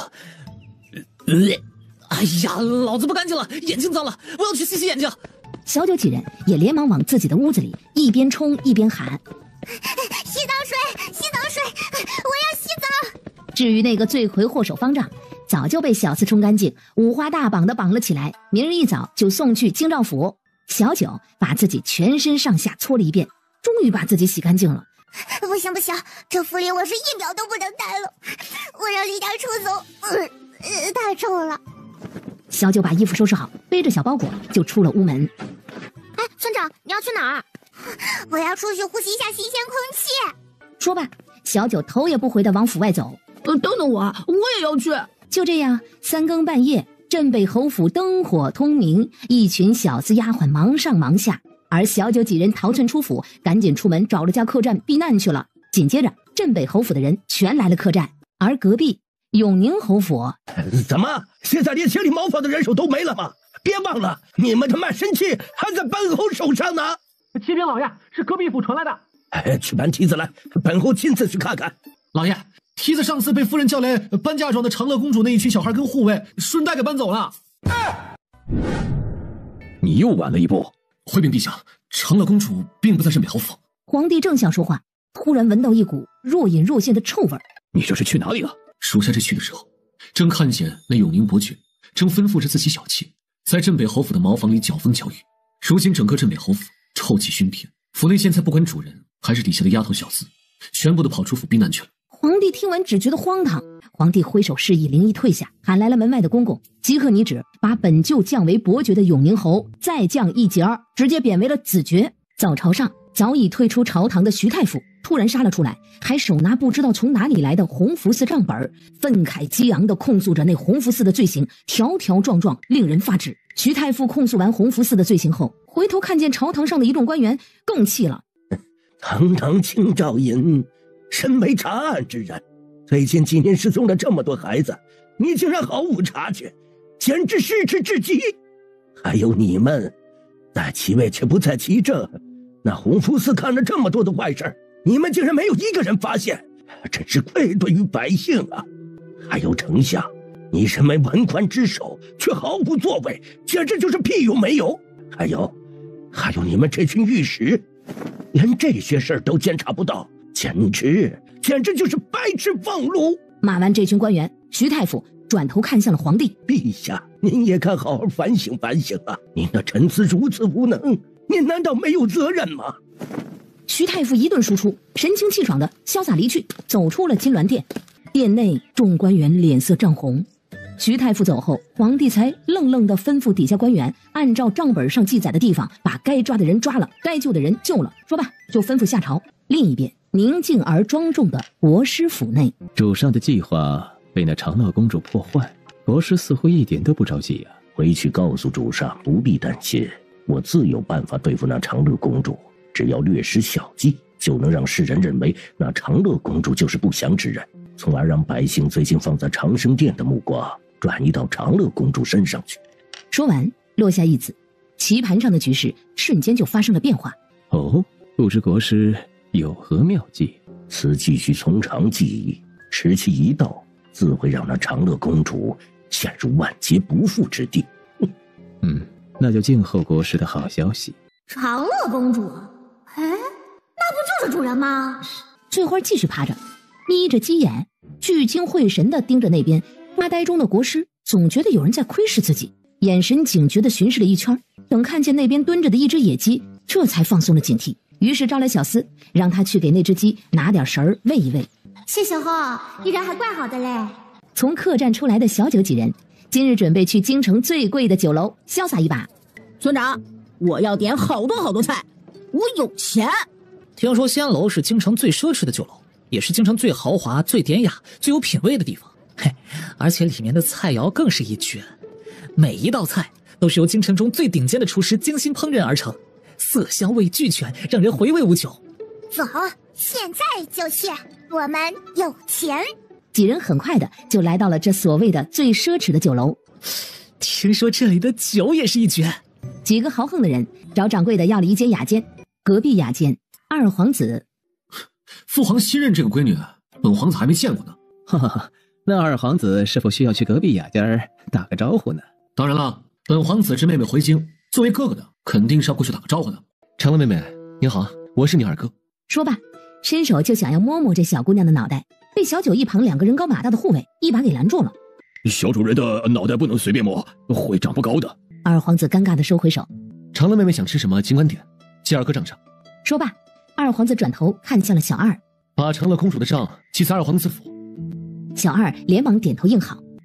你真要请客？我们很多人的。二皇子看了他们这一桌的小孩，外加两个护卫，一个道士。当然，尽管吃，以后来这儿吃饭啊，都记二哥账上。啊，谢谢你呀，你人真好。小九此刻突然觉得这二哥还是很有钱的，看来自己还得多加努力赚钱，才能够像二哥这么豪横。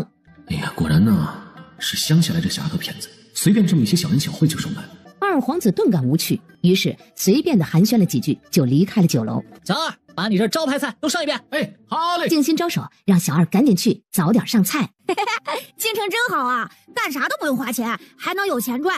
等我在京城再待一段时间啊，到时候回青山县，首富就该换人来做了。你这是意外的财产，要当首富可不是那么容易的，那是要有源源不断的资金进账。等你什么时候生意遍布全东夏国了，说不定就成了最厉害的首富了。怎么样才能有源源不断的资金进账呀？就比如说这个云仙楼，每天都有客人进店消费，这就是源源不断的资金进账。如果云仙楼开满全东夏国，那么每天进账的资金就更多了。小九几人听得似懂非懂，于是小九找小二，让他把掌柜的喊来。草民见过长乐公主，公主万安。刚刚我二哥说账都记在他的账上，你知道吧？刚刚二皇子已经交代过小的了，长乐公主的账记二皇子府，公主不必担心，尽管用餐。那就好，你这个店我买了，待会儿把账记在我二哥账上哈。嘿嘿。好，掌柜有些怀疑自己耳朵听错了。公主是想买下云仙楼。小九点头啊。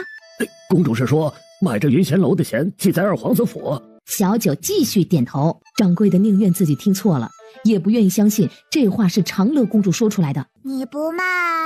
哎呀，公主啊，实在不是小的不卖，这云仙楼的东家并不是小的，小的做不了主啊。那云仙楼东家是谁呀？这小的也不知道，小的也只是个拿着工钱办事的，每个月东家会派人过来盘账的。那行吧，那你再准备个200-300人的饭菜，记我二哥账上，待会儿打包送去天际客栈。掌柜的一听长乐公主没有再提要买云仙楼的事儿，立马就松了一口气。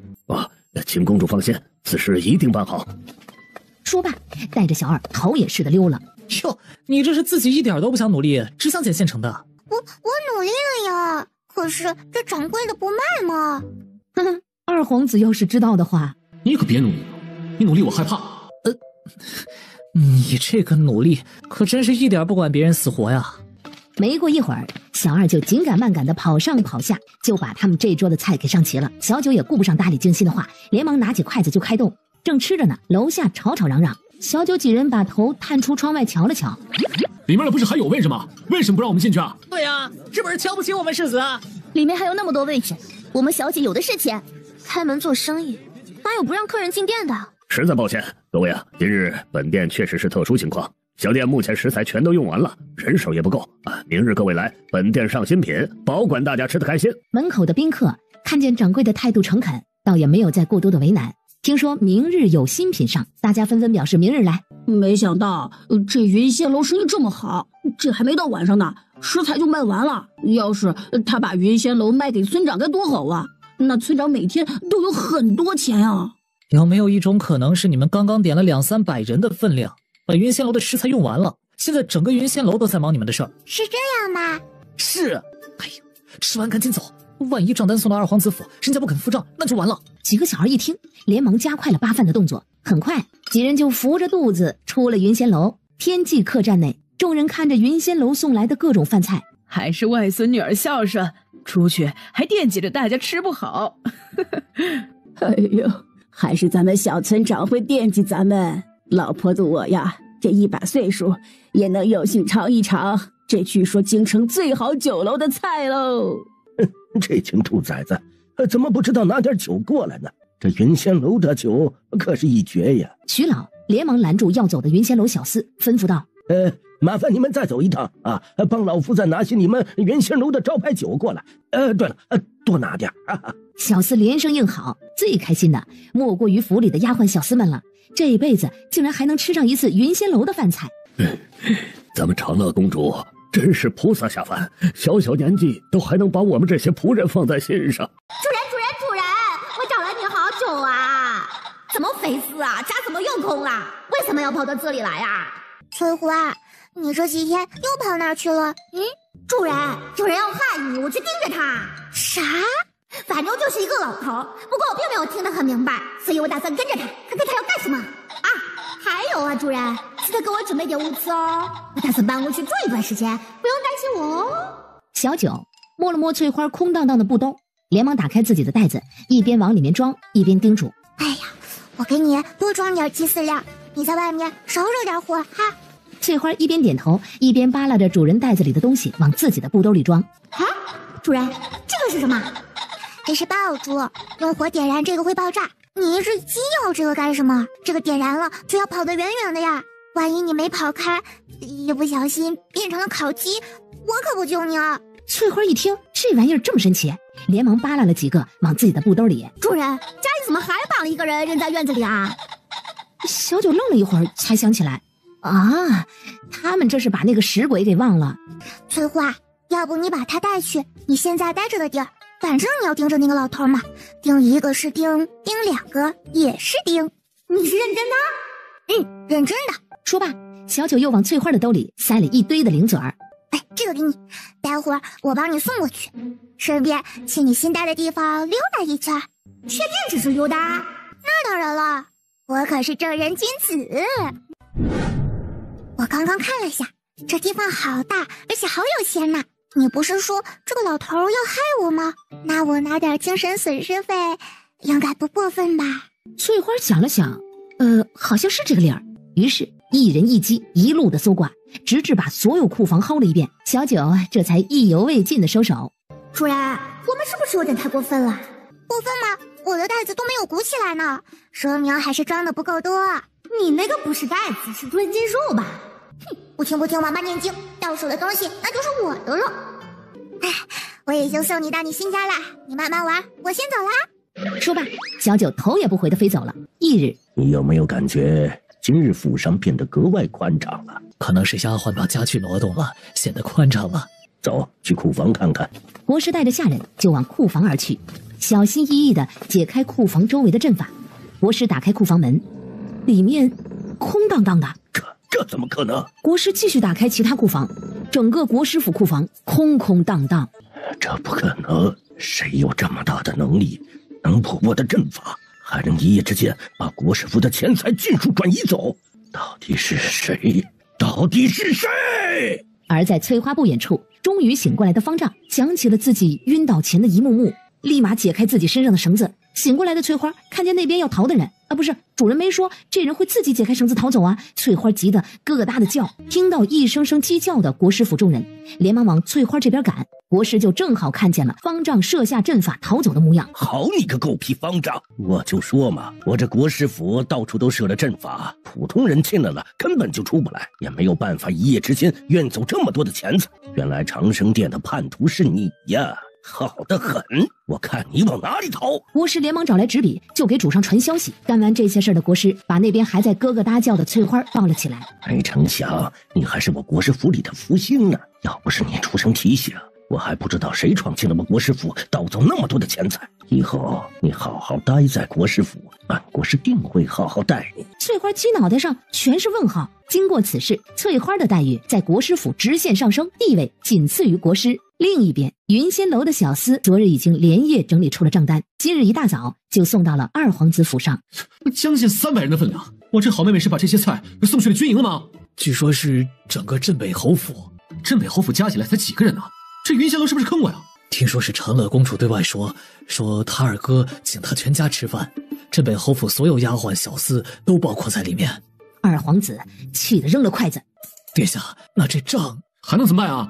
去库房找些不用的当掉，凑点出来啊！而同样听到这个消息的三皇子，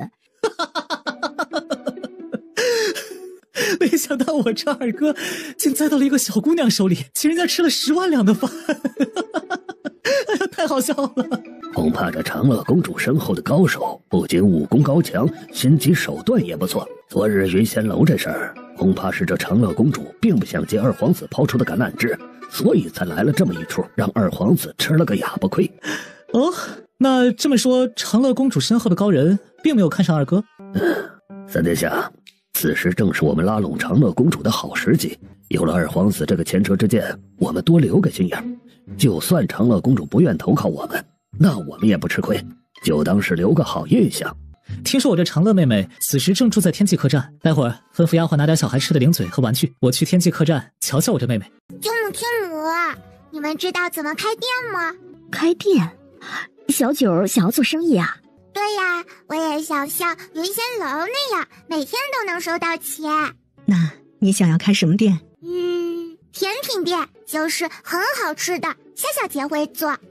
这倒是个新颖的吃食，目前京城还没有呢。听到外孙女要开甜品店的石老夫人，小九是要开甜品店。小九点头。那好，敢于尝试是好事儿。外祖母这府里的人，你都可以安排。石老夫人把朱管家喊来，让他把会算账的、之前跟着许笑笑学厨艺的，还有机灵的全喊了过来，让小九自己挑。小九两眼放光的看着这些帮手，他让管家安排人去京城找一个地段好的店铺，让丫鬟去和笑笑姐学怎么做甜品，让3个舅母去想这个店铺要怎么开。至于钱财如何，其他股份怎么分，小九就交给了小胖子。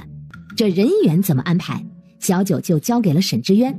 至于大股东大老板的小九，悠哉的回去整理自己昨日在国师府搜刮来的战利品了。路上看见石头和江河正在斗蛐蛐，小九蹲下来和他俩一起玩。没过一会儿，就听到管家来报，三皇子殿下来找小九了。三皇子，那不就是跟二皇子一样，是我哥哥吗？小九让管家带人进来。长乐妹妹，你好啊，我是你三哥。三哥好。三哥也是来请我全家吃饭的吗？三皇子假装没听到，招手让小厮把带来的零嘴和小玩具全部抬上来。三哥给你带了礼物过来，长乐妹妹看看喜不喜欢。石头和江河连忙扔掉手中的蛐蛐，往抬上来的箱子里面扒拉去了。小九对这些零嘴很感兴趣。长乐妹妹喜欢这些东西吗？喜欢的话，三哥下次还给你送。喜欢呀，谢谢你啊。你人真好。三皇子还想说什么，从窗子里正好看到楼下院子里打坐的一个少年道士。莫非此人就是长乐公主身后的高人？三皇子连忙扔下自己的小厮，就往楼下院子里的少年道士而去。楼上，石头和江河两人正在争着一个鹅卵石一样的光滑石头，两人呢还都想要，谁也不让谁。小九想了想，把一个碎银握在自己其中的一个手里。你们谁猜中了哪只手里面有碎银，那这块鹅卵石就是谁的。石头和江河两人连忙开始猜，最后石头输了，眼见着鹅卵石要不属于自己的了。明明是我先看到的，就是我的。江河赶紧扑过去抢着鹅卵石。村长说了，谁猜中了就是谁的，就是我的，快还给我。石头见说不过江河，气得使出了吃奶的劲儿，搬起鹅卵石就往楼下扔去。谁也别玩了，讨厌！你才讨厌呢，谁也不理你了。气得小九直接把两人都拎去门口扎马步去了。小九气呼呼的下楼，赵虎几人见状，连忙跟在气呼呼的村长后面。小九来到了院子，看着躺在地上的三皇子，三哥，嘿嘿，这里不让睡觉。见他还没反应，三哥醒醒啦，这里睡觉凉。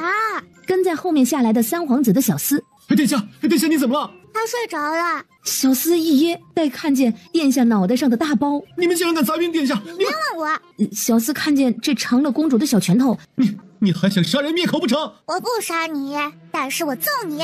我最讨厌别人冤枉我了。几个小厮闻言，动作迅速的抬起自家殿下，逃也似的冲出了天际客栈。哼，好心没好报。目睹了全城的静心，赶紧挪地儿，换了个地方打坐。客栈内，秦旭那边终于传来了好消息，严贵醒了。几个小孩一听，立马兴奋的一窝蜂的往严夫子的房间跑去。严夫子，你还疼吗？严夫子，是谁欺负你？是不是我们去和尚打的你？我们待会儿就去牢房把人抓过来，让你打回来。严夫子看着这群小孩，不知怎么眼眶就红了。你知不知道，这群小孩把背靠长生殿的洪福寺给一锅端了？惊不惊喜呀？意不意外呀？什么？一锅端？他们就是这小家伙，瞧瞧吧。见严夫子和徐夫子指着自己，嘿嘿，我就轻轻的敲了他们一下，谁知道他们一敲就倒了。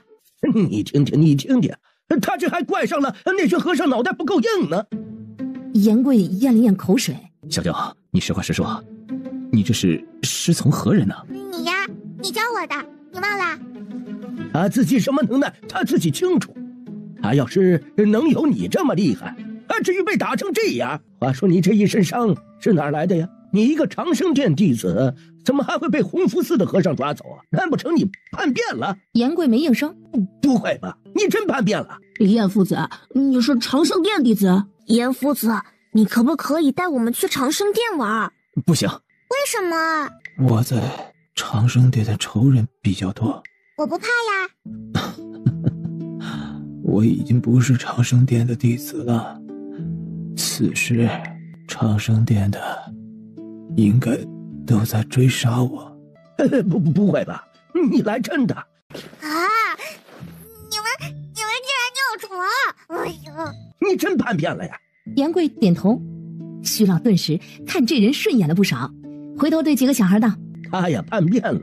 他现在可是被整个长生殿追杀呢，你们跟着去，那就是活靶子。也不对，说不定你们去啊，长生殿还是不是叫长生殿就未知了。你这伤是洪福寺那方丈伤的吧？他这是看见你被长生殿追杀，先下手把你折磨一遍，回头再把你交给长生殿。你说你们到底什么仇什么怨啊？你这人缘就这么差呢？严贵转移话题，那你们来京城干什么呀？看我外祖母呀。你找到外祖母了？小九点头。徐老见这人还什么都不知道呢，于是就把小九的身份一五一十的说了一遍。严贵感觉自己这才走了几个月，怎么就像是过了好几年似的？你不是长生殿弟子吗？那当年石家的事儿，你就不知道点什么内情？此事我并不知情，我只是长生殿一个小小的弟子。当年是听说武功高强之人都在长生殿，所以才想着加入长生殿学武的。那你在长生殿活了这么久，你就什么秘密都不知道？有次师父喝醉酒，曾经说漏过嘴，说主圣正在搜集一些气运比较强的人，而且长生殿里有一处神秘的山谷，里面就关着那么几个气运很强之人。难不成你那所谓的主上还能把别人的气运转移到自个儿身上不成？他这是想干什么呀？难不成还真像传言说的那样，可以起死回生？严贵摇摇头，表示不清楚。不过我在长生殿里确实见到过几个死去的人再次复活过来。真有这么神奇的事儿？这下屋子里的人都震惊不已了。那蛊虫是怎么回事？不清楚。长生殿里奇能异事比较多，说不定哪个长老就擅长这个呢。秦旭见刚刚苏醒的严贵这会儿脸色看起来格外疲惫，连忙提醒几个小孩：你们父子该休息了，明天再过来看他吧。小九几人闻言，这才依依不舍地离开了严夫子的屋子。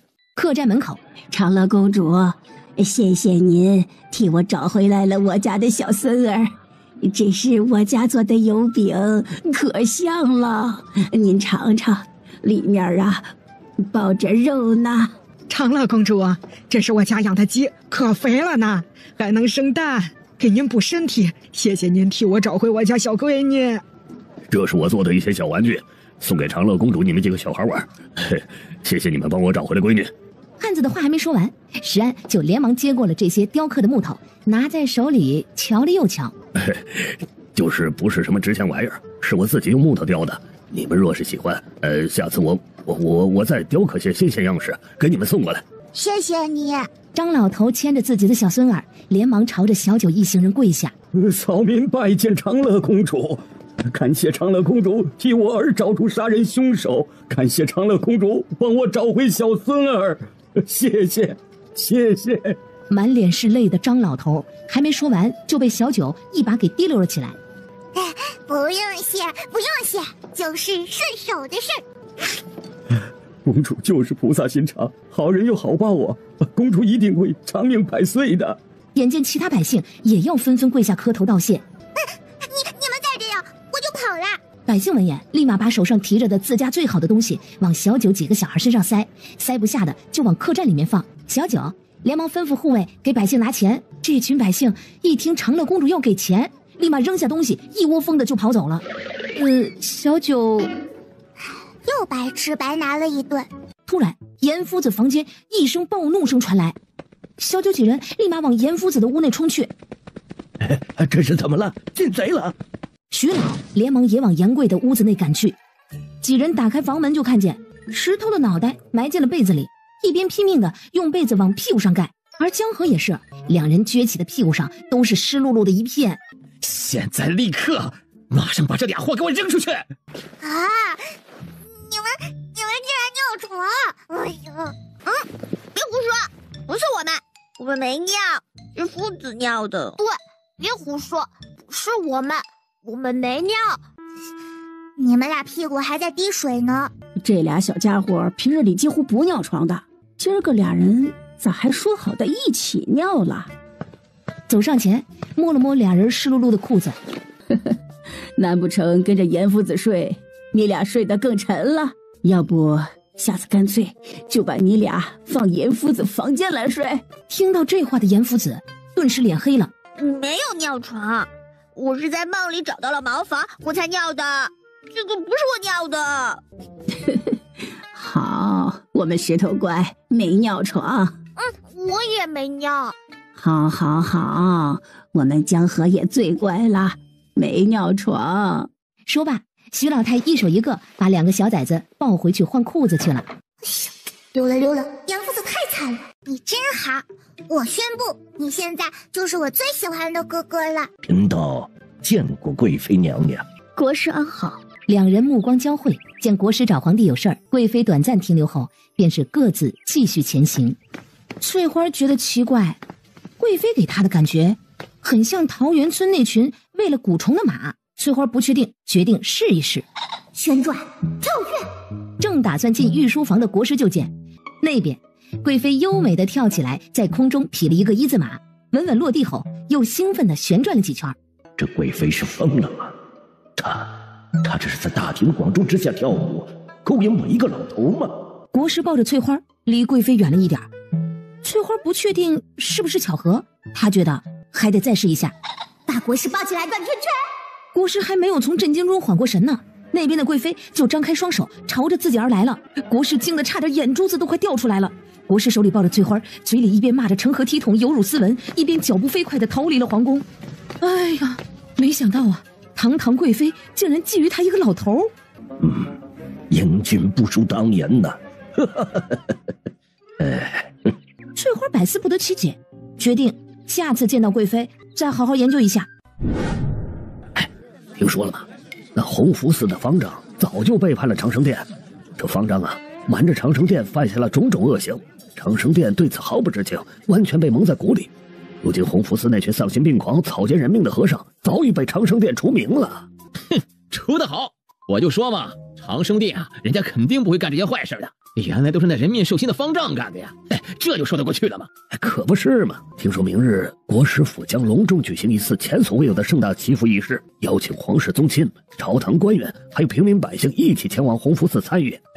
听说了吗？此次仪式的目的啊，就是为了超度那些因弘福寺恶行而枉死的冤魂，让他们啊得以安息。翌日，二哥，谢谢你请我吃饭，云仙楼的饭菜特别好吃，我下次去吃呢，还记在你的账上呀。二哥，你真好呀，你是我见过最好的哥哥了，嘿嘿。二皇子惊恐的扭头。长乐妹妹啊，你可能不知道，你还有大哥、三哥、四哥呢，他们正愁没机会爱护长乐妹妹你呢。二哥不能这么自私啊，得把机会留给其余哥哥呀。你下次吃饭的时候呢，记在那几位哥哥的府上，他们肯定会很高兴的。真的？你们这里爱护妹妹的方式就是请吃饭吗？小九疑惑地问二皇子，二皇子的头点得极快。所以长乐妹妹，二哥并不是最好的哥哥，你其余这几位哥哥都是好人，你得给他们爱护你的机会，让他们多表现，多让他们请你吃饭，他们心里肯定会高兴的。小九似懂非懂地点了点头。见吞金兽终于听进去了，不再可着自己一个人霍霍的二皇子悄悄地松了一口气。二哥，你真好，我宣布你现在就是我最喜欢的哥哥了。二哥其实不好，二哥很多缺点的，你其余几个哥哥人更好，小九下次可以多喊他们几个啊。二哥你放心，就算其他哥哥再好，你也是我最喜欢的哥哥。我也真喜欢你了，嘿嘿。大可不必啊，你们的喜欢我承受不起啊我。贵妃看着皇帝心神不宁的样子，你是担心国师对长乐公主不利？我刚才看见长生殿的人了，国师今日要做的事，看来是长生殿授意的。但是今日这事，你我并不知情，那就只有一种可能，此事事关你我，又或者长生殿的人现在并不信任你我二人。我能想到的，那就是只有弘福寺之事。弘福寺是长乐公主一手捣毁，而长生殿恐怕不会善罢甘休。今日国师搞这么大阵仗，恐怕都是冲着长乐公主去的。主上为什么不信任我？京城的消息每一桩每一件，我都有飞鸽传书回去。主上为何会不信任我？皇帝有些同情地看着他。据灵医打探到的消息，贵妃这段时间寄出去的信鸽都被镇北侯府住着的那个叫阿斗的孩子给打下来了。公主殿下，陛下有请，邀您到陛下那边同坐。不要，我要跟二哥坐，我喜欢坐二哥的旁边，谁也不要把我和二哥分开。二皇子震惊地看着长乐公主，长乐妹妹竟然如此喜欢自己这个二哥。公公头也不回的就去回禀陛下了。很快，那边的高台上，国事已经开始了。翠花懒洋洋地趴在旁边，看着国师正在摆弄着祈福要用的道具，而远处两个男子站在暗处看着这边。国师搞得这么大的阵仗，这是一点活路都不准备给长乐公主留啊！怎么？难不成你还同情他了不是？你看我像是同情心泛滥的人吗？不是最好。高台上，国师身着华丽的法袍，手持法器，在众人的注视下，口中念念有词，向天地神灵祈求福祉，送这些枉死的冤魂前往地府投个好胎。随着国师再次抬脚跳起时，小九的精神力悄悄的就伸到了国师的脚板下，挠了一下。国师淡定的从地上爬起来。妖孽，那里跑！对！此处冤魂聚集，诸多已化为怨灵，贫僧需付出些许的代价，方能将这些枉死的怨魂送去投胎。说罢，闭上眼睛，双手合十，开始默默的诵经。国师的话让周围百姓顿时心生敬畏。小九继续用精神力瞄准国师的胳肢窝，轻轻的挠了几下，左边挠一下，右边挠一下，好玩，好好玩，左右一边来一下。国师直接狂笑的倒在地上打滚。这下众人可不是惊讶了，这会儿是惊恐。小九看着高台上的国师，捂着嘴偷笑。台上的国师这会儿有点慌了，他不会真的碰上鬼了吧？国师觉得不能再这样下去了，决定赶紧进入正题。恐怕这群孩子不愿贫道送他们一程啊。说罢，国师无奈的起身，看着那边正在捂嘴笑的小九。据说当时是长乐公主揭露了弘福寺的罪行，让埋在弘福寺的尸骨得以重见天日。想必这群怨灵更信服长乐公主，不知长乐公主愿不愿意上来送这些冤魂一程。众人的目光聚集在了长乐公主身上。小九那当然愿意啊，跳大神她可会了。小九立马蹦蹦跳跳的上台去了。国师把小九请上来，先让小九净手，然后又让小九盘腿坐在蒲团上。只见国师往小九周边摆了几个石子儿，然后又撒了点什么东西。他们这超度亡魂还是超度小九啊？这是在干什么？还摆弄阵法？徐老太几人一听，这还了得，立马就要冲上台去。你们这会儿冲过去，那边的弓箭手立马就会把你们射成筛子。站在高台上的小九突然就想整点活了。小九昂首挺胸地站了起来。国师内心狂喜，看来是阵法起作用了。小九站起来，在自己的兜里掏啊掏啊，掏出了一把爆竹。小九手里握着爆竹，一边学着刚刚国师跳大神的模样，嘴里还一边大声地念叨着：太上老君齐齐如律令，走你！扔出去的爆竹刚好砸在了国师的两腿之间，砰的一声，国师只觉得有什么东西碎了。国师，你相信光吗？你看，这就是光。嘿！说罢，手里的爆竹继续往国师的两腿之间而去。国师吓得都顾不上疼了，捂着不知道还存不存在的东西，连忙站了起来，往旁边逃窜。妖孽，哪里跑？来！底下百姓一听，顿时明白了，这长乐公主是在除妖。暗处的两名男子见事情脱离了他们的掌控，两人持剑就往小九而去。看了全城的翠花，心痒痒的。翠花要玩。翠花就从自己的兜里掏出了一个大爆竹，想起之前主人教自己的，用爪子把爆竹的引线往旁边盆里的火上一点，见差不多了，就往高台处一扔。两名男子刚落地，其中一个只觉得踩到什么东西，还没等反应过来，只听一声巨响，两人被炸得飞了起来，衣服四分五裂，两人赤条条的，全身上下被炸得乌黑。小九见高台上的众人都半死不活了，同志们，你们好，我已经把王子的冤魂都送去地府了。至于不愿意去地府投胎的妖孽，都被我降服啦，大家可以放心啦。百姓立马鼓掌叫好。刚刚那么一出，看得他们惊奇极了。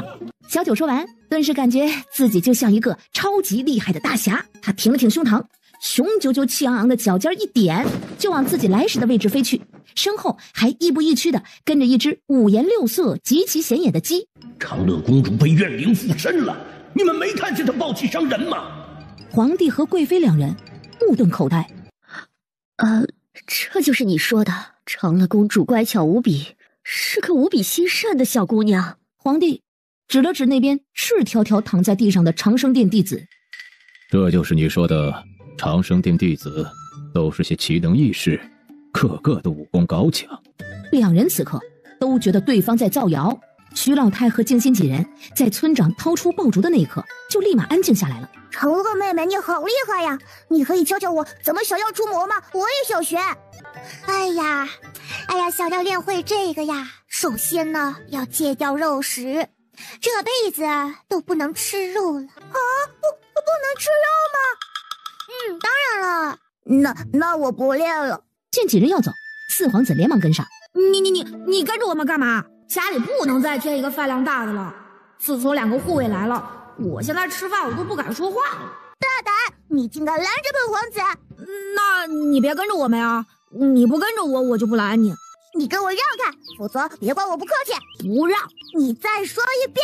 就不让！你休想跟我们回去吃笑笑姐做的红烧排骨。听见吃的，四皇子的气噗的一下子全消了。红烧排骨这是什么？好吃吗？当然好吃啊！只要是笑笑姐做的，那就是最好吃的。笑笑姐可是天下第一厉害的厨师。我不信，天下第一厉害的厨师是皇宫的御厨，你骗人！你才骗人呢！笑笑姐是天底下最厉害的厨师。你要是不信，好啊，现在就让你去我们家，让你尝一口，你就知道到底是谁在骗人了。去就去，谁怕谁？好，走啊，现在就走。两人雄赳赳气昂昂的就往前走去。看完全程的小九几人大为震惊，要不要让秦叔叔帮王者荣看下脑袋？我总觉得他和赵虎一样，脑袋里面比我们少了好多东西。我也觉得，我总觉得他俩脑袋里面很空。哎，要不让秦叔叔检查一下？你俩说我坏话，能不能避着点我？我能听见。你能听懂啊？我们还以为你听不懂呢。想打架？君子动口不动手。说罢，几人立马扔下赵虎就跑了。路上，哎呀，我这心里不得劲儿啊，总觉得落了什么东西。小九几人闻言回头看了一眼，看见徐奶奶手里抱着的睡得正香的江河。石头呢？几人看着远处走远的二皇子队伍，要不要去抱回来？几人你看我，我看你，好吧，一个比一个懒。我看我二哥挺喜欢石头的，要不然让二哥带几天，等石头想回家了，二哥应该会把石头送回家的吧。而这边，要是长乐公主那边来人，让他们进来。说罢，就把石头抱进了二皇子妃的屋内。这段时间麻烦王妃帮忙看下这小孩，待会儿长乐公主那边会派人过来接回去的。二皇子说完，就把石头交到了二皇子妃手上，头也不回的就走了。二皇子妃看着怀里睡得正香的奶娃娃，娘娘，您与殿下成婚也有一段时日了，可是殿下却一直不在您屋内留宿，这样下去，娘娘何时才能怀上小殿下呀？我与殿下才成婚不久，这种事情急也没用，我们还是耐心等待吧。可是贺夏小姐经常跟着自己哥哥往二皇子府上跑，明眼人都能看出来，这贺小姐对殿下有意，服装上上下下都在传。这贺小姐与殿下从小一起长大，迟早会进了二皇子府。娘娘，你怎么一点都不着急？你都不知道那贺家小姐嚣张的样子，都把自己当作是二皇子府的女主人了。二皇子妃见还在睡的石头，忙让丫鬟小声点儿。王妃，你倒是想想办法，趁贺家小姐进门之前怀上殿下的孩子呀！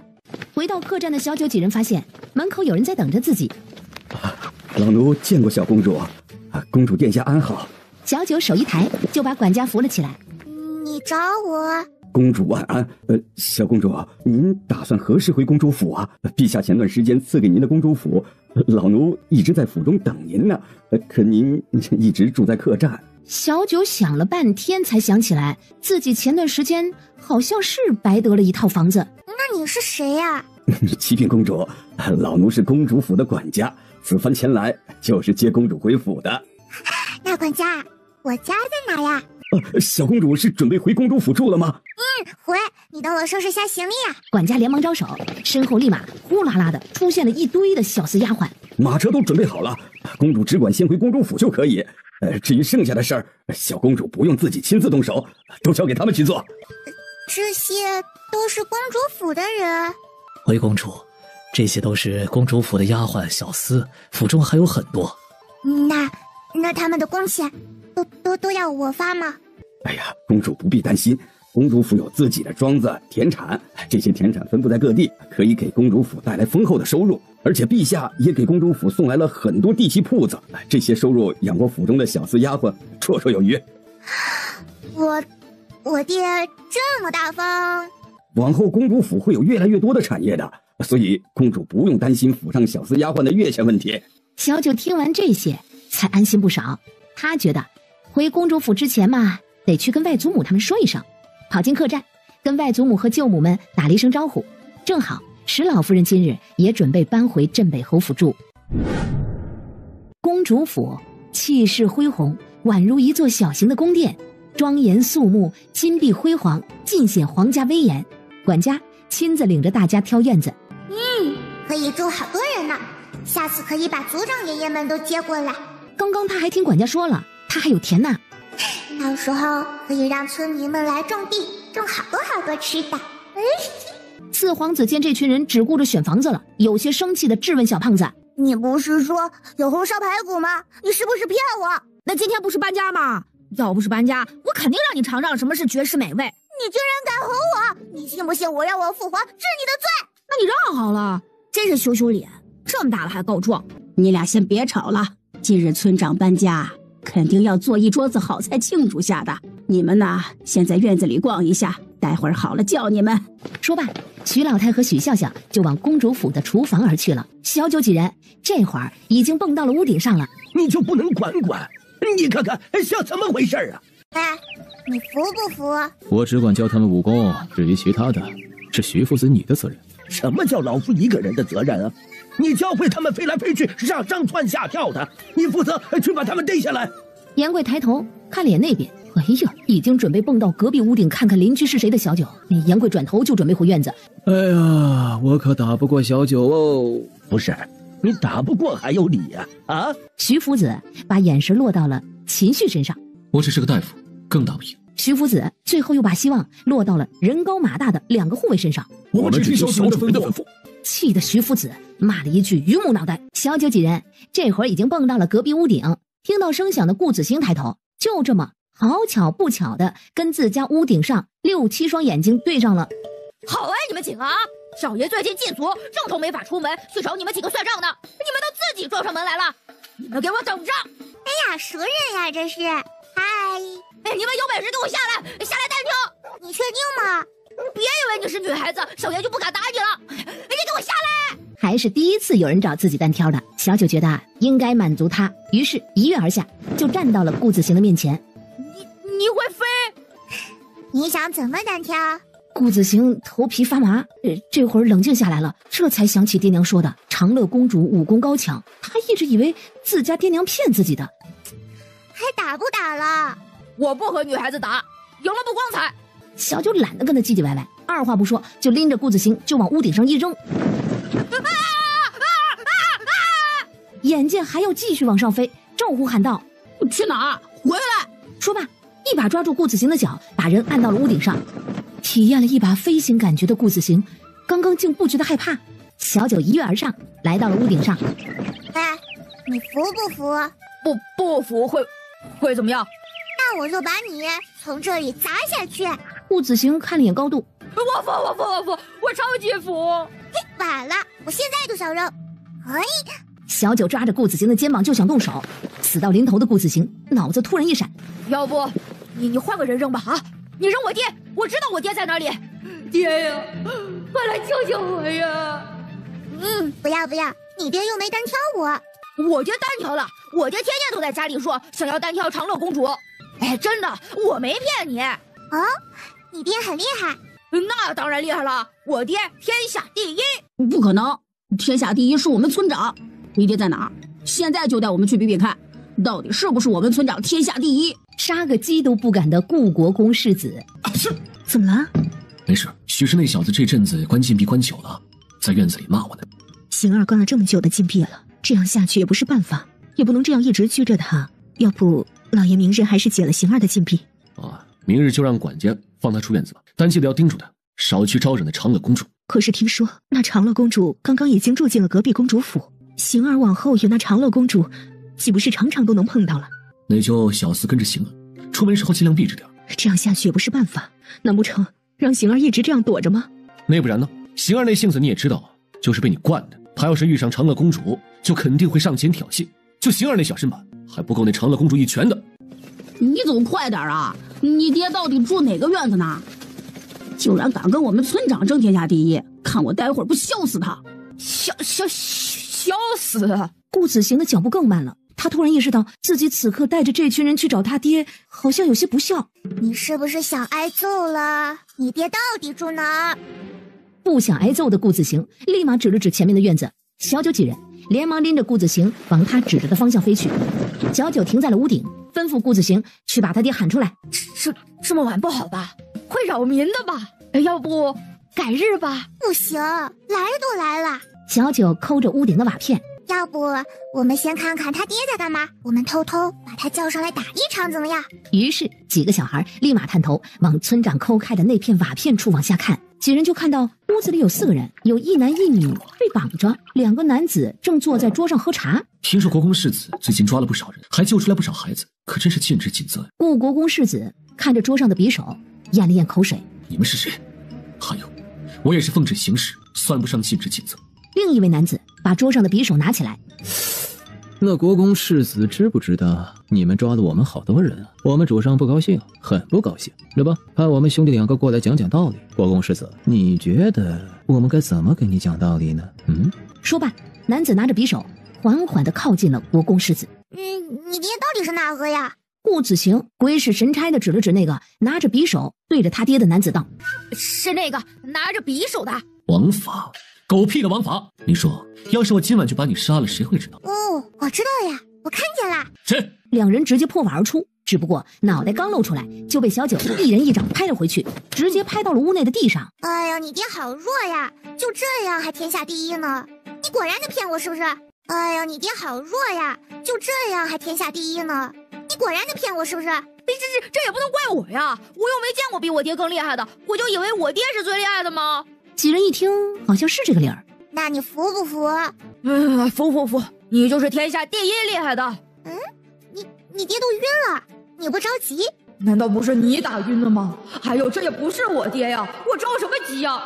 顾国公世子和顾夫人看着刚才嚣张的不行，这会儿躺在坑里一动不动的两个男子，连忙抬头看向了屋顶上方是何方神圣，结果就看到了屋顶蹲着往下看的自家儿子。行儿，他们是不是在叫你啊？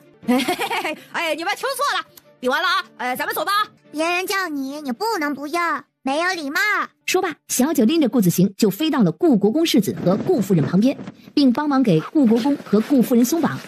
两人赶紧对着救命恩人长乐公主千恩万谢。顾夫人一看到自家儿子，行儿，不知这位夫人找小爷是有何事啊？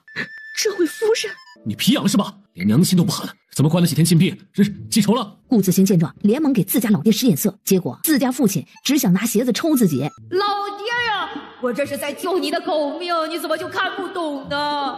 她是你娘亲？顾子行看着老爹举起的鞋，连忙点头。小九几人看着那边护着他娘亲的男人，再看了眼顾子行那躺在地上的亲爹，然后联想了一下他们刚刚看见的几个孩子，震惊的捂着嘴。你爹真可怜。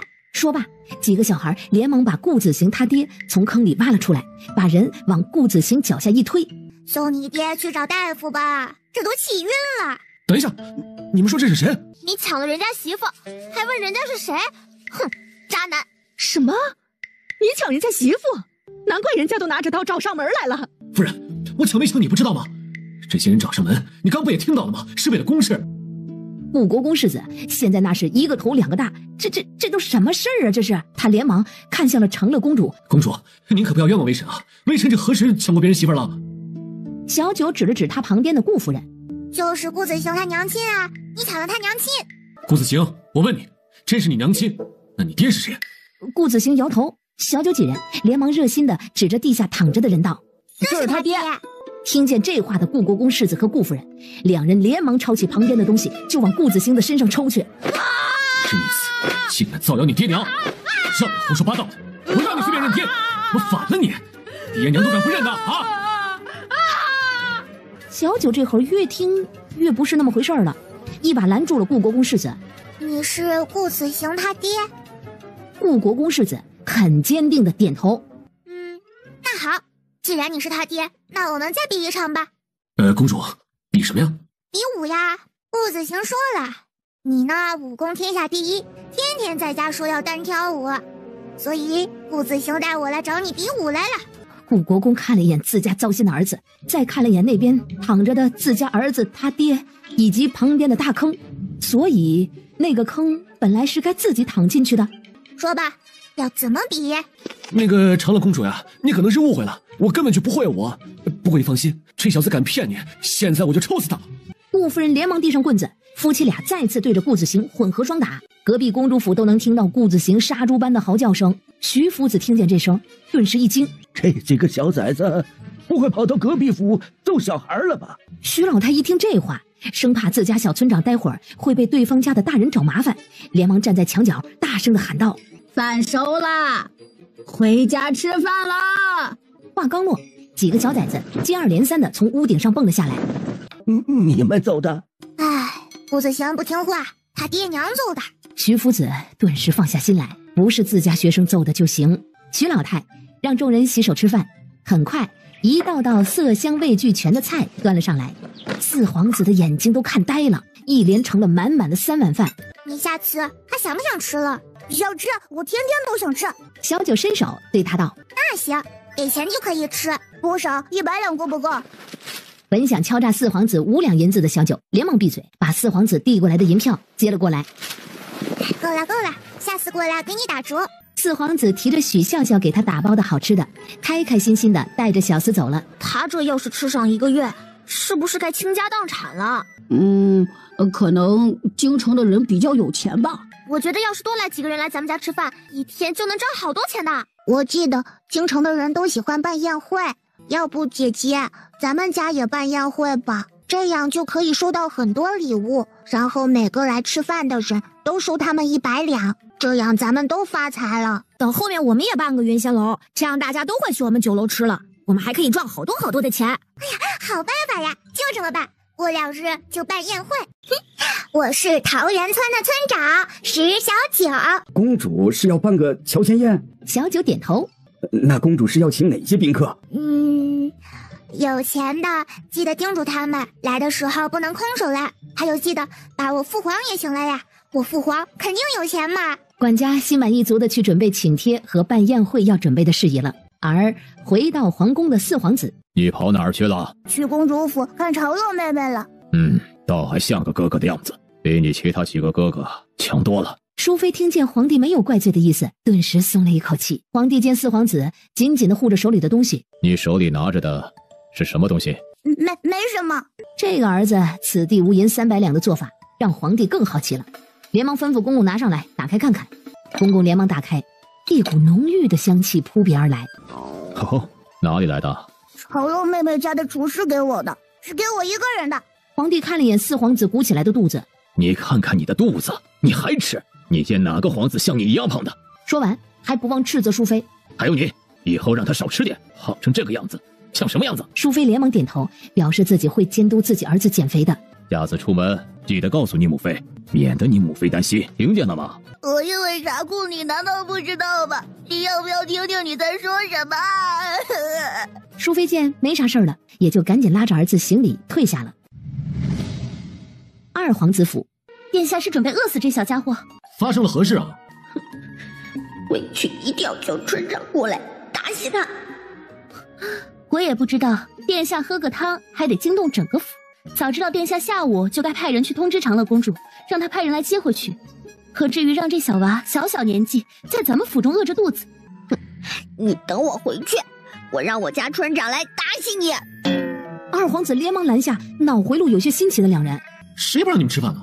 你，就是你，不给我饭吃！二皇子差点被气笑了。二皇子立马喊来小厮去看看怎么回事。很快小厮回来了。启禀殿下，贺小姐在厨房给殿下煲汤，现在府中厨娘都在贺小姐那边打下手，说是殿下您的吩咐。二皇子妃和石头两人听见这话，同时哼了一声。恐怕这其中有什么误会。秋儿她也是一片好心嘛。见殿下最近睡眠不好，秋儿她回去跟默默学了好久的炖汤呢，这好不容易学会，这第一时间啊就跑过来给你这个表哥炖汤了。哎呀，我这个亲哥呀都没有这待遇。本殿下这府中不是有厨娘吗？她刚学会的手艺就炖汤来给我喝，能喝吗？我想毒死我呀！殿下，时候不早了，我与秋儿先回去了。见贺其川走了，二皇子喊来管家，让他去查一查府上的厨娘是怎么回事。还有啊，赶紧去准备一点小孩子的饭菜。管家立刻领命下去。二皇子看了眼还在生气的一大一小，你呢是府上的女主人，府中要是还有这像今天这样不听话的人，直接卖了就是了啊。说的好听，要是不听话的都发卖了，那这府中除了我带过来的丫鬟，恐怕全部都要卖掉去。翌日，奴婢参见长乐公主，长乐公主万安。这是我家娘娘送给公主的礼物，希望您喜欢。拿着礼物的小九疑惑地回了一句谢谢。我们娘娘问公主最近有没有空，如果方便的话，邀请公主到二皇子府上去做客，帮二皇子降妖除魔一下，有工钱的。有工钱？小九觉得这活儿能干。我现在就有空，走吧。公主是现在就要去吗？不需要准备准备？那准备什么呀？还要回礼吗？小貔貅小九赶忙捂紧自己的小荷包。不是，不用回礼的。公主能来，娘娘就很高兴了。那行吧。你先回去吧，我们待会儿就过来啊。丫鬟见长乐公主答应来，立马开开心心的告退。我们这是又接到活了？是要去村长你二哥家搬家吗？你二嫂是不是也要和离了？话刚说出来，就被路过的徐夫子翘了一下脑袋。小心别人听到治你一个大不敬的罪，皇家的谣也是能随便造的呀。石头是不是还在村长你二哥家？我要找石头，现在就去。哎，你不是跟石头天天吵架打架抢玩具吗？他不在这儿，玩具都是你一个人的了，再也没有人跟你抢了。为啥你还急着去找石头呢？我才没有和石头抢玩具，等石头回来，玩具全给他玩，我才不要和他抢。赵虎几人一脸的不屑。你是不是胖了？江河吸了吸肚子，没有，你才胖了。小九连忙低头捏了捏自己的肚子，小九吓得站直，挺起肚子，然后又捏了捏。咦，难不成自己真胖了？小九连忙跑去找徐奶奶。咱们小村长怎么啦？谁惹你不高兴了？怎么愁眉苦脸的？徐奶奶，爸爸。徐老太连忙放下手里的活计，抱起了小九，掂了掂。哎呦，轻了，瘦喽。咱们村长最近又瘦累了，要多补补喽。听到满意答案的小九立马开心的从徐老太的怀里蹦了下来。他就说嘛，他怎么可能胖了呢？你们躲好了没？我要来抓你们了哟！走开！哪里来的野孩子？撞脏了我的衣服，你赔得起吗？石头凶狠地爬起来，看着踢自己的人。你敢踢我，我咬死你！说罢，双手紧紧抱住贺七秋的小腿，张嘴就狠狠地咬了上去。好痛！松开！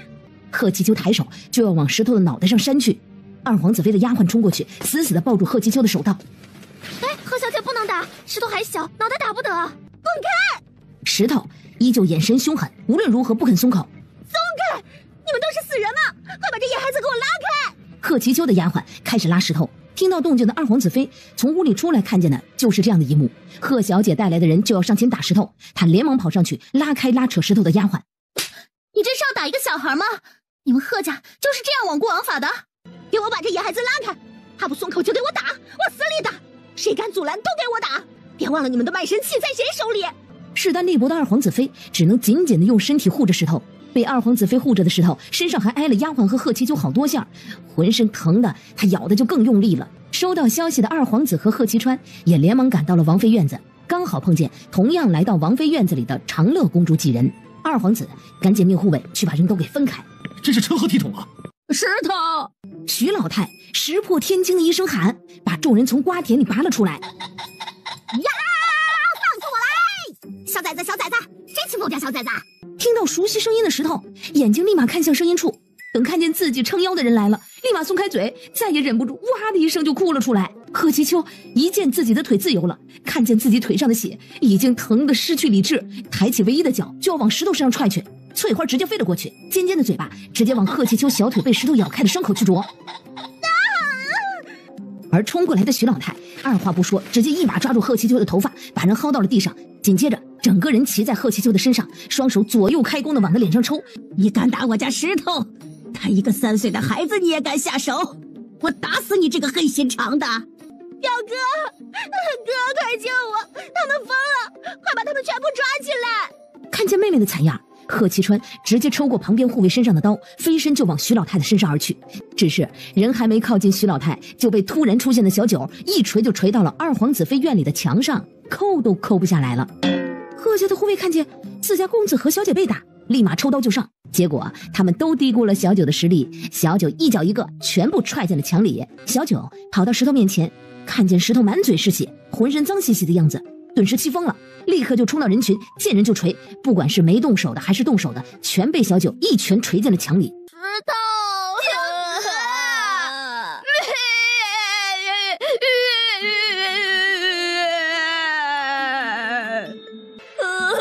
打死你们坏人！石头，你疼不疼？我给你呼呼。坏人！石头，疼不疼？我们带你去找秦叔叔。他踢我，好疼的。徐老太听到这话，手下的动作打得更更重了，直接把贺其秋给打晕了。煮饭晕了，石头又指了指墙上那些贺其秋的丫鬟们，他们掐我，痛。赵虎几个小孩立马跑到墙边寻找被村长锤进墙里石头指的丫鬟，沈之渊立马撸起袖子10倍的掐了回去。小九见站在门口的二皇子，你们刚才也看着了啊，我也是刚进来的，我什么也不知道啊。二皇子看见那边头发都被人抓散的王妃，发生了何事啊？二皇子妃完全没心思搭理他，扭头就吩咐自家丫鬟去把溥仪喊来看看石头的伤。丫鬟指了指那边墙上提着药箱的溥仪，娘娘，溥仪在墙上。二皇子妃哑口无言。娘娘，老奴看见这溥仪刚刚好像是提着药箱准备救贺小姐，被长乐公主一把扔进了墙里。小九看着那边抱在一起抱头痛哭的石头和江河两人，走，回家去找秦叔叔。徐老太连忙从贺其秋身上起来，轻轻地抱起石头就往公主府而去。二皇子妃不放心，也要跟着去。幸好都是些皮外伤，身上的淤青还有嘴角的伤，按时擦药养段时间就好了。就是这阵子身上会有些疼，不能到处乱蹦乱跳了。众人听完顿时松了一口气。小九摸了摸石头的脑袋，石头你真棒呀，石头你真棒呀。村长，我赢了吗？当然啦，他踢你的那只脚被你咬的没几个月是养不好啦。你跟他干了一架，你呢才受了点皮外伤，你肯定是赢了。哼，他太菜了。村长，我是不是最厉害的？真厉害，下次送你去1打10。啊？那还是算了吧。石头顿时怂了，他是真怕村长送他去打10个，毕竟疼那是真疼，打10个那还是等他再长大一点点吧。哎，一点皮外伤养养就好了。这男孩子皮糙肉厚的，不碍事。石头看了眼自己，他哪里皮糙肉厚了？正好此时赶到的二皇子妃带着丫鬟和嬷嬷抱着3个箱子进来。二皇子妃连忙把箱子全部搬到了石头的旁边，然后打开，里面的珠宝差点闪瞎众人的眼睛。石头，这是送给你压压惊的，今日委屈你了。都是我的。昨夜见你喜欢，今日库房正好看见有几箱这个，所以一意拿来送给咱们小石头。谢谢漂亮姐姐。小九几人看得眼红，被踹一脚能赚这么多呀？我要把这些都存到村长那里。听到这话的小九，赶紧按住自己蠢蠢欲动的小手。你是村长，一村之长，要带着村民发家致富的，怎么能动手抢村民的东西呢？真的要存在我这里？石头赶紧点头，主要是存到别人那儿，石头觉得不靠谱。赵虎和铁牛一听，哎呀，后悔死了。所以上次他们从弘福寺抢回来的金银珠宝，为什么就没有想到存在村长那儿呢？村长，我的也存到你这里，以后要用我再找你拿。沈之渊和小胖子还有石安立马有样学样，回到院子里把自己藏着的钱财全部拿了出来，也要存到村长那里。小九把大家的钱搬进了自己的屋子，然后收进了自己的储物袋。师哥，我也要钱，我要存去村长那里。秦旭拿了几个碎银子放到了江河手里，给你，石哥只有这么多了，你以后呢要自己赚钱，知道吗？你看现在就你没赚到钱，你得上进，以后呢还得赚钱养石哥呢，不能这么每天玩了，得努力了啊！好，赚钱，我要去赚钱，赚好多好多，养石哥。去吧，赚到钱了记得别忘了石哥。3岁的江河重重地点了点脑袋，谨记自己要赚钱养师哥。同样3岁就已经暴富的石头，这会儿擦完药也不想躺着了，连忙下床要去外面玩。徐老太把石头抱在怀里往院子里去了，后面紧紧地跟着二皇子妃的丫鬟和嬷嬷。2位有事儿？那个，听说您很会跟别人讲道理，我们能不能跟您学一学？不知道您是否方便跟我学讲道理？丫鬟和嬷嬷连忙点头。徐老太连忙把2人请到院子里的石凳上坐下。徐老太激情演说，被抱着的石头，哎呀，差点被口水淹没。路过的翠花心里很不平衡，哼，她只恨自己现在讲话这群人类听不懂，要不然他高低也得给这俩人传授一下自己的必胜积德。我跟你们讲啊，这吵架呀，讲究一个语速快，声音大，气势足。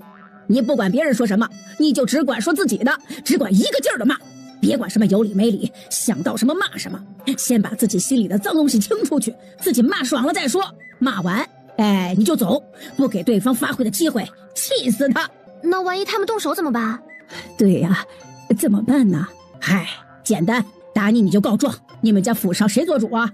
殿下，但是殿下不管府内的事，所以现在府上都是贤妃娘娘的人。丫鬟看着徐老太那恨铁不成钢的眼神，越说越小声。徐老太看见假装路过，耳朵却是高高竖起，偷学的二皇子妃。哎呀，你都当王妃了，还能被人欺负成这样啊？偷听被发现的二皇子妃干脆自己找了个凳子坐下来，光明正大的跟着学。二皇子妃把二皇子府的情况跟徐老太老老实实的说了一下。不是她不争，贤妃娘娘那是殿下的母亲，一顶不孝的帽子扣下来，有多少人能承受得起啊？至于殿下嘛，二皇子妃都懒得提起他。我就说你不行吧，人家贤妃娘娘在宫里，你在宫外，嘴长在你身上，府内你怎么高兴怎么来，府外你就不会装可怜吗？啊，先把贤妃欺压儿媳，给自家儿子塞女人的名声给坐实了，往后贤妃但凡刁难你一点，你记得就得让外面所有人都知道你是皇帝赐婚的，难不成贤妃娘娘敢杀了你？既然死不了，怕什么？醍醐灌顶的二皇子妃表示学到了，对着自己的人生导师千恩万谢。临走前，徐老太还不忘叮嘱她：你婆婆要是召你进宫，在宫里受了委屈，出宫一定得找个最热闹的街道，当街晕倒。丫鬟记得哭，嬷嬷记得喊，把你家娘娘受的委屈，务必让方圆几里的百姓都听见。丫鬟和嬷嬷连忙点头表示记住了。哼，贤妃快来，我现在强得可怕。主人，他瞪你。小九立马扭头瞪回去。这是什么？徐奶奶说了，去人家家里做客需要带礼物呢。皇帝看着他怀里抱着的鸡，有些不确定。所以，你准备把这只鸡送给我？是像鸡蛋，这个可以呢做成白水煮鸡蛋、炒鸡蛋、鸡蛋羹、荷包蛋、金钱蛋、虎皮鸡蛋、鸡蛋卷、鸡蛋灌饼。哎呀，不知道为何，当自家主人拿出一袋鸡蛋时，翠花适时的感到了一丝丢脸。哼，果真是乡巴佬，跟着泥腿子长大的，上不了台面。只吃过煮鸡蛋和鸡蛋羹的皇帝，示意公公接过闺女手上的鸡蛋，让御膳房去把长乐公主刚刚说的那几样菜晚上做出来。启禀陛下，我是桃源村的村长石小九。启禀陛下，长乐公主打伤了我儿与闺女，伤势严重，如今正躺在床上无法下地，求陛下做主啊！陛下，长乐公主实在太过分了，就算是公主也不能随意伤人呢。这是第几家来告状来了？你说你这是准备把京城各家府邸都霍霍一遍吗？不可能，我没有，别胡说，谁看见我打人了？没有。二皇子府上全部人都看见了，公主是要不认账吗？那是你们的人，都是串通好的来冤枉我的。贺家家主就没见过这么无赖的人，你二哥他亲眼所见，怎会有假？公主是当二皇子府里的人，都是瞎的吗？本殿下去的比较迟，具体情况没看清楚，只看见表妹和表哥呢，一个躺在地上，一个嵌在墙上。燕儿，你是不是糊涂了？二皇子连忙给自家母妃使眼色，可惜这会儿的贤妃只想揭露长乐公主的恶行，连忙扭头对准二皇子妃：你来说，就在你院子里发生的事，你总该全部知道的。被贤妃这么轻轻一推，二皇子妃就顺势摔倒在了前面。回陛下，妾身出来的时候，正好看见贺小姐用脚踹了一个3岁小童，小童气不过，跑上前去咬了贺小姐，然后贺小姐就说要让丫鬟去把小童抓来打死，妾身害怕出人命，就上前护着这小童。当时情况太混乱了，等妾身回过神来时，贺小姐与贺公子已经晕过去了。说完，连忙又向贤妃娘娘求饶：娘娘饶命啊！但是场面太混乱了，妾身真的没有看见长乐公主打人。贤妃没想到，一直以来逆来顺受的人，突然就会装了。哎呦喂！哎呀，气得差点失去理智，抬手就想扇那一巴掌，被贺家家主及时给拦住了。娘娘还是收敛点，这是在御书房，陛下看着呢。母妃，这是儿子明媒正娶的皇子妃，不是您丫鬟，母妃就何必处处刁难呢？贤妃看着这眼盲心瞎的混账儿子，啊，心塞的闭了闭眼，他忍。翠花窝在小九的怀里，忧伤的叹了一口气，鸡眼咕噜噜的转，正好与上头的皇帝对了一下视线。皇帝看着那只鸡，不知道为何只觉得亲切，简直荒唐，怎会觉得一只鸡亲切呢？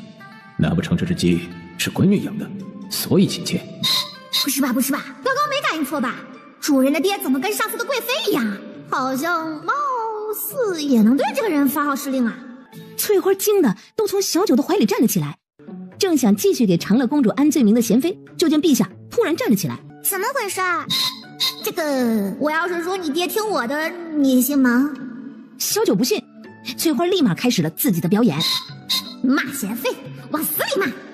于是众人就见到站起来的皇帝对着娴妃就是一顿的输出。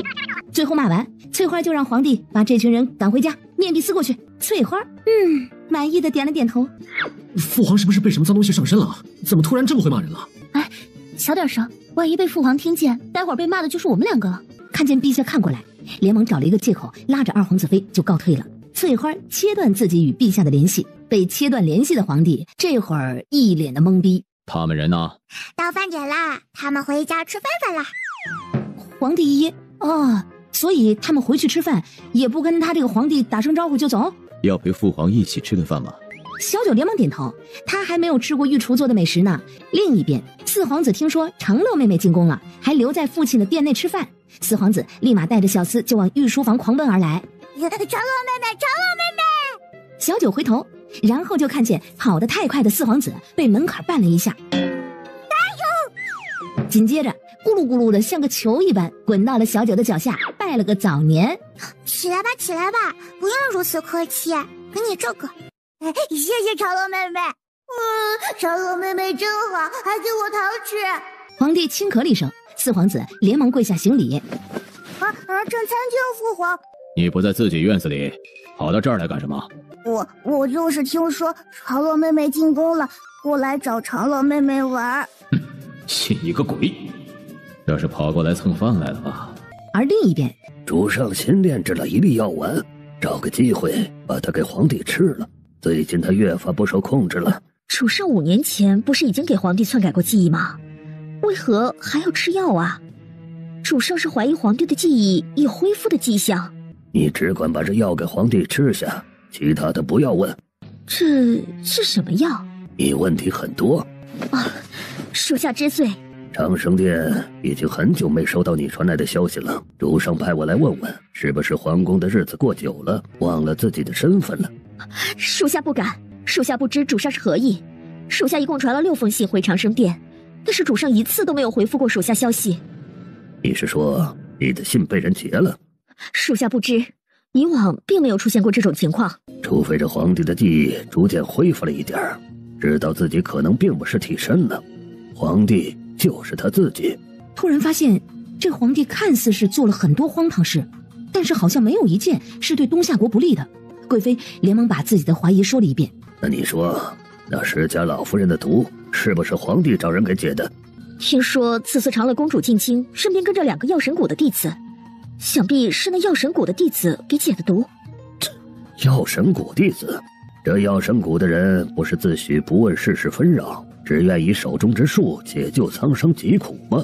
怎么这会儿倒天天和一个朝堂公主牵扯在了一起？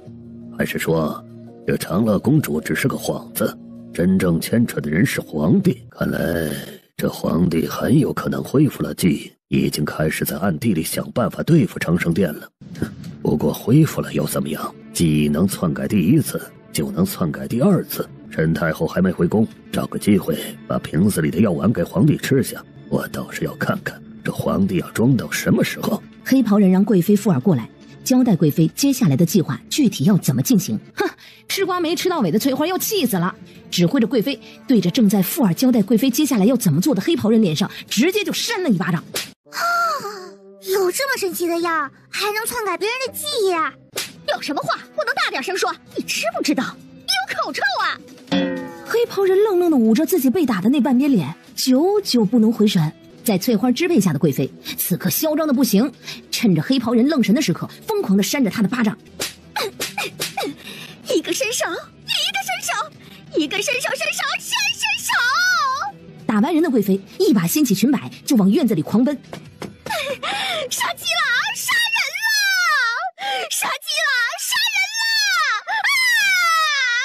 了！啊！哎呀，脸上火辣辣的疼，让黑袍人瞬间从震惊中回过神来，立马飞身往贵妃处追去。而另一边，正在开心寻宝的小九和四皇子听见有人喊杀人啦！杀鸡了！杀人了！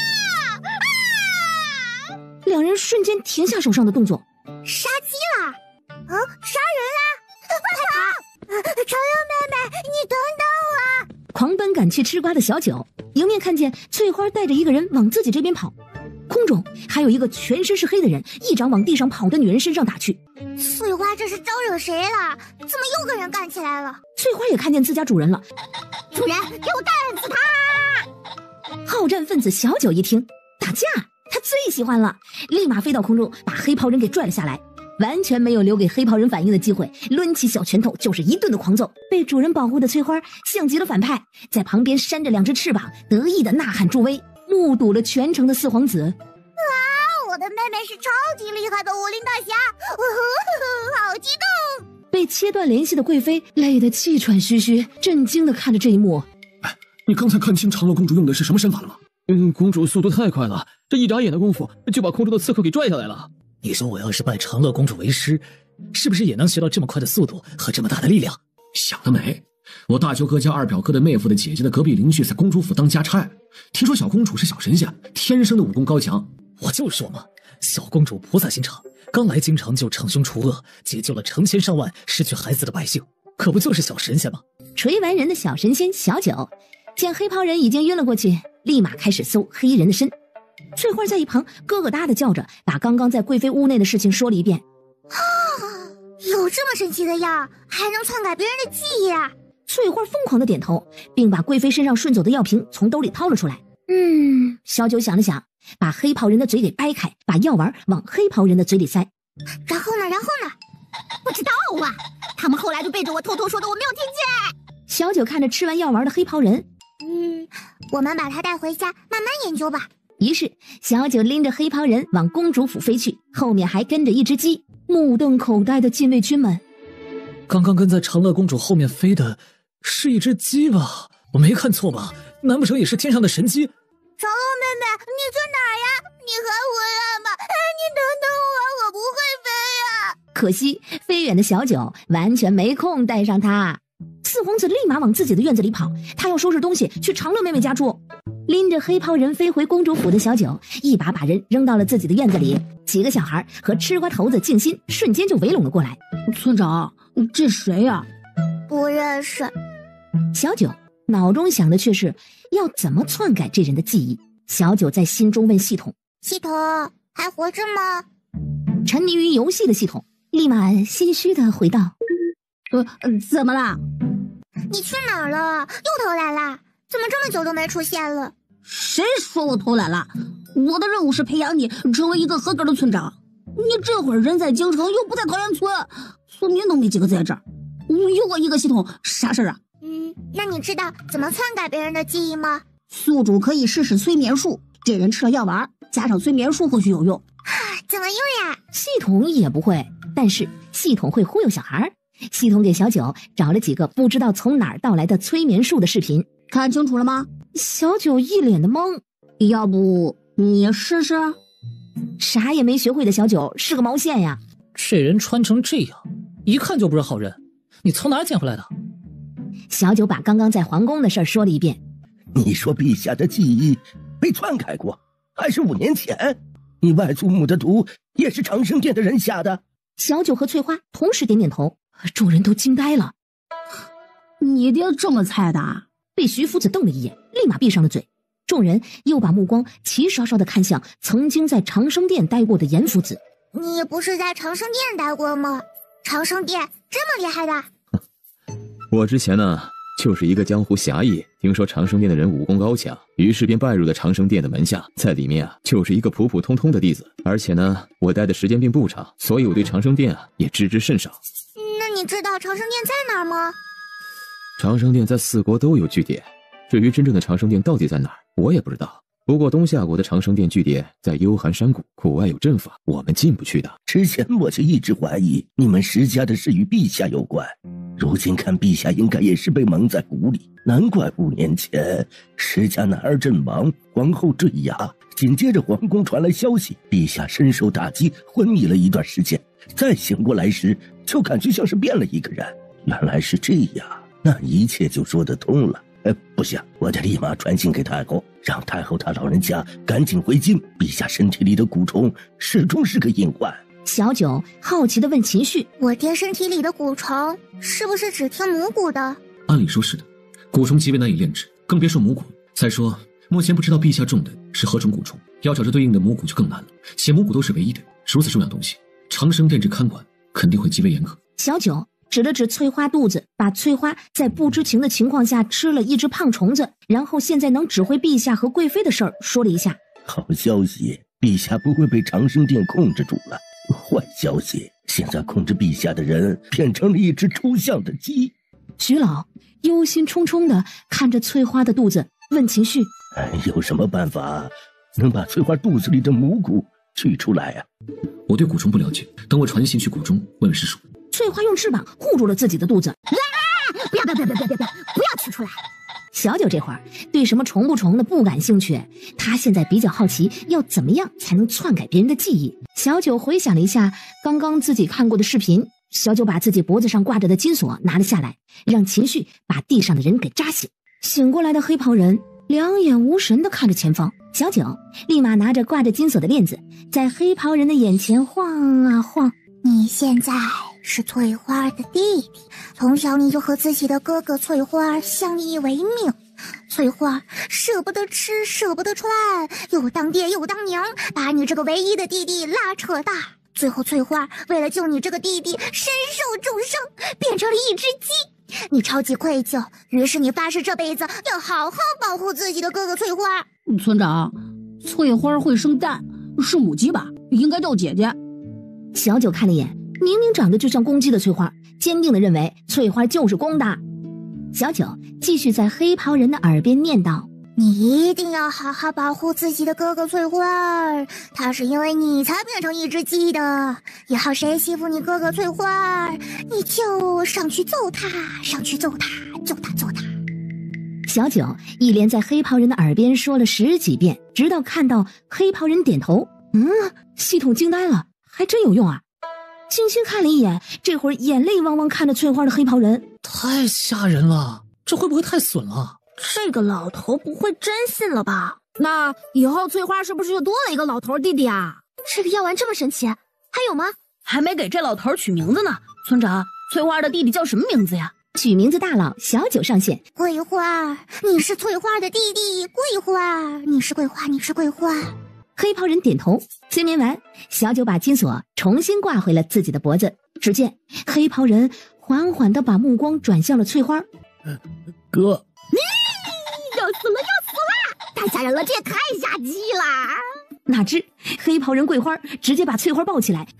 哥，你放心，以前你保护我，现在轮到弟弟来保护你了。以后弟弟不会让任何人欺负哥哥你了。被突然抱起的翠花立马疯狂地扑腾着从桂花的怀里挣脱开，飞到主人怀里去了。本鸡不干净了，主人，我不要这个弟弟，真的是太丑了。翠花，这就是你的不懂事了。你看你弟弟多咒骂你这个哥哥呀，你怎么能嫌弃他丑呢？就是，翠花，你看看你弟弟多可怜。翠花，你是当哥哥的人了，不能以貌取人。翠花，你弟弟一看就很厉害，以后你就不用担心被别人欺负了。你弟弟以后就是你的护卫了。就是，我也想有个会武功的弟弟呢。你可以让你弟弟去帮你赚钱啊。翠花越听眼睛越亮，只不过翠花再三要求不许黑袍人抱她，于是几个小孩围着黑袍人再次洗脑起来。就这样，翠花接受了自己有一个名叫桂花的老头弟弟。小九见黑袍人如此上当，立马就给他安排活计，那就是教公主府的护卫丫鬟小厮习武。一心想要报恩的黑袍人表示一定会好好教，并且死活不要工钱。哎呀，这可说到小九心坎上了，太满意了。他让管家给翠花的弟弟安排了住处，明天就开始干活。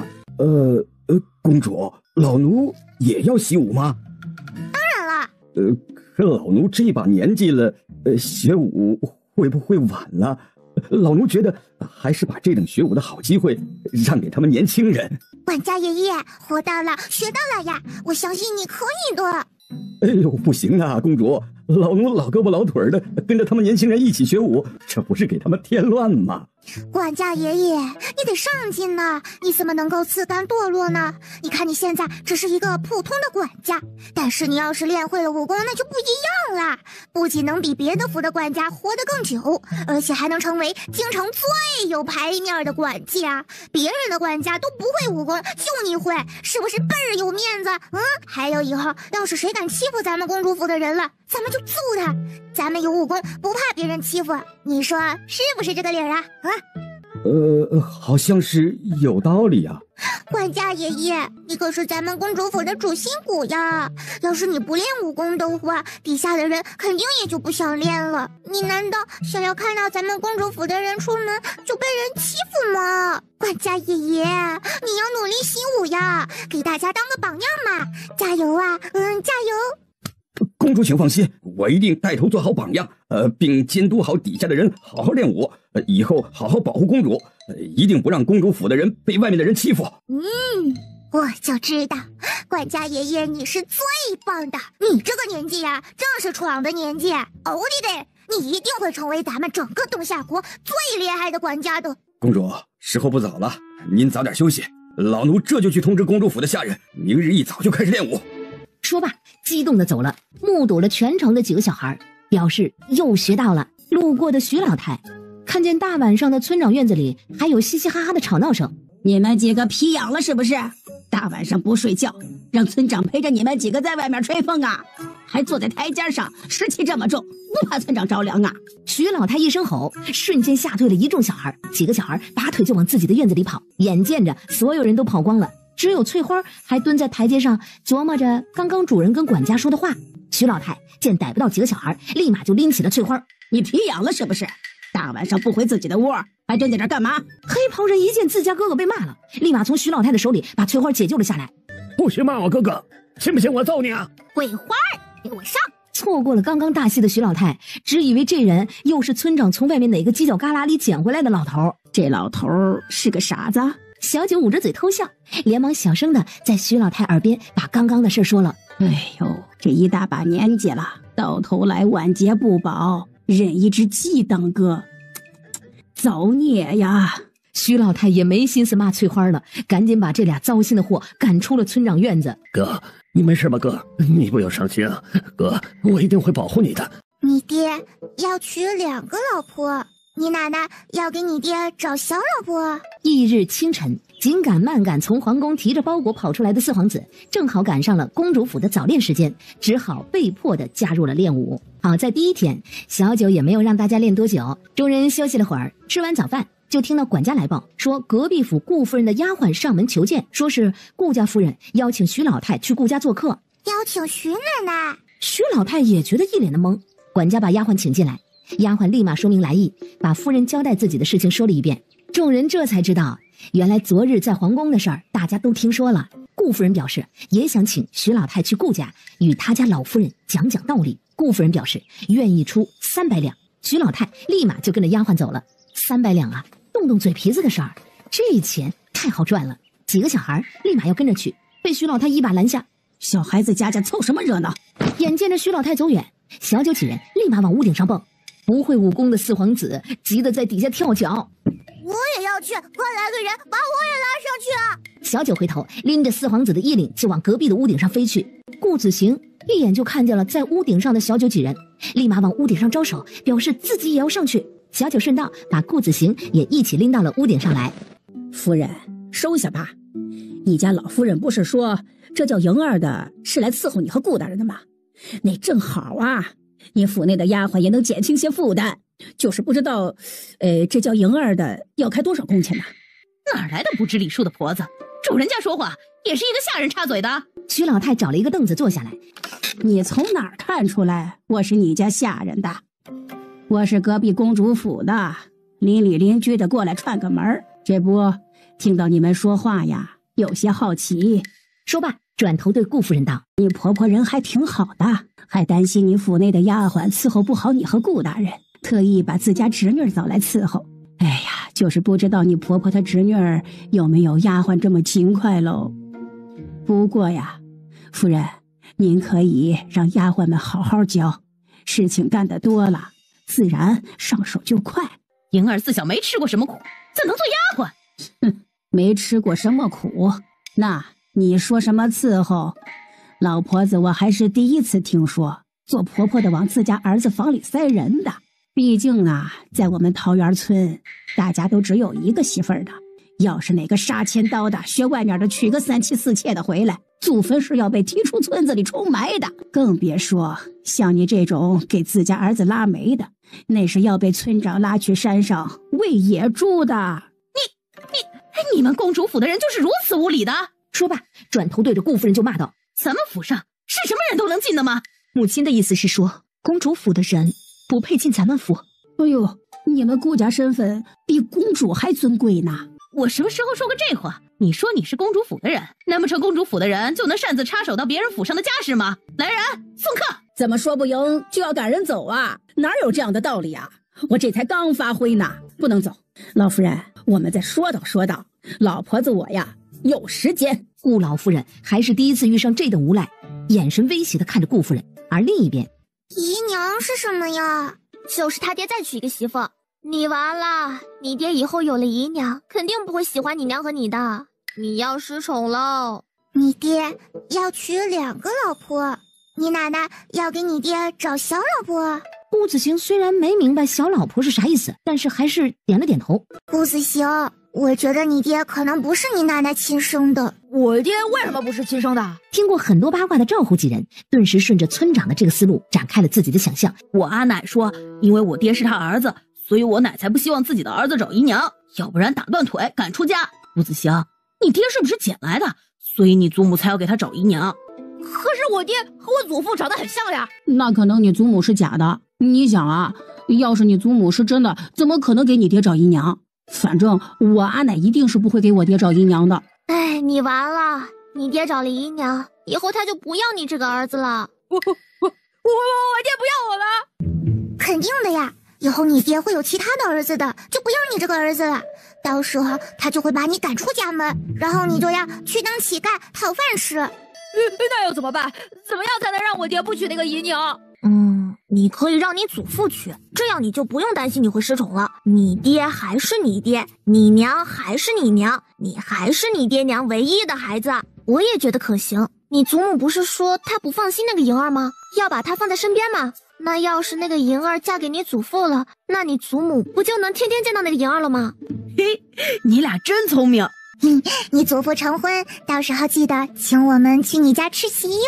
被几人左一言右一语绕晕的顾子行，只听到最后一句自家祖父要成婚了。哎，你家的厨子做的菜好吃吗？我家厨子可是陛下赏赐下来的御厨，做的菜可好吃了。那你祖父什么时候成婚？可不可以让你家厨子多做点肉？我也不知道。小九现在想吃席的心达到了顶峰。要不等你祖父回来的时候，你去催一催嘛。成婚是不是还有喜糖呀？不知道你家会买什么样子的喜糖哟？我还没吃过京城别人成婚的喜糖呢。我吃过，二哥成婚的时候可多好吃的了，还有喜糖超级好吃，而且会有好多人来。哎，那是不是很热闹，很好玩啊？那你可不可以跟你家管家说多买点喜糖啊？到时候多给我们分一些。顾子行稀里糊涂的点着脑袋答应。别人成婚是不是要送礼物呀？我们去买礼物吧，顾子行。你祖父喜欢什么？我祖父喜欢钓鱼。那我送你祖父一个鱼竿。我父皇也有鱼竿，你等我待会儿去回宫拿来送给你祖父。你记得到时候让你祖父多分我点喜糖。顾子行点头，心里想的却是自己要送什么礼物给祖父。小九把顾子行拎回了他自己的院子里，然后带着赵户几人回公主府准备礼物去了。四皇子一到公主府，立马带上自己的小厮往皇宫赶去。而一心想着该送什么礼物的顾子行，这会儿已经晃晃悠悠的来到了京城街上，正好碰上了上次和自己打完架也被关禁闭关在家里的贺齐安。走，小爷今日刚被放出来，我请你去吃好吃的。不去，你爹娘揍你了。顾子行摇头，那你月钱被扣了？继续摇头。那你到底怎么了？你说我祖父成婚，我要送什么礼物给我祖父？我祖父会高兴呢？你祖父要成婚，你祖母同意吗？顾子行想了想祖母带来的人，满脑子都是刚刚阿斗几人说的话。是我祖母给我祖父介绍的。我祖母说舍不得他侄女，所以让他和我祖父成婚，这样我祖母就可以和他侄女天天生活在一起了。顾子行看着自己的好朋友，等我祖父成婚，你来我家吃席吧。我记得你祖父好像很喜欢我祖父墙上挂着的那幅画，要不我去找我祖父给我，到时候送给你祖父，你祖父肯定很喜欢。我知道送什么给祖父了。是什么？鹦鹉。我祖父喜欢鹦鹉，我记得祖父以前养过一只鹦鹉，后来不知道飞哪里去了，祖父为此还伤心了许久呢。贺启安见小伙伴也跑了，顿时觉得一个人吃饭没趣，带着小厮转头就往贺府走。顾子行他祖父要成婚了？小厮连忙点头。是朝中那个顾老国公？小厮继续点头，表示殿下没有听错。二皇子看了眼御书房方向，又看了四弟跑远的方向。所以父皇亲自题了字送给顾老国公，难不成顾老国公此次成婚有什么内情？阴谋论的二皇子觉得不能被自家四弟比下去，立马打道回府去准备贺礼去了。几位皇子都做出了行动，底下官员自然也不能落下。就这样，被大家期待的第二天很快就到了。祝您新婚快乐，早生贵子。老国公真的是好福气呀！喜纳新妾啊，是乃家族之幸事啊！愿老国公与新姨娘琴瑟和鸣，百年好合。哎呀，恭喜老国公再添佳人，府上又增喜气。祝新姨娘温柔贤惠，为老国公你添丁进口，延续家族香火。老太爷德高望重，此次娶妾更是锦上添花。愿新姨娘陪伴老太爷左右，共享这天伦之乐呀！老太爷老当益壮，喜结良缘，令人钦佩呀！祝愿新姨娘与老太爷情投意合，白头偕老。恭喜老太爷喜得美眷，府上又多了一位如花似玉的佳人，愿老太爷与新姨娘恩恩爱爱，幸福美满。各位这是何意啊？这其中是不是有什么误会？一群前来祝贺的官员正想上前，一群小孩呼啦啦的往顾家而来。众官员一见领头的正是传说中的长乐公主，纷纷低头向公主行礼。臣等拜见公主殿下。起来吧。小九越过众官员，来到了顾老国公的面前，然后把自己带来的鱼竿递给了顾老国公。祝您新婚快乐，早生贵子。听说您喜欢钓鱼，我给您送鱼竿了。您早点结婚哈，我等着和您喜酒呢。四皇子连忙掏出自己从父皇那儿讨来的字，往顾老国公旁边的管家手上一放。这是我亲自从父皇那里要来的字，父皇说价值千金，你可要好好保管，到时候记得多买点喜糖哈。顾老国公，赵虎几人也连忙送上自己的礼物。不知公主是从何处听说老夫要成婚的？小九有点懵。对哦，昨日是谁说的来着？小九想不起来了。愁幽妹妹，你忘了？愁幽妹妹，你忘了？是顾子行的祖母要给他祖父娶姨娘的呀。小九立马想起来了，好像是这么个事儿。反正顾家的席他们吃定了。顾老国公连忙喊来小厮，让他去把自己的老妻请出来，跟大家解释清楚。小厮连忙进去，没过一会儿就出来回禀。府医说昨日老夫人被气晕了，现在还没醒呢。众官员一听，纷纷用谴责的目光看向了顾老国公。老国公啊，你这虽然怨恨老夫人这么多年不让你纳妾，可也不应该为了借老夫人一大把年纪了，还大张旗鼓的张罗着纳妾呀，这有失身份，何必呢？您这纳妾还打上老夫人亲自为您纳的名义，这可谁听了不气晕呢？您与老夫人这么多年来都相伴过来了，何必为了斗气伤害了夫妻感情啊？众人你一言我一语，把顾老国公说的眼前是一黑又一黑。老夫没有纳妾，要是让老夫知道谁在背后造谣老夫，老夫定要他好看。祖父新婚快乐，早生贵子。祖父新婚快乐，早生贵子。一声声鹦鹉声把众人的目光吸引了过去，正是提着一个鸟笼子的顾老国公的小孙子顾子行。你就是这样提着这只鹦鹉一路从京城街上这样走回来的？顾子行点头。他为了给自家祖父惊喜，一大早就出发了，连马车都没坐，就怕家里的小厮发现，提前泄露自己给祖父准备的惊喜呢。老太爷老当益壮，哎呦，老太爷好福气哟！祝老太爷早日抱上儿子！哈哈哈！一声声的祝福，成功的把顾老国公气晕了过去。哼，骗子！既然你不成婚，休想骗我礼物，拿来吧你！说罢，小九从顾老国公的手里拿回了自己的鱼竿，气呼呼的往家走。四皇子几人见情况不对呀，也连忙从管家手里拿回自己的礼物，跟在小九后面往公主府走了。都是骗子，骗我的礼物还不让人吃饭。就是说好的给喜糖的，就是啊，还说会有很多很多吃的，可是我连水都没喝着，太过分了！我早饭都没吃，特意去捆了2捆柴火送给顾子行他祖父呢。结果他们说不成婚就不成婚了，我以后再也不和顾子行玩了。只有石安和阿斗2人不吭声，这俩正忙着研究村长拿出来的鱼竿呢。公主不必担心，四皇子殿下不是昨日从陛下那儿讨了一幅字吗？上面写着天作之合4个字，君无戏言，陛下送出去的字怎能收回？所以啊，顾家总要成一次婚，办一次宴席的，否则岂不是犯了欺君之罪啊？几个小孩眼睛一亮，衰爷爷，你是说顾子兴他祖父没骗人，还是要成婚的？那是当然，只不过跟谁结，怎么结，这我就不清楚了。被自家孙儿气得少活很多年的顾老太爷，这会儿已经被抚衣救醒。一生要面子的他，此刻觉得自己这辈子的脸都在今日给丢完了。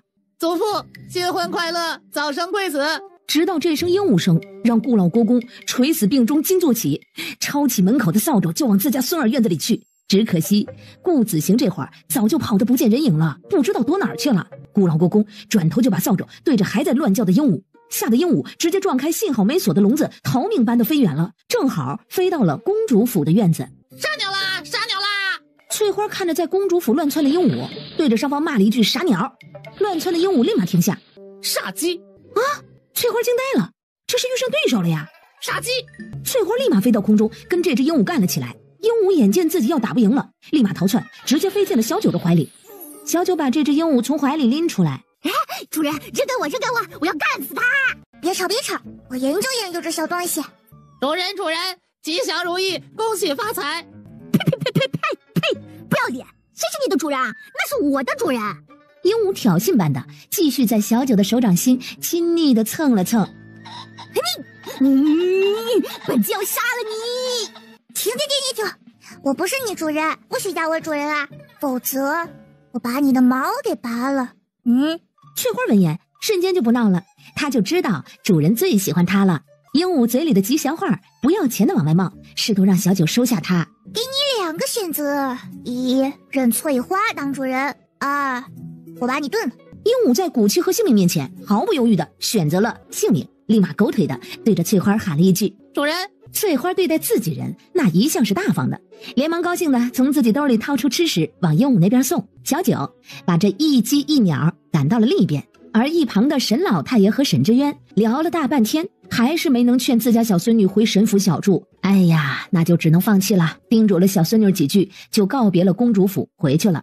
本以为还要等许久才能吃到席的小九几人，第2日早朝结束后，就听到了顾家明日要办成婚酒席的消息。反正此次婚礼主要是为了应付皇帝写的那4个字，是不是送了礼才能去人家家里吃席？那当然，反正我记得村子里的人办酒席，我阿娘阿奶都要给人家送礼了才能去吃的。我准备带上我爹一起去吃。我记得以前村子里的人成婚，我爹给人家送了礼，还会把我带上一起去吃，说不能吃亏了，要吃回本。我觉得我爹说的有道理，那我要带我阿奶去，我阿奶肯定能吃回本的。我送的是鸡蛋，那要不然我带翠花去吧。我送的是大米，我带笑笑姐去吧。那我带静心去。还有我，那我要带我母妃去。对了，还有徐夫子怎么办呀？还有秦叔叔呢？还有石头和江河呢？这么多人，那是不是要送很多礼物呀？小九算了一下自己公主府里有多少人，抠门的小九顿时脑瓜子一转。我想到了一个好办法。几个小孩立马看向了村长，等待村长接下来的话。我记得村子里的人办婚礼都是要很多人帮忙的，且呢都是要准备好几天的。一般帮忙的人，主人家都会请帮忙的人吃饭，不要他们的礼物的。你们看顾子行他祖父成婚是昨日才说的，明日就要办酒席，时间呢肯定很赶。我觉得我们作为隔壁邻居，可以让咱们府上的人过去帮忙，这样我们就可以只出力不用出礼物了，还能让府上的人都能吃上席，怎么样？村长，你人真好，我觉得咱们府上的人去帮忙，顾子行他祖父肯定会很感动的。那我们要帮什么忙？我觉得顾子行他祖父祖母两人肯定感情很好，顾子行他祖父还特意为他祖母举办婚礼。我觉得我们可以帮助顾子行他祖父给他祖母准备惊喜，让顾子行他祖父的婚礼办得热热闹闹的。我觉得顾子行他祖父肯定会很高兴的。惊喜，热热闹闹的。小九立马往这方面发动了自己聪明的大脑。有了！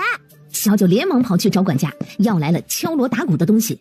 小九掏出自己的唢呐，就开始指挥大家排练起来。黄昏来临，还在家里观望的众官员就听到街上吹吹打打的声音，以及一道道不知是何乐器吹出来的声音，高亢嘹亮，极具穿透力。这一下，众官员再也忍不住了，纷纷出了府门。只见大街上，前面一群领头的小孩手中拿着各种乐器，后面跟着奇形怪状的不知道是何动物形状的大东西。小九吹着唢呐的调子，在前面一边跳一边指挥，唢呐声、歌曲声从街头唱到街尾，声音震耳欲聋，响彻了整条街。连在皇宫批奏折的皇帝也听到了。朕记得今晚是顾老国公的成婚宴席，对吧？哎呀，这老国公这么多年为朝堂也算是尽心尽力啊。如今他老人家成婚了，朕理应去捧捧场。对，走吧。哎呀，今天是个好日子，心想你时儿都能成。哈哈，这曲儿不错呀，从哪学来的？朕怎么从来没听过呀？梦里学的。皇帝没当回事儿，只以为是闺女在桃源村的时候村民们教的，吃饱了就不想动的父女俩就这样并排的斜躺着，嘴里一起哼着曲儿。而被皇帝发现的淑妃此时早已跟着自家儿子来到了公主府的厨房。乖儿子呀，你下次有好吃的记得给母妃送一份，知道不？不能吃独食。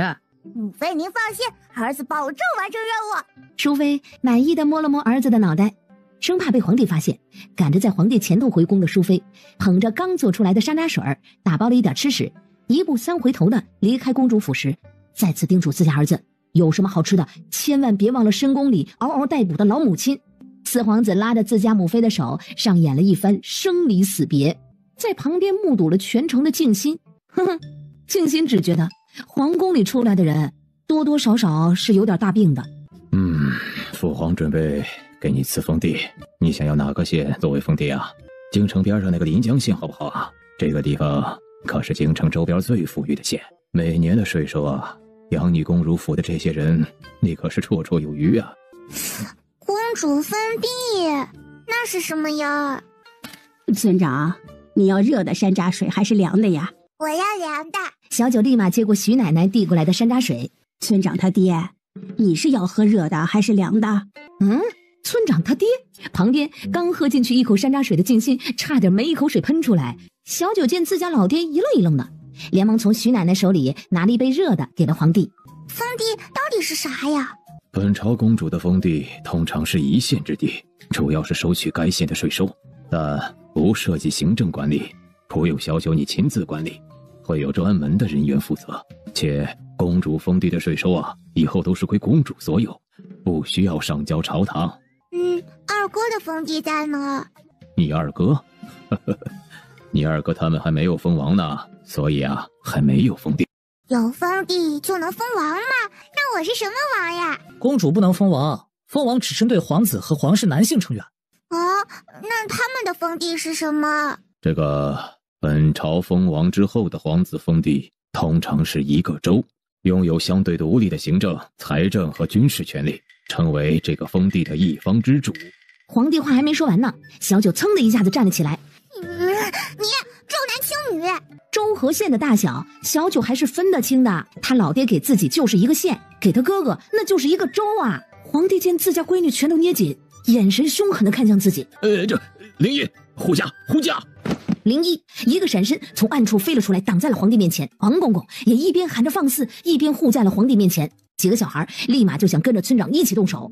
呀，人家父女俩的事你们就别插手了，在一旁看着。你们还担心你家村长吃亏不成？公主，不能动手啊，不能动手！你也重男轻女？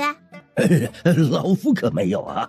小九飞身一跃，往皇帝那边飞去。灵一赶紧上前阻挡，被小九一拳给揍到了地上。快护驾！护驾！你们这是要造反吗？只是话刚说完，就被几个小孩抬到了屋顶上。皇帝看着自己的暗卫首领在自家闺女手里连一招都接不上。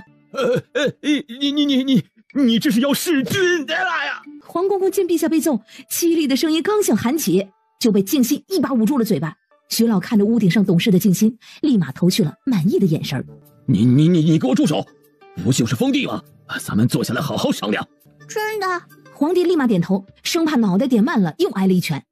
不知陛下带了鱼图没？拿出来让公主看看，喜欢哪个地方啊？对，鱼图啊，灵一把鱼图拿过来。被小九轻轻一捶，捶到地上的灵一缓了好久，才从身上把鱼图掏了出来。皇帝连忙接过，就地摊开。小九蹲下来，桃源村在哪个州？桃源村在哪个州？琼州。那就要琼州。你要琼州？公主再选选，不行再看看。琼州在哪里呀？徐夫子连忙把鱼图上琼州的位置给圈了出来。琼州离京城最远，且靠近边关，一旦战乱，首先遭殃的就是琼州。且琼州与其他州相比，被认为是相对比较落后和贫困的，一般官员被贬就会被发配到琼州任职。小九觉得青山县并不穷，且离京城也不远呐。徐夫子像是看出了小九的想法。青山县是琼州比较富裕的县，而且算是整个琼州内离京城最近的一个县，其他地方远远不如青山县。听明白了的小九看着徐夫子圈出来的一角，指着旁边的地方问：那这是哪儿呀？那是南陵国的地盘，要不闺女啊，你再选个其他地方。琼州怎么只有一个角？为什么不是一个完整的圆？这样看着不好看。小九以琼州为中心，圈了一个无比完整的圆出来。你圈到其他三国去了。皇帝把东夏国圈出来。你看到没有啊？这些才是咱们国家的地盘。那为什么别人家那么大，咱们家这么小呀？以前呢，咱们家也有这么大，但是你皇爷爷和你皇爷爷的皇爷爷们不争气，打仗打输了，地盘啊也就被别人抢走了。这传到你父皇这手里啊，就剩下这么一点点了。你们这里地盘也是靠抢的，谁打赢了，地盘就是谁的。啊，确实是这个理儿没错。这打仗打输了嘛，那么城池就会被别的国家抢走。我就要琼州。你要琼州，行，那就给你琼州。不过说好了，那边匪寇横行，战乱不断，遇上危险，长乐，你可记得立刻跑回京城来，你知道吗？父皇给你1000亲卫，不过亲卫统领与副统领你自己挑。如今这朝堂之上，可没有几个人愿意跟随一个公主跑去琼州那个地方任职啊。知道自己能得到一个州的小九高兴的不行，对着屋顶招招手，招呼几人立马就把黄公公给抬了下来。待会儿记得送你爹回皇宫，让他立马写圣旨。要是明日他酒醒了不认账怎么办？小九拍胸脯保证，此事包在他身上。行了，不用送了，赶紧回去吧，父皇要休息了。我等你把圣旨写完再做。明日一早就给你，这么晚了，要不你先回去休息。不要，我怕你赖账了，你现在就学。你这孩子，金口玉言，一言九鼎，父皇怎么会骗你呢？皇帝越解释，小九越觉得他要赖账，立马撸起袖子就要揍人。皇帝秒怂，立马吩咐黄公公磨墨，以最快的速度把圣旨写好，交到了小九手上。小九抱着圣旨，嗖的一声就离开皇帝寝宫，往公主府去了。哎呀，这个不孝的闺女哦！要面子的皇帝不想顶着被打肿的眼上朝去让人笑话。黄公公，传旨下去，这几日不上朝了。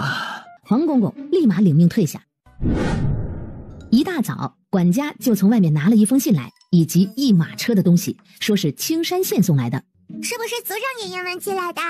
肯定是的。几个小孩把马车上的东西全部往院子里抬。村长，这是什么呀？红薯，可好吃了。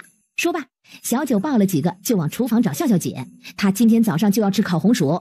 看着笑笑姐全部洗干净去烤了，几人这才放心的出了厨房。小九看着静心手里拿着的信，谁的信啊？青山县的县令啊！我爹说什么？你爹这信是写给村长的，他说那些东西都是你们桃源村的村民给你们寄的，还说村长，你再不回去管管你的村民，以后青山县就改名叫桃源县了。几个小孩满脑子问号啊，啥意思啊？不知道啊，沈志渊他爹就只说了这几句话。村长，我们什么时候回去啊？对啊，我想我阿娘和我阿奶了。一点也不想家的沈志渊和小胖子顿时不吭声了。反正这俩在哪儿都一样，只要跟着村长就行。回，等咱们办完宴席，收完礼就回。正好端着烤红薯出来的许笑笑听见，你是怎么进来的？外面的人还活着吗？咱们终于要回桃源村了，也不知道我在后院种的那些菜现在怎么样了，还怪想念的呢。哎呀，出来这些天，真是越来越想家了。这京城啊，啥都好，但就是不热闹，还是咱们村子里好。往村里那树底下一坐，东家长李家短的一聊，别提多热闹喽。好吃，你真好吃。好吃。不错，不错，香甜软糯，是个好东西。徐夫子一边吃一边问：“小九是打算办完宴席就走？那你的亲卫统领和副统领找好了吗？”小九摇头：“你爹不是说随你挑吗？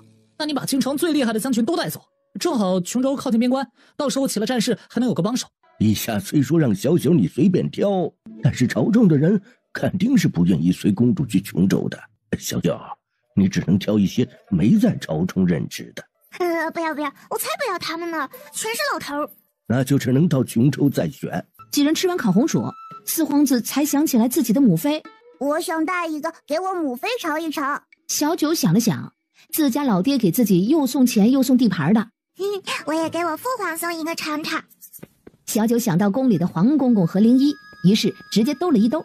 小九捧着热腾腾的烤红薯就要往皇宫去。石头和江河两人见村长又要往外跑，连忙吵着要去，于是左手拎一个，右手拎一个，就往自家老爹的寝宫去了。石头和江河顿时开心的哇哇叫：“不许出声，谁出声我揍谁！”小九一手拎着一个孩子就到了皇帝的寝宫，把江河和石头往皇帝坐着的桌子脚下一放。正在用鸡蛋敷眼睛的皇帝一睁眼就看见眼前正盯着自己看的闺女。哎呦，这人是怎么进来的？宫门口的禁卫军是全被鬼女灭了吗？还有，门口的公公是死了吗？你是怎么进来的？外面的人还活着吗？他们在外面晒太阳呢，我飞进来的呀，他们没看见我。小九把布袋子里用纸包好的烤红薯拿了出来，递到了皇帝面前。这是我老家寄过来的特产，送给你吃，刚烤出来的，可好吃了。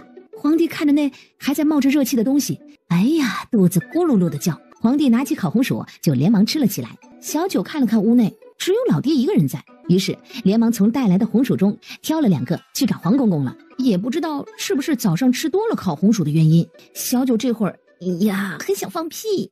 他急急忙忙地问工人，找到黄公公，立马把烤红薯往黄公公的手里一塞，给你吃。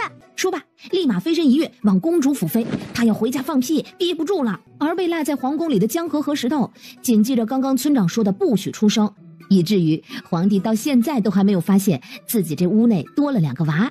坐在地上的石头感觉肚子里好像有股气要出来，只听一声，安静的寝宫内这道声音格外的响亮。灵一立马现身。什么声音？灵一看了一眼正眼巴巴望着自己的2个奶娃娃，于是上前把2人拎起举到空中。只是石头和江河2人刚被拎到空中，许是肚子得到解放，顿时噗噗噗的接连不断的放起屁来。正对着2个屁股的灵一手一抖，差点没把这俩娃给扔出去，连忙把2人又放回到了地上。皇帝刚刚吃到美食的心情顿时烟消云散。长乐呢？门口站着的公公连忙进来回禀：长乐公主给黄公公送完了吃食，就回公主府了。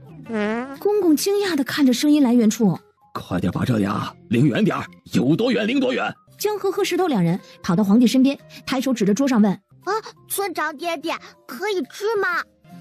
皇帝，他连忙把自己桌上的糕点连盘子一起全塞到两个小孩怀里。好了，你们两个可以走了，回去吃吧。刚排完屁出来的小九就看见门口站着石头和江河。哎呀，糟糕，怎么把这俩给忘了？你俩怎么回来的？会飞的叔叔送我们回来的。听着这熟悉的声音，赵虎觉得自己被比下去了，立马，哎呀，这个比这俩的还响呢。石安觉得好玩，也紧接着放了一个响当当的，自信满满的说：我的最响。来了感觉的小胖子立马就随了一个，嘿，我的才是最响的。本来觉得在别人面前放屁是一件很丢脸的事儿的小九，顿时好胜心就起来了，揉了揉肚子，马步一蹲，一用气放了一个比所有人都响的。还有谁？众人顿时给村长竖起了大拇指。我们来玩游戏吧。小九给几个小孩说了游戏规则。蹲错了的，蹲错一次罚抄一遍今日学过的《论语》，蹲错2次罚抄2遍。自从小九被赐封琼州之后，徐夫子现在对几个小孩的课业格外的认真了。正打算开始呢，隔壁顾府被关禁闭，好不容易偷溜出来的顾子行就过来串门来了，看见几人玩的游戏，立马吵着要加入。于是一场带着噗噗噗的萝卜蹲游戏正式开始。黑萝卜蹲，黑萝卜蹲，黑萝卜蹲完白萝卜蹲。白萝卜阿斗立马反应：白萝卜蹲，白萝卜蹲，白萝卜蹲完绿萝卜蹲。绿萝卜赵虎正在呲着牙傻笑，阿斗指着赵虎对徐夫子控诉：夫子，赵虎错了，罚抄一遍。你声音太小了，我没听清楚。不算。村长，不要赵虎玩了，赵虎赖皮。小九举起自己的小拳头：罚抄一遍就一遍，再来，谁怕谁啊？绿萝卜蹲，绿萝卜蹲，绿萝卜蹲完红萝卜蹲。红萝卜蹲，红萝卜蹲，红萝卜蹲完青萝卜蹲。青萝卜蹲，青萝卜蹲，青萝卜蹲完黄萝卜蹲。黄萝卜顾子行站在那儿，傻愣愣的，脸憋得通红。游戏结束后，几个小孩一个不落的全部喜提了几遍罚抄。是他，就是他，就是他，我们的朋友小哪吒。你坐这儿干嘛？小九指着外面：收礼呀！静心连忙连人带马扎的把人抱进了院子里。小九瞪他要揍道士了呢。嗨，你现在身份不一样了，可要把架子端起来，怎么能坐在外面要礼物呢？哎呀，你放心，你现在可是称王了，上门来的人肯定会送厚礼上门，你身为主人家就不用出去了，等他们来拜见你就行。那村长现在是什么王？按道理来说，一般都以封地为名，后面加一个王。村长，你封地在琼州，那就是琼王。琼王？几人齐刷刷地看向小九。你才是琼王，你全家都穷。小九赶紧往自己的储物袋看了一眼。哦，很好，满满当当的都是钱。今天是村长办宴席的好日子，你们几个皮痒了，请在村长面前说一些不吉利的话。不是，谁说不吉利的话了？这不是就事论事吗？确实叫琼王啊，又不是我给编的，老祖宗传下来的地名，怪谁啊？哎呀，静心觉得自己要跟这个老太太好好的讲讲道理。经过一番激烈的争辩，道理没讲清楚，连话都没插上几句的静心，成功的被徐老太太骂得自闭了。哎呀，憋屈的静心连忙打作顺气儿，生怕把自己的道心给毁了。很快，公主府外就来了一群上门赴宴的宾客们，他们三五成群的交谈着，在管家的带领下来到了宴席上。公主府内张灯结彩，热闹非凡。紧接着是皇帝带着宫里的娘娘们前来，皇帝来到了上首，与自家闺女并排坐着，底下的宾客们行礼过后纷纷落座，看着桌上正咕噜噜冒着热气的东西。这味道妙哉妙哉！哪家有独具风味。你这个东西是何人做的呀？要了解呀。父皇用2个御厨跟你换一个笑笑姐，好不好啊？哇，小了解是我的。那父皇让御厨过来跟着你家笑笑姐学这个厨艺，好不啦？不好。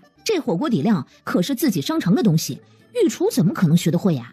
哎呀，皇帝现在憋屈极了，窝在主人怀里的翠花，眼睛一眨不眨地盯着自己的首席大弟子，回头又盯着自己的首席二弟子。心里盘算着，不知道这俩人谁更听自己的话呢？小九低头一看，就知道翠花在打什么坏主意。你要是敢在这里作妖，我就把你交给徐奶奶，让你知道花儿为什么这么红。闻言，想作妖的翠花立马老老实实的，连眼神都清澈了不少。而被派去看管库房，被小九赐名为酸菜的鹦鹉，此刻正偷懒的来到了京城街上，看见一个小贩鬼鬼祟祟的对着来买东西的男子。此物点燃之后啊，定能让你心想事成。哦，只需点燃即可。放心，不会伤害身体。一旁的酸菜看着小贩筐子里装着的东西，歪了歪脑袋，能让人心想事成？要不叼一个回去试试？趁两人交易之时，酸菜鬼鬼祟祟的从小贩的筐子里神不知鬼不觉的顺走了一个，叼着就往公主府飞去。路过厨房，看见炉子上有火，酸菜想起了小贩说的话，点燃就有用，于是把香往上点了一点儿。见香开始冒烟了，酸菜立马往主人那儿飞去邀功去了。谁知道飞到半路的酸菜就发现库房那边有动静，想起自己的任务，立马靠近一看，哎呦，有两个鬼鬼祟祟的人偷偷摸摸的，不知道在库房干啥。酸菜顿时大惊，酸菜吓得直接把嘴巴里叼着的香一扔，结果这香好巧不巧的直接滚进了库房内。而库房内的这俩人正是国师与方丈。眼见着这俩人一直在库房翻翻找找，酸菜从惊吓转为了兴奋了。第一次出任务的他没想到啊，有如此大的收获，这可是个大功劳。酸菜赶紧往前厅飞去，一见到上手坐着的小九，偷东西啦！库房有贼，偷东西啦！貔貅小九一听，这还了得，筷子一扔，嗖的一下飞没影了。随着香燃尽，正在找东西的俩人觉得身上越来越燥热，于是孤男寡男在这空无一人的库房上演了一番友好的肢体交流。正赶过来的小九看着门内打架的两人，硬是在原地愣了2秒。不是说贼人偷东西吗？可是这俩人为啥在打架呀？难不成分赃不匀，还是酸菜看错了？有过打架经验的小九知道，别人在比武一较高下的时候是不能打扰别人的。于是小九默默地退出了库房，并热心地关好门，准备等俩人打完了，比出输赢，再问问到底是怎么回事。村长，贼人在哪儿啊？可能是酸菜看错了吧。不过有2个人在库房比武，等他们分出个高下，咱们再问问怎么回事吧。赵虎几人一听，一心想要知道胜者是谁的几个小孩也连忙往门口一坐。这是怎么了？皇帝不解呀，并吩咐人上前去看看怎么回事。黄公公赶紧打开库房的门，上前看了一眼，吓得立马关上了库房门，眼神呆愣愣的与这群小孩排排的坐到了一起。于是众宾客也不管皇帝是什么反应，一窝蜂的上前打开库房的门瞧了一眼。哎呦，但凡看过的人这会儿都呆了。你们觉得里面的俩人谁能打赢啊？啥场面都见过，唯独没见过这等场面的皇帝，这会儿听到自家闺女说话，立马回神。给朕把里面的人处死！哪个杀千刀的跑到公主府来找刺激？臭不要脸的！这库房都是我家村长的宝贝，哪容得你们这样糟蹋？给我滚出去！徐老太一边骂一边不知从哪儿找来的一根杆子，把库房内不知羞耻的两人给插了出去。世风日下，世风日下呀！你们要是有这爱好，你当什么和尚？你当什么国师啊？还受人敬仰，也不知道哪些瞎了眼的是你们的信众。我说你们在哪里找刺激不好啊？跑来我家村长库房，哎呦，简直混气！还愣着干什么？赶紧把人给我抬下去，立刻处死！陛下是个好人。这婆子还是有几分眼光的。回到宴席的皇帝见朝中大部分的官员都在此处，于是举杯把前不久刚赐封给长乐公主封地的消息告知了众官员。希望长乐能在自己的封地琼州好好展现你的聪明才智，施以仁德，以善治之，造福一方。说罢，皇帝将杯中的可乐一饮而尽，尽显皇家的豪迈与大气。爹，有我在，你放心，以后我的封地一定会是最厉害的。说罢，学着自家老爹的样子，将杯中的可乐一饮而尽。陛下此举，臣等实难苟同。自古以来，公主的封地不过一县，从未有以1州相似之力啊！况且诸位皇子尚未获得封地，如今却将琼州赐予公主，于理不合，于志不符啊！陛下。是啊，陛下。今陛下将琼州赐予公主，实乃破例之举，还望陛下收回成命。陛下，臣等附议，皇子们尚未获赐封地，若公主先得琼州，恐有失公允，一生嫌隙，恳请陛下三思，收回圣旨。就在众官员群情激愤之时，诸位大人，莫要如此短视。我那外孙女儿自幼聪慧过人，心地善良，且饱读诗书，胸怀大志。她自幼习武，武功高强，在座的应都不是我家外孙女儿的对手。琼州赐予公主，乃是陛下的英明决断。以公主文武双全之能，必能将琼州治理得井井有条，造福一方百姓。小九听见自家外祖母夸自己，骄傲地点了点脑袋，被自家孙女一把推出来的沈老太爷。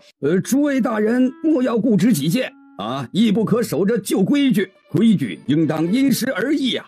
公主之能有目共睹，赐予琼州，乃是陛下对公主的信任与厚望，岂能以旧例而居之？皇子为封，自有其时机。陛下圣命，赐琼州于长乐公主，实乃英明之举。哼，你们这群迂腐之辈，只知均依于旧例，却不懂得与时俱进。公主的才能与谋略，丝毫不逊于男儿，为何不能获赐琼州？皇子未封，自有陛下的考量，怎可如此质疑陛下对公主的偏爱与信任？诸位，话虽如此，但祖宗之法不可废。众人你一言我一语，情绪越发激动。皇帝蔫坏的正想着，是不是再添点火呀？还没等皇帝添油加醋煽风点火，坐在静心旁边吃了一肚子瓜的徐老就已经蓄势待发了。周侍郎，你口口声声说陛下将琼州赐予公主，于理不合，于志不符。不知周侍郎一把年纪，经常在家偷偷看自家儿媳妇洗澡，是否于情于理呀？你也不知周侍郎你家儿子知道此是否？此话一出，众人眼神怪异地看着周侍郎。你这是血口喷人，纯属无稽之谈。我周某一生光明磊落，怎会做出这等有违人伦之事啊？休要编排这等污蔑之词来羞辱于我！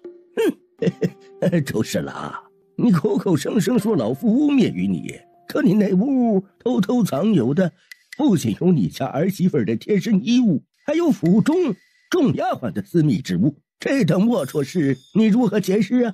皇帝看着旁边嗑瓜子的闺女，立马从自家闺女手上薅了一点，一边嗑瓜子儿，一边看着底下徐夫子继续爆瓜。陛下，徐太傅所言关乎朝廷官员的清誉，不可轻易定论。微臣愿亲赴周侍郎府上一探究竟，务必做到公正严明，不放过任何蛛丝马迹，也绝不让周侍郎受半点冤枉。爹，我也去，我去帮忙嘛！我最喜欢主持公道了。还有，我找东西可厉害了呢。说罢，都不等自家老爹说话，拉着严御史就走。走，带路。严御史连忙对着上方的皇帝告辞，随着长乐公主往府外走去，后面还跟着公主府一众小孩和大人。陛下，我爹他年纪大了，做闺女的不放心，我得去看着点，以防他在路上摔跤。说罢，拉着自家儿子就往自家老爹的方向而去。爹，你走慢点，路上石子多，当心绊倒。父皇，长乐妹妹与四弟年幼，作为哥哥的担心他们。父皇您放心，儿臣定会把长乐妹妹与四弟安全带回来的。说罢，不等自家父皇回话，立马拉着二皇子妃往府外狂奔。父皇，儿臣去帮二哥的忙。说罢，也跟着头也不回的就走了。停，这像话吗？这像话吗？他们是去看热闹，不是上战场了，不需要你们这么热心。还有，我也想去看呐，倒是来个人递一下台阶啊！长乐公主毕竟还年幼，陛下要不过去看看？有陛下在，定能做到公平公正的。皇帝满意的看了眼黄公公。也罢，朕去周家主持公道。放心，定不会让周侍郎你蒙冤的。你家老爷住哪个屋子呀？带我去看看。公主大驾光临，有失远迎，不知公主此番来府上是有何事？我是来替周侍郎主持公道的。有人诬陷你家相公，我看不过去，就打算过来证明你家相公的清白。周夫人看向同行的严御史。周夫人放心，身为御史，一定秉公办案，定不会让人平白冤枉了周侍郎。多谢二位为我家老爷主持公道，二位需要帮什么忙，尽管说。一定会主持公道的，带路吧。于是小九一行人在周家众人热心的指引下，一路顺畅的就来到了周侍郎的屋内。小九虽然不知道徐夫子说的私密之物是啥，但是小九力气大呀，只要静心说在哪儿，小九立马抬东西。周夫人看着翻箱倒柜的众人，公主是在找什么？需要帮忙吗？这会儿不需要，你留着点力气，待会儿有你忙的。找到了，是不是这个？小九连忙直接掰掉了上头的锁，然后暴力的打开箱子，箱子内堆满了衣物。小九把周侍郎他儿媳妇拉过来，你找找哪个是你的衣裳？公主莫要开玩笑，妾身的衣物怎会在婆母的箱子里？见周侍郎他儿媳无动于衷，行动派的小九立马拉着周侍郎的儿子上前，你找找你媳妇儿的衣裳，肯定在的。你爹太抠门了，你知道吗？你爹自己不舍得买衣裳，他偷你媳妇儿的衣裳穿，还偷了你府中很多丫鬟的衣裳。我们夫子说偷东西是不好的，你要叫你爹改掉这个坏习惯，不好。小九看了一眼他的媳妇儿，继续说：对了，你爹去收敛，他还偷看你媳妇儿洗澡呢。此话一出，惊呆了屋内的众人。更让人惊呆的是，周府丫鬟纷纷从箱子里找到了自己的衣服，还有丫鬟从里面挑出几件，递到了周侍郎儿媳跟前，说：夫人，这是您的。相公，这母亲，这到底怎么回事啊？周夫人看着箱子里的衣物都被丫鬟认领光了，箱子见底了，也没有看见自己的。就在此时，门外吵吵嚷嚷的，周侍郎回来了。一听见自家老爷的名字，周夫人顿时怒火直冲脑门。小九立马从旁边找了一根结实的棍子，往周夫人手里一塞：去吧去吧，不服就干，一顿不行就2顿，2顿不行就往死里揍他，不能让自己吃亏的。周夫人拿着被塞到手里的棍子就往屋外冲。我打死你这个不知羞的老东西！一大把年纪了，竟还做出这等不要脸的事！你不要脸，儿子和儿媳还要脸呢！周侍郎看着落在自己身上的棍子，顿时哀吼了一声，立马逃窜。你还敢跑？你再跑一个试试！我要打死你这个老东西！小九几人眼睛亮晶晶的看着那边你追我打的两人。没过一会儿，追不动的周夫人杵着棍子，累得气喘吁吁。好胜的小九顿时急了：周夫人，累了吧？喝点水解解渴。谢谢公主。说罢，接过长乐公主手上的竹罐子，喝了一口。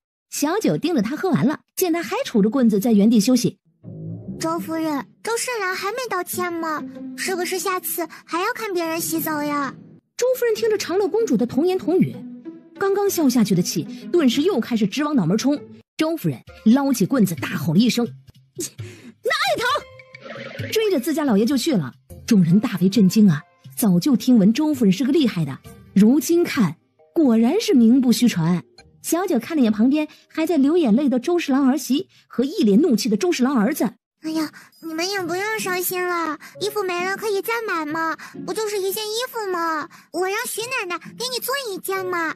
周侍郎儿媳妇哭得更伤心了，这是一件衣服的事儿吗？小九挠了挠脑袋，不理解自己哪句话说错了。他不是因为衣服没了，他是因为觉得周侍郎偷看他洗澡，他不好意思在周家待着了，怕周家的人在背后议论他。你为什么要不好意思？又不是你偷看别人洗澡，谁敢说你呀？那肯定是他自己也喜欢偷看别人洗澡呀。下次别人说你，你把他交给你婆婆。说罢，还指着那边把周侍郎按在地上摩擦的周夫人，继续说：你看，你婆婆最讨厌偷看别人洗澡的人了。要是还有这种人，你婆婆最讨厌偷看别人洗澡的人了。要是还有这种人，你就把她交给你婆婆，让她拿棍子狠狠抽她。周府看热闹的丫鬟小厮听到这话，狠狠的一抖。周夫人揍完了人，走回来看见正在流眼泪的儿媳，你放心，有我在一天，她往后都没有好果子吃。府上要是有哪个不知死活的敢嚼舌根儿，你告诉我，我定不会让他好看。说罢，就吩咐府内的小厮给周侍郎收拾衣服，搬到庄子上去。周夫人打算亲自过去照顾自家老爷。周夫人拿着棍子，走到不省人事的老爷身旁，蹲下身子，拍了拍周侍郎的脸，说：往后啊，咱俩就在外面住了，我定会让你洗心革面，好好做人，好好学习礼仪廉耻。周夫人安排好了所有事儿，这才发现自家府内来了一群人，其中还有陛下。周夫人连忙带着周家众人跪下行礼。吃完瓜的皇帝满意的摆手示意免礼。看来热闹的小九见自己宴席上的宾客都来了周府，这才想起来自己家还在办宴席呢，于是给周夫人留下了几瓶红牛。你要是打累了就喝点水，补充点能量。周夫人对着贴心的长乐公主千恩万谢。小九回头又对着众宾客说：“走，我们回去继续吃。”多谢今日公主的款待，本官想起来还有公务没办完，实在抱歉。本官先回去处理公务，改日再上门叨扰。说罢，不等公主开口，拉着自家人立马消失在了周府。公主，刚才我家小厮过来禀报，我家夫人忽然身子不适，现在我即刻的赶回府中，给夫人请郎中去。公主，我闺女今日成婚，我得赶回去送闺女出嫁呀。公主啊，我家母猪今日要生猪仔了，我得回去帮着接生啊，我得。公主，我家邻居打起来了，我得去帮忙劝架。很快，众官员就找了各种理由离开。现在就只剩下寥寥无几的几个官员在小九面前。皇帝见状，干脆让自家闺女提前散了宴席。剩下的官员见皇帝都发话了，立马跟长乐公主告别，各回各家了。京城的人家里也养猪吗？那群混账，也不知道找个好点的理由。手背相对，手背手心交叉。咦，手心相对，手背手心交叉。接下来左右摆胯，跟我摇起来。听到指令的贵妃立马行动起来，翠花在一旁咯咯哒的配乐。站在远处的皇帝把刚刚那一幕收入了眼底。这对吗？哪儿不对了？这哪对了呀？如果我没看错的话，长乐，你养的那只鸡刚刚是在指挥贵妃吧？对呀，贵妃听翠花的。堂堂一个贵妃，她为什么会听一只鸡的呀？你觉得这样对吗？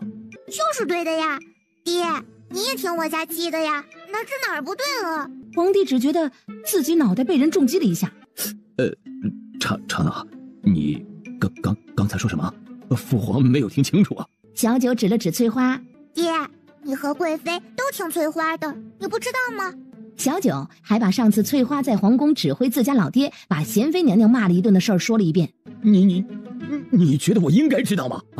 还有，他一只鸡，他指挥父皇，这简直岂有此理啊！小九指着皇帝的肚子，你肚子里有虫，翠花是指挥虫子，不是指挥你，你不能怪翠花。有啥？有虫？什么虫？好像是有什么蛊虫。于是小九把之前翠花在贵妃寝宫里面听到的，皇帝想到有只虫子在自己肚子里挪来挪去，喉咙里翻江倒海，立马跑到一旁疯狂的呕吐去了。缓了好久，再次回来的皇帝，你家那只鸡是怎么回事啊？为什么我和贵妃肚子里的蛊虫听他的呀？正准备加入一起摇的小九，把翠花如何从山洞里面黑衣人身上捡回瓶子，又如何阴差阳错把瓶子里面的蛊王当储备粮吃掉的经过，与自家老爹说了一遍。皇帝一会儿笑一会儿哭的情绪，看得小九一头雾水。爹，你咋啦？长乐呀，你能不能让你家鸡把父皇肚子里这个虫子弄出来呀？这虫子在你父皇的肚子里，父皇瘆得慌啊！怎么弄出来呀？翠花不会呀。父皇也不会呀。哎呀，爹，没事的，翠花肚子里也有虫的，但是翠花一点都不担心呢。皇帝看着那边在一只鸡的指挥下满院子摇花手的贵妃，有事儿啊，有事儿的。长乐呀，这虫子在这个父皇肚子里，这事儿大了呀！小九看着院子里一路护着翠花，生怕别人把翠花踩了的黑袍人的桂花。我有办法了。小九嗖的一声窜进院子里的队伍，把沉迷于跳舞的翠花给一把薅了起来，就回到了自己父皇身边，后面还跟着一个黑袍人。你帮你哥哥把我爹肚子里的虫子给弄出来。黑袍人听到安排，立马开始行动。只见他双手舞动，口中念念有词。终于，皇帝在经过一阵令人揪心的痛苦之后，不多时，一条令人作呕的蛊虫在翠花身上蛊王力量的吸引下，从皇帝的口鼻缓缓地爬出。待看清那瓶子里的虫子模样时，皇帝连忙搀扶着黄公公，在一旁吐得天昏地暗。小九看着瓶子里的虫子，手痒的把它弄进了黑袍人的身体里。闺女啊，幸好有你在，否则父皇就完了。小九伸手，怎么了？报仇！你看把我家翠花累的。翠花听到这话，立马配合的瘫倒在地。要不，朕给翠花封个官当。小九正想摆手不要的，他只想要钱。翠花立马垂死病中惊坐起。什么官？多大官？我要当！他问你什么官啊？多大官啊？他要当官。啊，我看你这只鸡颇有灵性，许是神灵转世，或许是来护着咱们东夏国的，要不就封一个护国神鸡，地位相当于正一品。长乐呀，你觉得怎么样啊？主人，你爹真的是太有眼光了，以后你爹我罩着喽。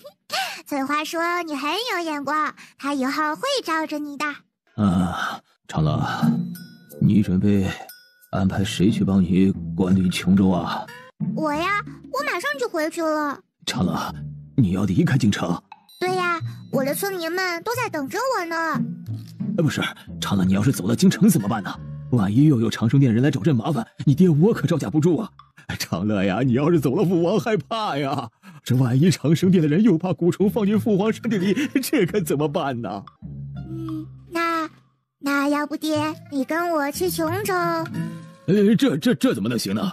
父皇要是走到那京城怎么办呢？哎，那就没办法了。爹，你要是有什么事儿，你就给我传信，我会回来救你的。放心，要是没赶上，我会给你报仇的。哎呀，这个小棉袄啊，真他娘的漏风啊！两人正说着呢，突然就听见旁边传来了一阵抽泣声，就见圆滚滚的四皇子正哗哗的掉着眼泪，哭到抽噎。小九看了眼旁边的赵虎，你欺负他了？村长，怎么可能啊？我才没有欺负他，我才刚走过来。你哭什么呀？对呀，老四，你是哭什么呀？是饿了呀，还是厨房没吃的了呀？长乐妹妹，你不要回去好不好？我舍不得你。哎呀，这该死的魅力！小九拍着自家四哥的肩膀。哎呀，好了，别哭啦，我后面还会来京城的。你要是找我有事儿，也可以给我写信嘛。堂堂的皇子，哭哭啼啼的成何体统？连哭都不能哭，那我不要当皇子了，我只当长乐妹妹的四哥。哎呀，简直没眼看呐！你说淑妃怎么生了这么蠢的一个儿子呀？他哭什么？他要是想去琼州，自己偷偷跟着来就是了。腿长在他自己身上，又没人拦他。长乐妹妹，你们什么时候回琼州？明天就回。四皇子暗暗记下，于是连忙跑去厨房，拉着母妃就往皇宫走去。翌日，长乐妹妹早呀！你干嘛呢？吓死笨伯伯了，我还是个孩子呢。四皇子立马从地上爬起来，我跟你们去琼州，我东西都收拾好了，银票也带了。你父皇知道吗？我跟父皇说了。虽然自己写的信还没有送到父皇手上，但也算父皇知道了。公主啊，你去琼州啥时候回来呢？那公主府也是你的家呢。管家爷爷，你跟我一起回琼州吧，以后我给你养老嘛。听到这话的管家，哎呦喂，这下真的是眼泪哗哗的流了，一把鼻涕一把泪的嚎啕大哭。老奴何德何能遇上您这么好的主人呢？看着哭得快噎过去的管家，小九连忙往管家嘴里塞了一块糕点。好了，别哭了，快点收拾行李呀。好嘞。管家连忙擦干眼泪，就退下去收拾行李，并安排好公主府的诸项事宜，确保自己走了之后，公主府能够继续好好的运行。管家一走，小九就看见自己的两个护卫眼巴巴的看着自己。你们不会也要哭吧？小主人，您去琼州，那我们兄弟两个还要跟着一起去吗？你们想去吗？不想去也行，那就待在公主府。想去，当然想去啊！我们这就去收拾行李。等等，我还不知道你们叫什么名字呢。我叫大郎，这是我的弟弟二郎。不是，大郎这个名字这么受欢迎吗？要不你们换一个名字吧，大郎这个名字已经是大郎叔的了。请小主人赐名。要不你叫熊大，你叫熊二吧。多谢小主人赐名。小九看了眼高兴的两人，满意的点了点头。主人，给我一个电击棒，我去送给你爹。小九从商城中兑换了一个出来，把它扔进了翠花脖子上挂着的兜里。你说的话我爹又听不懂，你要怎么告诉他这个东西如何使用啊？哼，别管，我有我自己的嘴替。说罢，带着崔一、崔二头也不回的往皇宫去了。主人他爹，你好，谢谢你的赐封，待会儿我就要回琼州了。走之前，我从主人那里要了一个礼物，进宫来送给你。说罢，翠花就让崔一把布袋子打开，把里面的电击棒递到了皇帝面前。翠花一边咯咯哒的介绍，酸菜在一旁叽里哇啦的翻译。皇帝很快就知道这东西的用处了，立马按下按钮就开始试验了。要是此刻来个刺客可就好了，正好实验一下。皇帝正遗憾呢，门外公公就来禀告，永宁子想要进宫求见陛下。皇帝连忙说了一声宣。陛下，罪臣治罪，罪臣该死啊！当年是有人拿犬子的性命相要挟，逼得罪臣不得不听从他们的指挥，盯着陈北侯家的一举一动，为他们传递消息。罪臣鬼迷心窍，犯下这等大错，万死难辞其咎啊！永宁子见到皇帝起身往自己这边来了，罪臣每每回想此事，都懊悔不已，夜不能寐。如今在陛下面前，永宁子正忏悔呢，就感觉身体一麻，然后就不省人事啦。哎呀！收到翠花送的保命神器，皇帝一高兴，又给翠花赐了2个护卫，美其名曰保护他的护国神机。看着地上已经昏过去、人事不省的永宁子，哼，这等不忠不义之徒，来人呐，给我拖下去，即刻发配琼州。皇帝威武，皇帝霸气。听到这话的皇帝嘴角逐渐的翘起。翠花呀，你这是上我爹那儿打劫去了？才没有，你爹赏赐的，他很喜欢那个电击棒。哎呀，送一个就有1000的亲卫，那我要是送10几个呢？嘿嘿。主人，你养得起吗？小九顿时清醒，他顿时打消了脑海中的念头。很快，公主府的众人就准备出发了。村长啊，这么多人都要跟着咱们回去？以后这些都是我的亲卫了。小九目前还没有找到自己的亲卫统领和亲卫副统领，于是亲卫统领小九就让严夫子上了。臣妇携小女拜见长乐公主，公主金安。小九赶紧示意两人起来。你们这是要去哪儿呀？公主殿下，民妇斗胆，希望有幸跟随公主殿下前往琼州。民妇虽不才，但在生意经营上略有心得。民妇深知琼州之地尚待开发，若能跟随公主前往，定当竭尽全力，运用自身所长，为公主出谋划策，助力琼州繁荣发展。会赚钱？小九眼睛一亮，立马招呼两人跟着。徐老太连忙把陈家小姐和她的闺女拉进了自己坐的马车里。小公主呀，怎么在京城才待了这么短的时间就要走呀？要不再住个几年再走？对呀，这才来几天呢就要走，公主要不别走了吧？京城还有好多好玩的呢。是啊，你这才去了几个官员府邸啊？咱们京城还有很多官员的，你一天去一个，去完再走吧。公主啊，百姓们可喜欢你了，你走了，百姓们想你了，可怎么办呢？哎呀，就是啊，公主，你要是去了琼州，那什么时候再来京城啊？一定要多来京城看看呐！各位，咱们江湖再见。以后你们可以来琼州做客，也可以来我琼州做生意、卖吃食。琼州可好玩了，你们记得来玩呀！对啊，你们来琼州找我们玩啊！我们青山县也有好多好吃的呢。就这样，小九一行人和依依不舍的百姓告别后，终于出了城门。求求好心人，求求您发发慈悲，救救小女吧！他这是在跟我说话吗？公主无需费心，老奴这就去打发点钱，把人赶走。公主府一行这么多人，那女子第一眼就直接跪着求小主子，那肯定就是冲着公主来的。小九一听说管家要给钱，警铃立马响了，这怎么行啊？小九跑到女子面前问：“你怎么啦？”我爹爹他前几日不幸感染风寒去世了，小女身无分文，无法安葬爹爹，求好心人收留小女，让小女为奴为婢，换得钱财安葬父亲。好可怜呢。果然是小孩子，一骗一个准。你是要把你爹安葬了？小九指着草席裹着的男人，女子点头。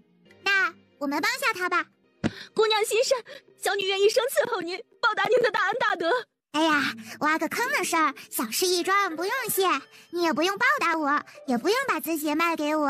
以后啊，该怎么过就怎么过哈。小九招手，熊大熊二立马抬起地上草席裹着的人，就往路的一旁的山上去了。几个小孩从马车上把工具拿出来，叮叮当啷的跟在后面。小九突然回头，哎，你父亲下葬需不需要一点仪式感？小九边说边往袋子里掏唢呐，没等女子回答，小九拿起唢呐就开始自顾自地吹了起来。听到唢呐声，静心立马去马车上换上了自己的道袍，头戴道冠，不知道从哪儿掏出了一把桃木剑，口中念念有词，开始进行招魂仪式，美其名曰帮女子超度她父亲的亡魂，祈求神灵庇佑之类。赵虎几人跟在后面干嚎，活跃气氛。不是，长乐公主怎么不按套路出牌？女子被打了一个措手不及，他们特意调查了，知道长乐公主身边有一个药神谷的弟子。为了让计划完美，男子还特意吃了假死药，就是为了办得真一点儿。回过神的女子立马想上前拦住几人，结果女子刚跑几步，热心的淑妃就立马把人给拦住了。哎，你不用担心，长乐公主一向心善，不会让你唯独没弊的。遇上长乐公主啊，是你的福气。你但凡遇上别人，别人肯定没有这么好心的。你啊，好好在这儿歇息，他们会弄好的。待会儿他们埋好，你再上去好好的跟你爹告个别。哎，你放心，那个道士听说很灵的，定会帮你父亲找个风水宝地安葬的。而另一边，此处绿草如茵，微风拂过，透入一股祥和的气息。此乃风水宝地，藏风聚气，正适合安葬他父亲，可保逝者安息，福泽后人。小九几人看着静心说的那处杂草丛生，于是公主府的亲卫们跟着长乐公主干的第一件事就是帮忙挖坑埋人。等坑挖好以后，几人把草席里裹着的男子轻轻地放进了坑里。女子赶到山上的时候，只见自己的小伙伴已经被埋到了地下。小九招呼众人下山，不要打扰女子与她父亲送别。马车渐渐地继续前行，而此刻的山上，等长乐公主一行人走了，女子连忙跑到埋得严严实实的小土堆旁边，女子急得只好用手去刨土。儿子，母妃想吃这个肉饼子，快给母妃买一个。母妃，剩下这半你吃。母妃，包子我们也一人吃一半哈，这样我们就可以有肚子，把整条街的吃的都尝一遍。哇，儿子，你真聪明啊！而另一边，蹲在乞丐旁边的小九连忙掏出烧饼，嗷的一口咬了下去。男子看见长乐公主掏出烧饼来时，还以为是给自己的，但现在是干嘛？当着他的面吃。男子咽了咽口水，肚子叫得更厉害了。小九听到这急促的声音，嗷呜嗷呜吃得更快了。终于吃完的小九满意的打了个饱嗝，于是小九起身，头也不回的走了。走了？不是，这长乐公主还是不是个正常人了？难不成她刚刚蹲下来就是为了近距离当着我一个乞丐的面炫一下烧饼，还是肉的烧饼？这真的是心善，不是魔鬼吗？小贼，往哪跑？紧接着，一群孩子跑了出来，人人嘴里呦吼呦吼的喊着，然后把逃跑的其他几个男子全部踹翻在地。领头的7、8岁的小姑娘肩上还扛着一把大刀。好得了和尚跑不了庙，竟敢在姑奶奶我眼皮子底下偷钱，活腻了！小姑娘从身上背着的包裹里掏出了一堆的绳子，对着那群小孩说：“绑起来，拉回村子里去种红薯。”几个小孩立马熟练的开始绑人。杏儿听到有人喊自己，扛着大刀回头看了一眼，待看见扎着2个小揪揪的村长，立马把大刀往地上一插，就往村长那里狂奔而去。村长，我想死你了！你怎么才回来？你怎么会在这儿？如果没记错的话，这个地方离桃源村还有很远的吧？还有，他们是谁呀？怎么跟着你呀？如果他没看错的话，还有好多是别的村的小孩吧？村长，你不知道，最近咱们村子里种了可多东西了，人手不够。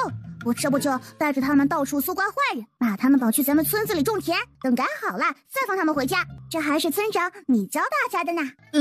小九懵逼了，他啥时候教过大家这个呀？赵虎几人看见威风凛凛的杏儿，顿时危机感就起来了。赵虎，我要给你下战帖，我要挑战你！不比，我刚赶路回来，体力还没恢复好，不公平！懈怠了武术的赵虎此刻心虚极了。不比，问问我的刀愿不愿意？回去给你2天时间休息，然后咱们再一较高下。赵虎还想拖延时间，可杏儿早就看出了赵虎的意图。你是不是怂了？知道自己打不过我？哼，比就比，谁怕谁啊！两人在这边正斗志昂扬呢，那边一群孩子看见了传说中的村长，于是纷纷的一窝蜂的跑上前，村长村长的喊个不停。你们叫谁村长呢？这是我们桃源村的村长，别乱叫。就是栓子，你叫谁村长呢？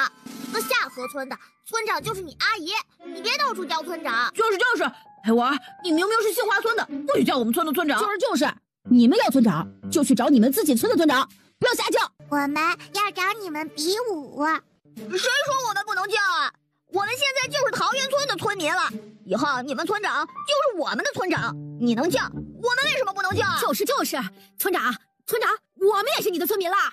村长，以后我们都叫你村长了，你就是我们所有人的村长了。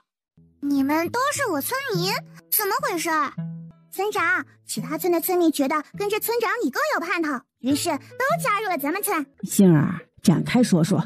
我说完了。小九暗搓搓的踩了杏儿一脚，气死他了。被踩的杏儿看着村长脚上脏兮兮的鞋说：“村长，我阿娘给你做了好多衣裳和鞋子，待会儿回到村子里，我帮你换上。”偷偷干了坏事的小九，哎呀，这会儿有点心虚，连忙吩咐众人加快赶往桃源村。小九看着杏儿手上的大刀，实在是眼馋。不过小九自认为自己是个村长，要小孩的东西不好。哎，杏儿啊，你这大刀是哪里来的？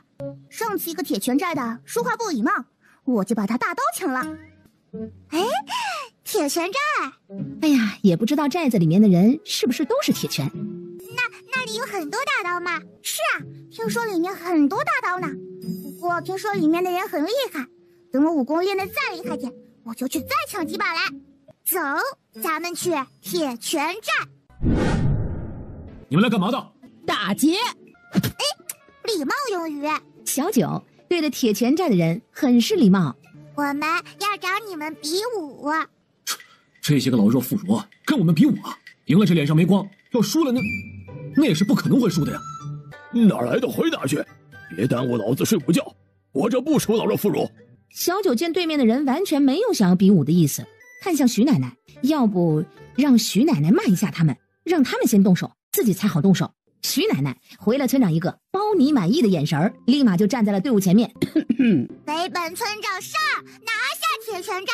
比不比武就一句话的事，大男人磨磨唧唧的，是不是不敢啊？要是怕了就说一声。一群孬种，白长了这么大个个，连几个孩子都打不赢，那就把寨子东西送过来，要不然呢，待会儿打得你们满地找牙。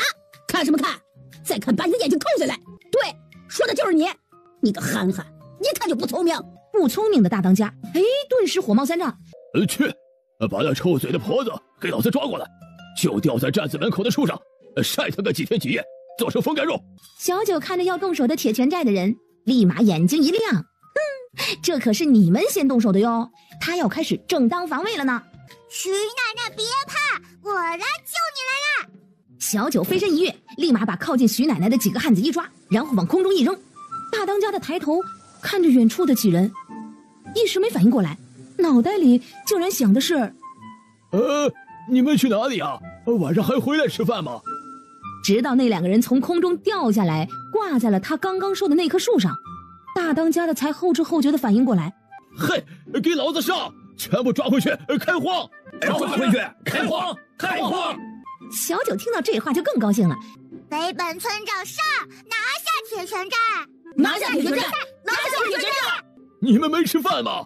把气势给我拿出来！小兔崽子们，待会儿打得你们满地找牙！见这群冲过来，小九迎面而上，小拳头那是捶得砰砰响，来一个捶一个，来一双捶一双。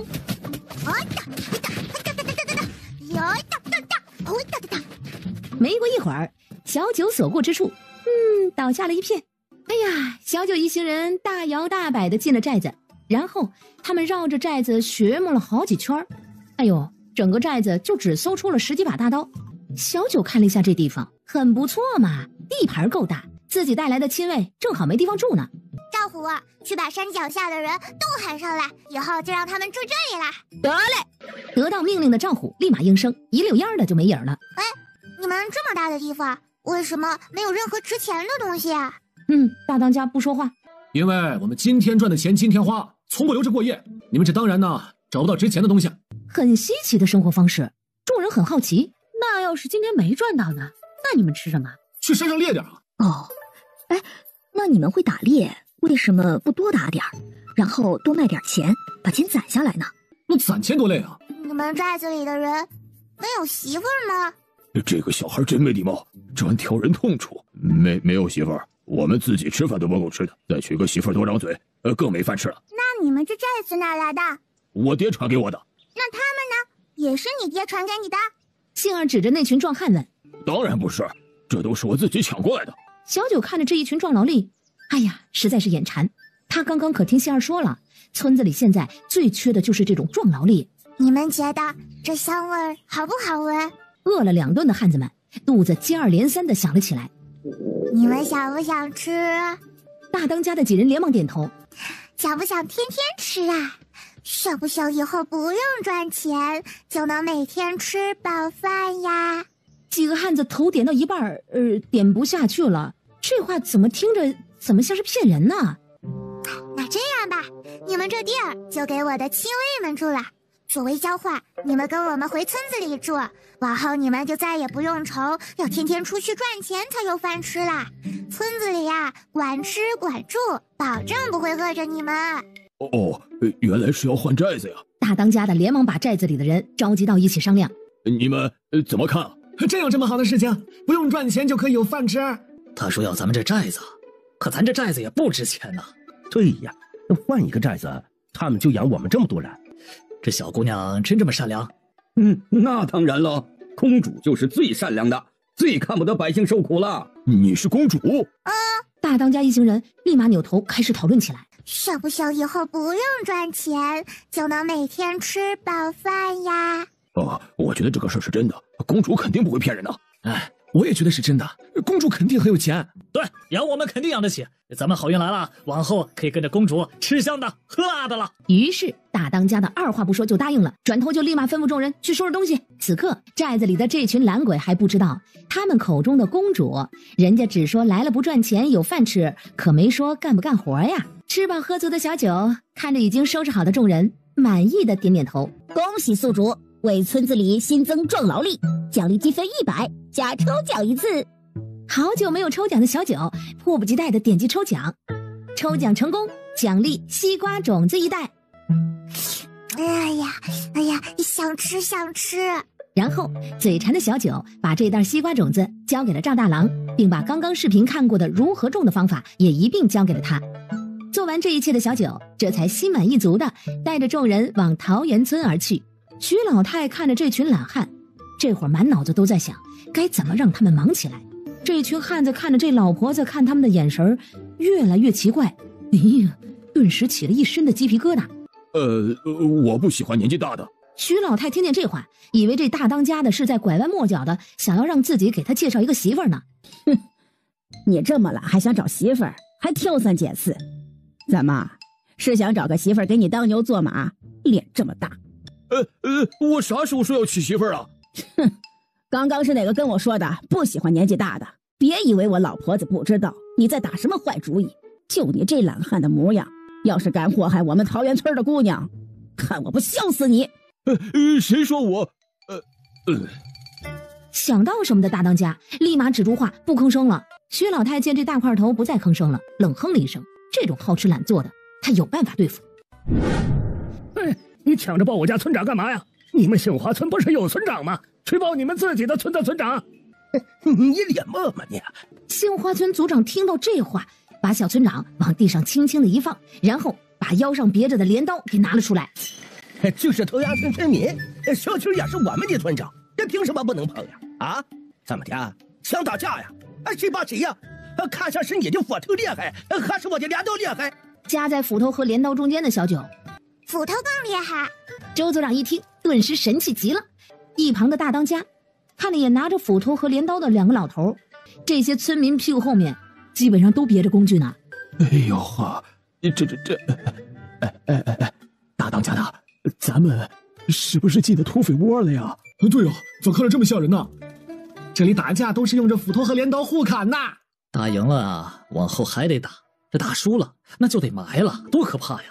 命只有一条啊！大当家的，要不咱走吧？对呀，虽然说回山这几天不回天的，但总比没命的强啊。大当家的正想说话呢，那边2个老头子又吵了起来。这村长，俺这两头干的活可比这斧头厉害多了。割豆子、割锄头、割野菜，那是样样精通啊。你别看他那个斧头那么大只，可只能用来砍柴火，对不对？哎，谁说我的斧头只能用来砍柴啊？上次山上打的野猪，我的斧头不也派上用场了？咋的？你还看不起砍柴的？有本事你也别用柴火。还有，你镰刀能干的，我斧头照样能干。说的好像砍柴只能用这斧头一样，俺这镰刀照样能砍。你砍呢？你现在砍了给我看看。砍就砍，走，谁怕谁啊！现在就去山上，有本事让你的斧头割个草试试，你看看谁的厉害。你们刚刚不是用斧头镰刀来比武的，而是用来比谁的工具干活多的。正等着看一场斧头和镰刀大战呢，结果就这，浪费他的表情。村长，这怎么可能呢？咱们桃源村可是远近闻名的文明村，怎么可能打架呢？咱们村子里的人呢，向来老实巴交的，可从来不打架呢。咱们不打架，要打也是别人先打我们那是正当防卫。哎呦，可不是嘛，就没有比咱们村更老实的啦。小九带着老实巴交的村民们回村。村长，你回来了。满仓，是我呀，村长，你不认识我了？你怎么这么黑啦？就天天在外面太阳晒的，就这样黑了。村长啊，你带回来的这小子可是个种田好手，只要到这小子手里的东西就没有种不成的。嘿，这小子真是个神人呢。满仓不好意思的挠挠头。小九听完这话，惊讶的看着满仓，连忙从兜里掏出了一堆乱七八糟的种子。这个还有这些，这个全部都给你玩，你想怎么种就怎么种哈。小九把种子递给满仓之后，又连忙吩咐周组长给满仓安排一些地，让满仓以后都在那儿种。周组长听完连忙应好，然后对着满仓说：你有什么需要帮忙的，不懂的尽管找我，找村民，他们都是一辈子跟土地打交道的，干活那是个顶个的勤快。尤其是村子里这些小孩，要是感兴趣的，你也可以把他们带在身边帮你的忙。满仓立马点头，兴奋的手舞足蹈，抱着村长刚给他的种子蹦蹦跳跳的跑远了。周组长继续陪着小九溜达，溜溜达达的来到了黄大夫的门口。大黄一看见村长，立马激动的叫了起来，兴奋的直摇尾巴。村长，来，进来坐坐。大黄，给村长跳个舞来。大黄立马开始抬腿扭屁股，还会后空翻、做俯卧撑，简直就是狗中之王。哇，好厉害呀！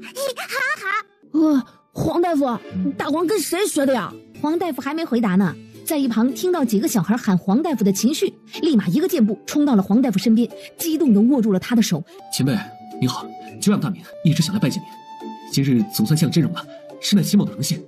不是，这谁呀？这是压根就没见过这人呢。黄大夫费力地想抽出自己的手，可惜情绪由于激动，力气用的可大了，差点没把黄大夫的手给捏断。你认识我？不认识，不过一直听几个小孩提起我，没想到您医术如此高明，竟懂得这么多，晚辈实在佩服。在京城的时候就一直心心念念着前来桃源村和您探讨医术，今日总算见到了你。不知几个小孩都是怎么介绍我呢？村长说您是最厉害的神医，赵虎说您无所不能，阿斗说救没您治不好的病，铁牛说没您救老的人。黄大夫听着这离谱的介绍，脚趾头差点抠出一座学堂来。不知黄大夫什么时候有空啊？晚辈想和您探讨医术。不知道你是哪里的大夫呀？晚辈是药神谷弟子。黄大夫站得笔直的身子差点跌倒，让他一个半吊子大夫跟一个药神谷正儿八经的弟子探讨医术。我就是村子里的赤脚大夫，不是什么神医。几个小孩兴许是跟你开玩笑呢，我就是在村子里面帮村民们包扎一下伤口，处理一下外伤，都是一些简单的，根本没法和你们药神谷比啊。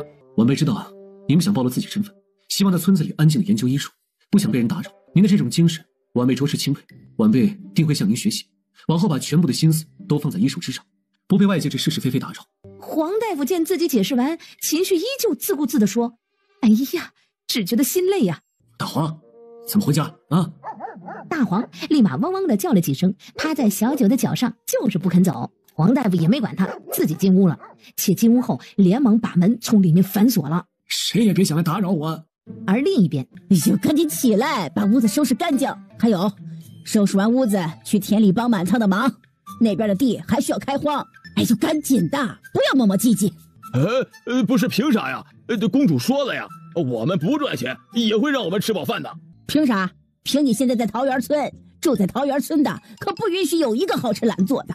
还有，村长说了，你们不赚钱就有饱饭吃，可没说不干活。赶紧起来，给我去打扫屋子去。大当家的一行人见徐老太拿着棍子，一边骂一边怒气冲冲的走过来的样子，大当家顿时觉得头皮发麻，身子不听使唤的就开始干活去了。其他人见大当家的都动了，连忙也跟着一起找事去干了。哎呀，什么鬼啊！我们这是被骗了吧？一定是被骗了呀！大当家的，您当时不就是在公主身旁吗？村长说啥，你是没细想什么意思吗？啊？想什么呀？不是说了不赚钱就有饭吃吗？谁能想得到这一个小娃娃还给咱们玩文字游戏啊？而另一边的皇宫内，来，你看看你养的好闺女。当初进宫的时候，你们严家怎么说的？说你们严家的闺女那可是最知书达理、贤良淑德的了。你看看他们干的事儿。小女在闺中的时候确实是贤良淑德的。我怀疑大郎叔在京城学坏了，以前大郎叔啊可从来不会欺负赵婶子的。严御史的意思是，你闺女没进皇宫之前还是知书达理的，进了皇宫了就变成这个样子了。你的意思难不成是朕带坏了你闺女？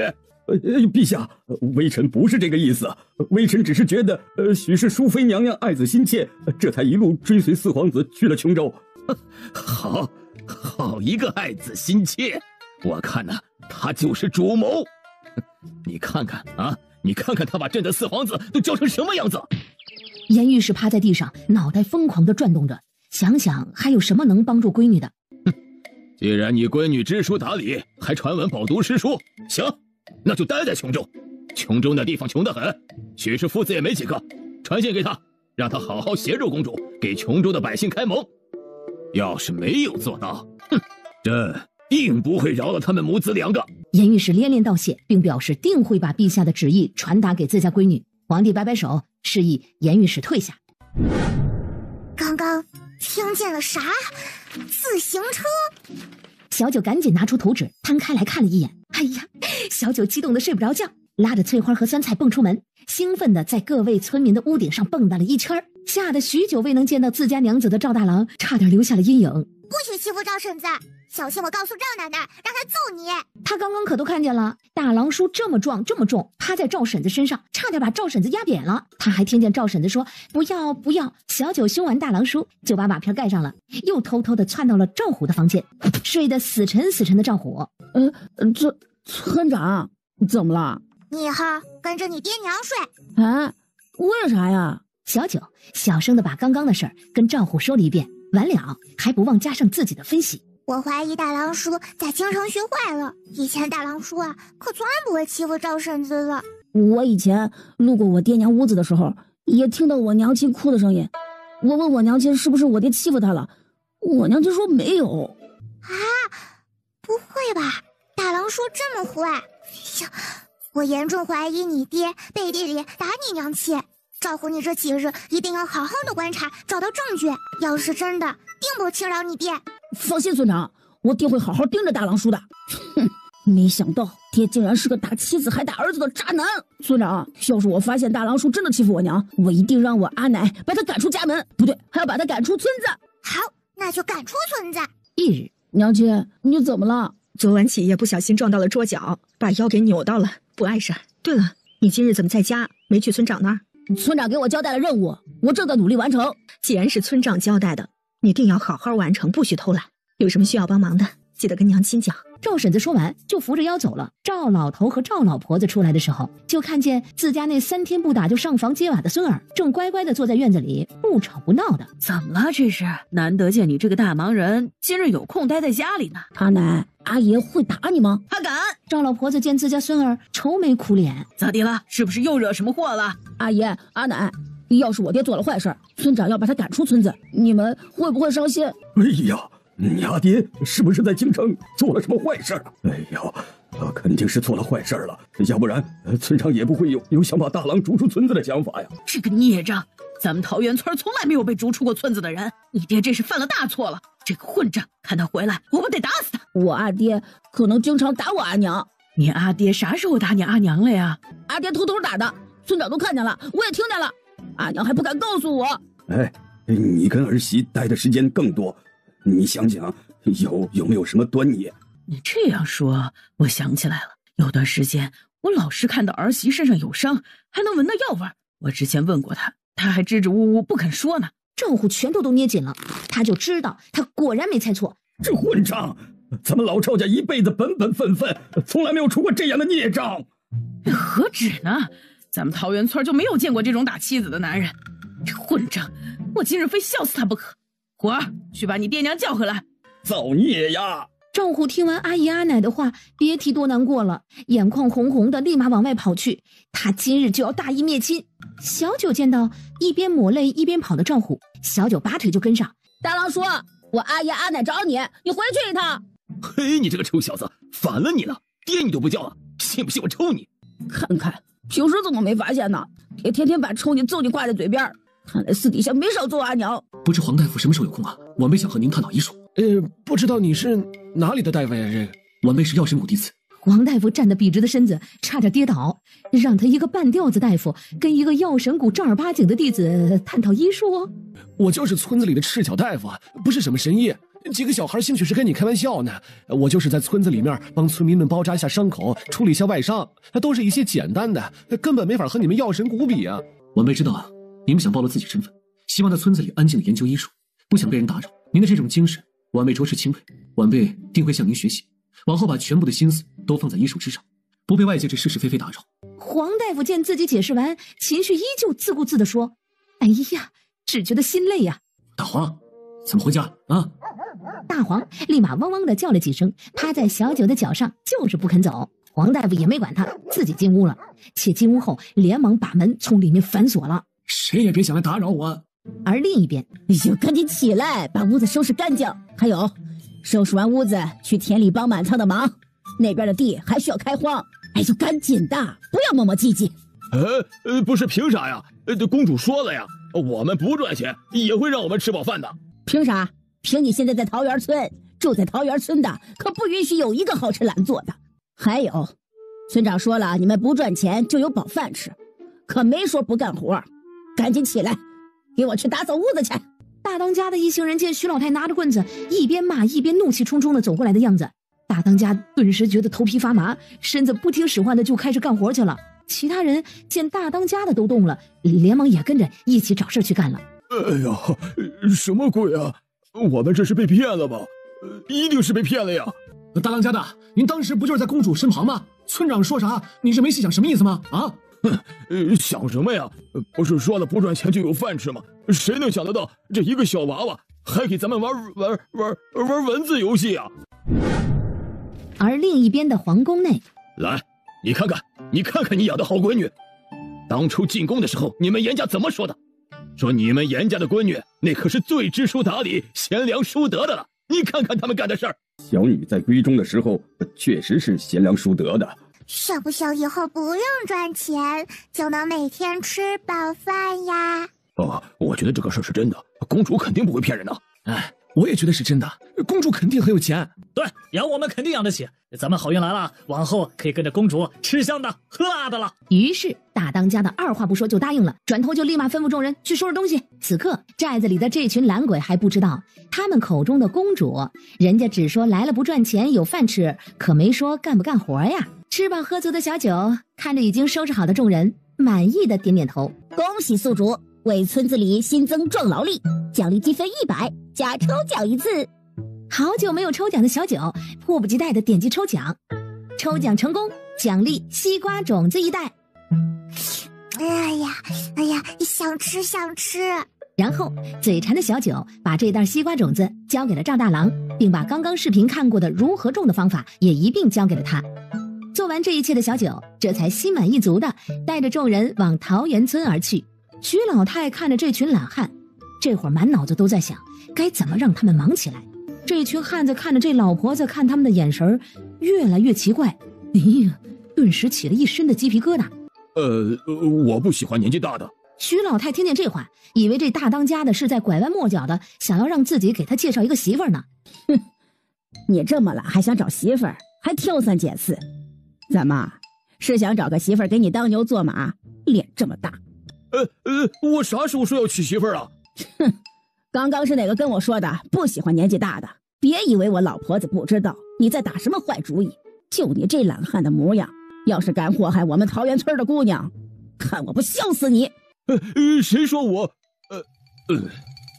想到什么的大当家立马止住话，不吭声了。薛老太见这大块头不再吭声了，冷哼了一声。这种好吃懒做的，他有办法对付。你抢着报我家村长干嘛呀？你们杏花村不是有村长吗？去报你们自己的村的村长。你脸磨磨你！杏花村族长听到这话，把小村长往地上轻轻的一放，然后把腰上别着的镰刀给拿了出来。你才不是我爹，我没有你这样的爹！赵大郎噌的一下子火气就上来了，拿着棍子就一路追着自家儿子回家去了。赵虎一到家就往自家的阿爷阿奶身后躲，一边哭一边喊：我这要打死我，还要打死我！赵老头和赵老婆子看见自家儿子拿着棍子跑进来这么熟练，二老立马抢过赵大郎手上的棍子就往他身上抽去。你个混账，你打人打上瘾了啊！你当着我们的面你也敢揍人？哎呀，不是啊，这是闹哪出啊？平日里不是你们叫我管着点赵虎的吗？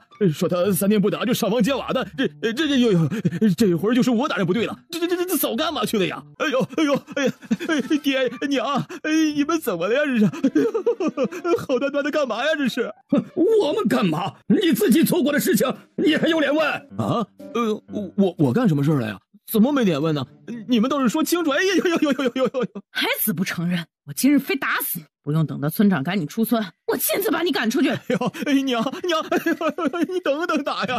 到底承认啥呀？你们倒是说清楚点！还有，这里面怎么还有村长的事啊？不是我干了啥了就要逐我出村子呀？赵婶子回来的时候，看见的就是二老揍丈夫的情形。赵婶子觉得稀奇，你家男人这是咋了？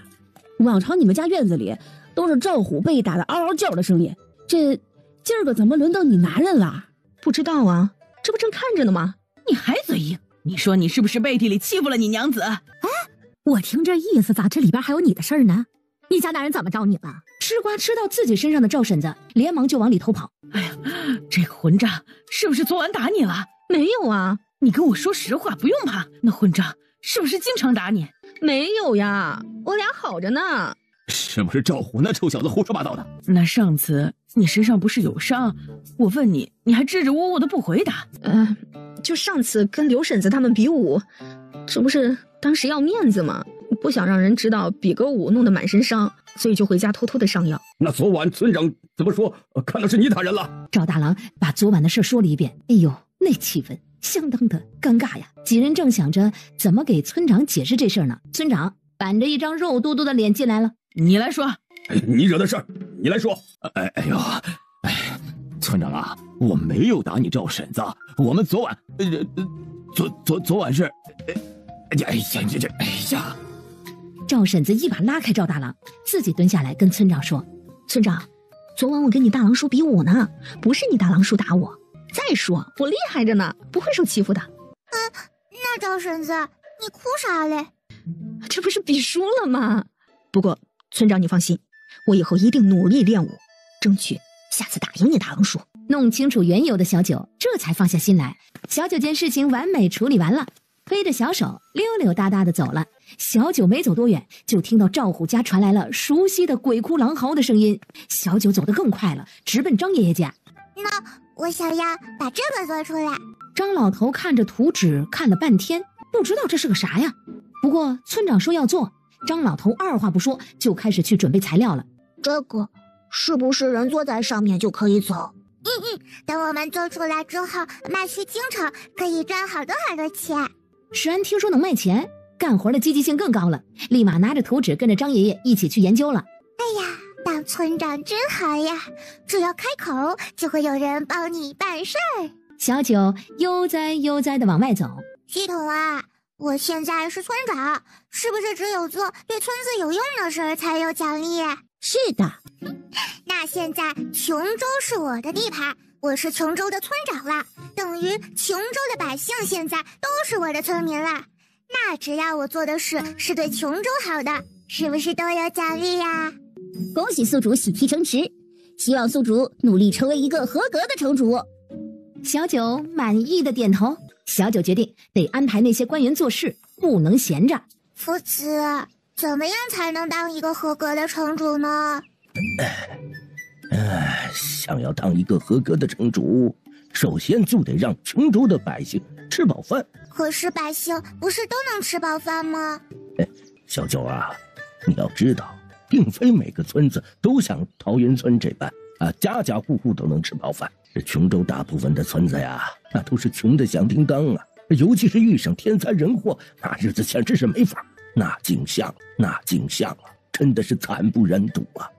粮食颗粒无收，百姓流离失所，到处的一片凄凉。不是每个村子都像桃源村这么幸运的。还有琼州本就靠近边关，时不时要遭受其他国家的侵犯，烧杀抢掠那是常有的事儿。百姓们整日提心吊胆，生命和财产都没有保障，那更别说吃饱饭了。小九，若是想要琼州的百姓都吃饱饭，这个想法可是很难实现的。我要怎么才能让这些官员都听我的吩咐呢？你安排知府就可以，知府自会通知各县县令。知府是干嘛的？徐夫子见小九啥也不知道，于是就把琼州主要的官员给小九介绍了一遍。小九听完感觉脑袋都是大的，原来琼州有这么多的官啊！小九是个行动派，心里刚想的事情那就要马上去付出行动，所以他打算现在就去找知府。一行人跟着闲不住的村长，昨日刚回来，今日又要出门去了。就这样，几人坐着马车一路来到了府城。求大人做主呀！草民要状告那宁文泽草菅人命，他路过草民家门口时，无端踹了草民家的狗，导致狗冲他叫了几声，他就吩咐随从下毒手打死狗。草民父亲不忍心，上前阻拦，谁料这恶徒竟发疯似的连草民父亲也一块打了。父亲被打得遍体鳞伤，如今躺在病榻上生死未卜，而他宁文泽仗着自家权势，一分钱不愿意赔偿，还恶语相向。草民实在是走投无路了，没有钱给父亲治病，只能豁出这条命为父亲讨个公道。简直是胡说八道！本少爷怎么可能打人呢？这刁民纯属诬告，想讹诈本少爷。哼，定是这等穷鬼想攀污，好捞些好处。知府大人，本少爷是要状告这刁民自己把自己的父亲打，然后恶意诬陷本少爷，为的就是讹诈本少爷的钱。你撒谎！明明是你动手打的草民父亲，你休要在这狡辩！什么？我爹亲口说的。本少爷刚才就说了，你们父子俩合伙的污蔑我，为的就是讹诈本少的钱。宁少爷，此事关乎百姓冤屈，本府自当秉公处理。看不起谁呢？我是想，我又不是傻。既然双方各执一词，不如这样，本官提议寻找目击证人，或是有无其他物证。有三，你既指控宁公子，你可有除了你父亲证言之外的其他证据？或有其他人能为你作证？或是事发时有无其他人在场？大人，小民当时不在场，只有家父与宁家的人在场。家父年迈体弱，被打后卧床不起，无法前来对质。但家父身上的伤就是最好的证据啊！大人，知府点了点头。按照他对宁公子的了解，此事柳三肯定是没说谎，但涉及权贵，处理不当恐会引火烧身。这样吧，本官会派人前往你家查验你父亲的伤势，并调查是否有其他线索，同时也会派人询问当日可能的目击此事之人，力求公正裁决。地上跪着的柳三闻言，眼神顿时露出了希望，只要有人站出来指认宁文泽，就能够证明自己的清白。知府大人英明，小民静待大人公正裁决。很快，调查的人马带着几位百姓返回，但是这几个百姓的证词直指柳三，声称是柳三不务正业，游手好闲，把自己父亲打伤，然后去讹诈宁公子。这突如其来的反转，让众人不禁愕然。知府心知肚明，这定是宁家暗中动了手脚。而被左邻右舍反指控的柳三，愤怒地看着这一幕。知府大人，您看，事实可胜于雄辩呢。这刁民企图要讹诈我，如今被戳穿，还想狡辩吗？哎呀，这宁家可真是只手遮天的呀！这种事儿不止一次了吧？但每次都能反咬对方一口。哎呀，对呀，那几个人一看就是说谎，要不就是被宁家给收买了，要不就是被恐吓威胁了。就是，这柳三也是急疯了头，想着把这宁公子状告衙门，能讨回一笔医药费。哼，可人家早有后手。难哦。嗨，谁让咱们这琼州天高皇帝远呢？那宁家呀，听说背靠贵妃呢，可不是只手遮天吗？听说啊，皇帝把琼州赐给了公主做封地，也不知道这宁家能不能收敛点。不是你傻呀？那公主才多大？听说才5岁，这个年纪的小孩知道啥？那宁家随便给个糖，一忽悠一个准儿，人家说啥信啥。哼，看不起谁呢？我是想，我又不是傻。管家正想呵斥这不知好歹的百姓，被小九及时拦下了。你算算，他们2个谁说话？我是道士，不是免费劳动力。算这个是有因果的，这姓宁的得给钱。待会儿找他要。静心一听，眼睛亮了，他立马开始算起来了，低头把这宁公子生平干过的坏事都说了一遍。哎呀，小九一行人惊呆了，此人禽兽不如啊！干他！哎，杏儿，不要随随便便就干架，咱们是文明人。那咱们接下来怎么做比较文明？去宁家拿钱给柳三的父亲治伤。可现在不是还没证据证明人是宁公子打的吗？咱们去拿钱，宁家不会给吧？啊，为什么要证据证明这人是那宁公子打的？你不是算出来了吗？我知道就行了呀。可是别人不知道啊。没有呀，我刚刚都听见了，百姓不是都知道吗？可这宁公子有证人证明这事儿不是他干的呀。不是他收买的吗？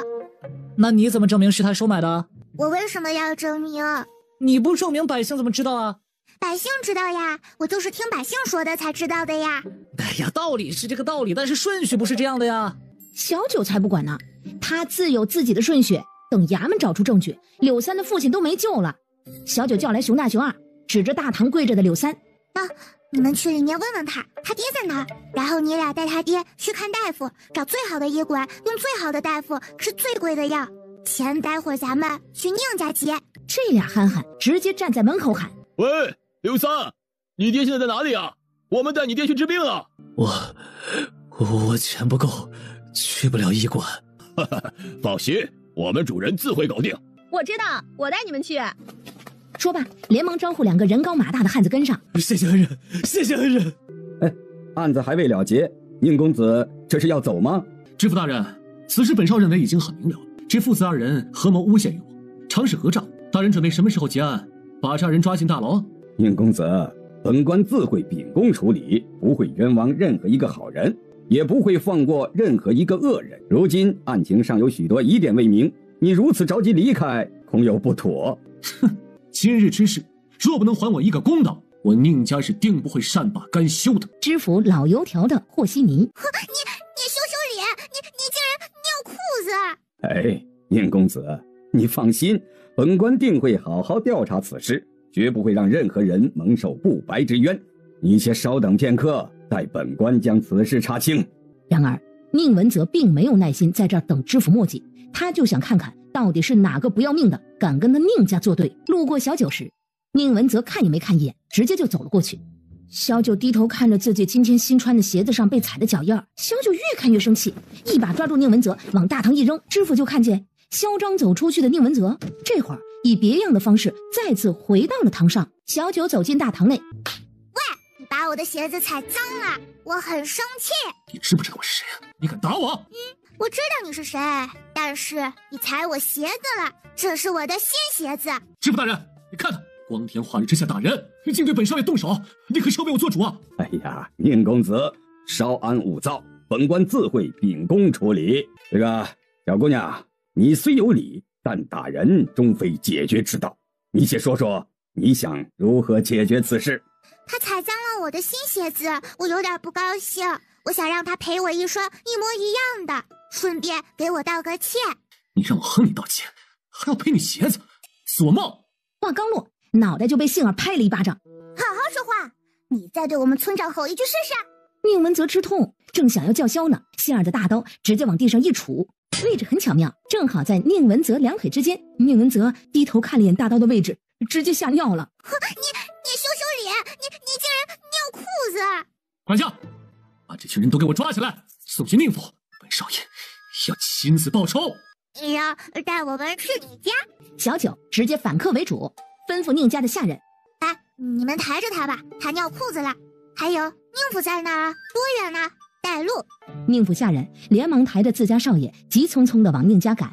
你们带一队人马去打听下公主现在住哪儿，然后去通知公主的亲卫，就说公主现在在宁府遇上了麻烦，让他们速速前来保护公主。衙役们听说宁府抓去的人是公主后，差点吓死，也知道情况紧急，立马打听去了。哇，看起来很有钱呀！有钱好啊，我觉得我刚刚的挂钱怎么也得值几百两。官家爷爷，你说我的鞋子能赔多少钱呢？公主喜欢的东西，自然是价值千金。挂钱只打算要几百两的静心，顿时觉得自己格局小了。价值千金，我来也！还没见到宁家的大人们，几个小孩就已经扯着嗓子喊起来了：“聂文泽他爹，你儿子尿裤子了，我们给你抬回来了。聂文泽他娘，你儿子都不准尿裤子上了！”一声震耳欲聋的尿裤子的喊声，不仅把宁府的人喊出来了，周围邻居和路过的百姓也都被喊出来了。就你们这群小贼啊！竟敢对我儿子下手！宁大夫人转头就对着旁边下人吩咐：“去，把这群不知好歹的东西全部都给我打死！”小九可不惯着他，直接用手一拎一扔。刚刚说还要把自己一行人打死的宁家大夫人，这会儿已经到了屋顶上去了。你们是什么人呢？对我儿子和夫人做了什么？你儿子尿裤子了，我们送他回来。还有，你儿子踩我新鞋子了，他不赔我鞋子，也不赔我钱。夫子说了，子不教，父之过，所以我来宁府找他爹赔钱。主人，别气啊，我去给你找小钱去。说罢，一溜烟的就没影了，带着酸菜不知道去哪儿了。赔鞋子，赔钱，你们这是在找死！讹人讹到我们宁府来了。无论事实如何，打伤我宁家人，就必须付出代价。小九连忙旋到了宁文泽身边，踹了他一脚。我刚刚踢了他一脚，要付什么代价呀？这是挑衅呢，绝对是挑衅，赤裸裸的挑衅。好，一个有恃无恐的小丫头片子，今日老夫就让你知道什么是天高地厚。说着就要喊人来把这群人全部抓起来。就在这时，且慢！宁家老太爷身后走出了一个男子和一个女子，这俩人正是一路跟随小九一行人来到琼州的那两个探子。南公子认识这小姑娘？不认识。老太爷，今日之事恐怕是有些误会，何必大动干戈呢？看在我俩的面子上，要不就此作罢吧。南风和夏云想得很好，既然苦肉计行不通，那就上演英雄救娃。好吧，看在南公子和夏小姐的面子上，今日之事就此结果。今日算你们走运。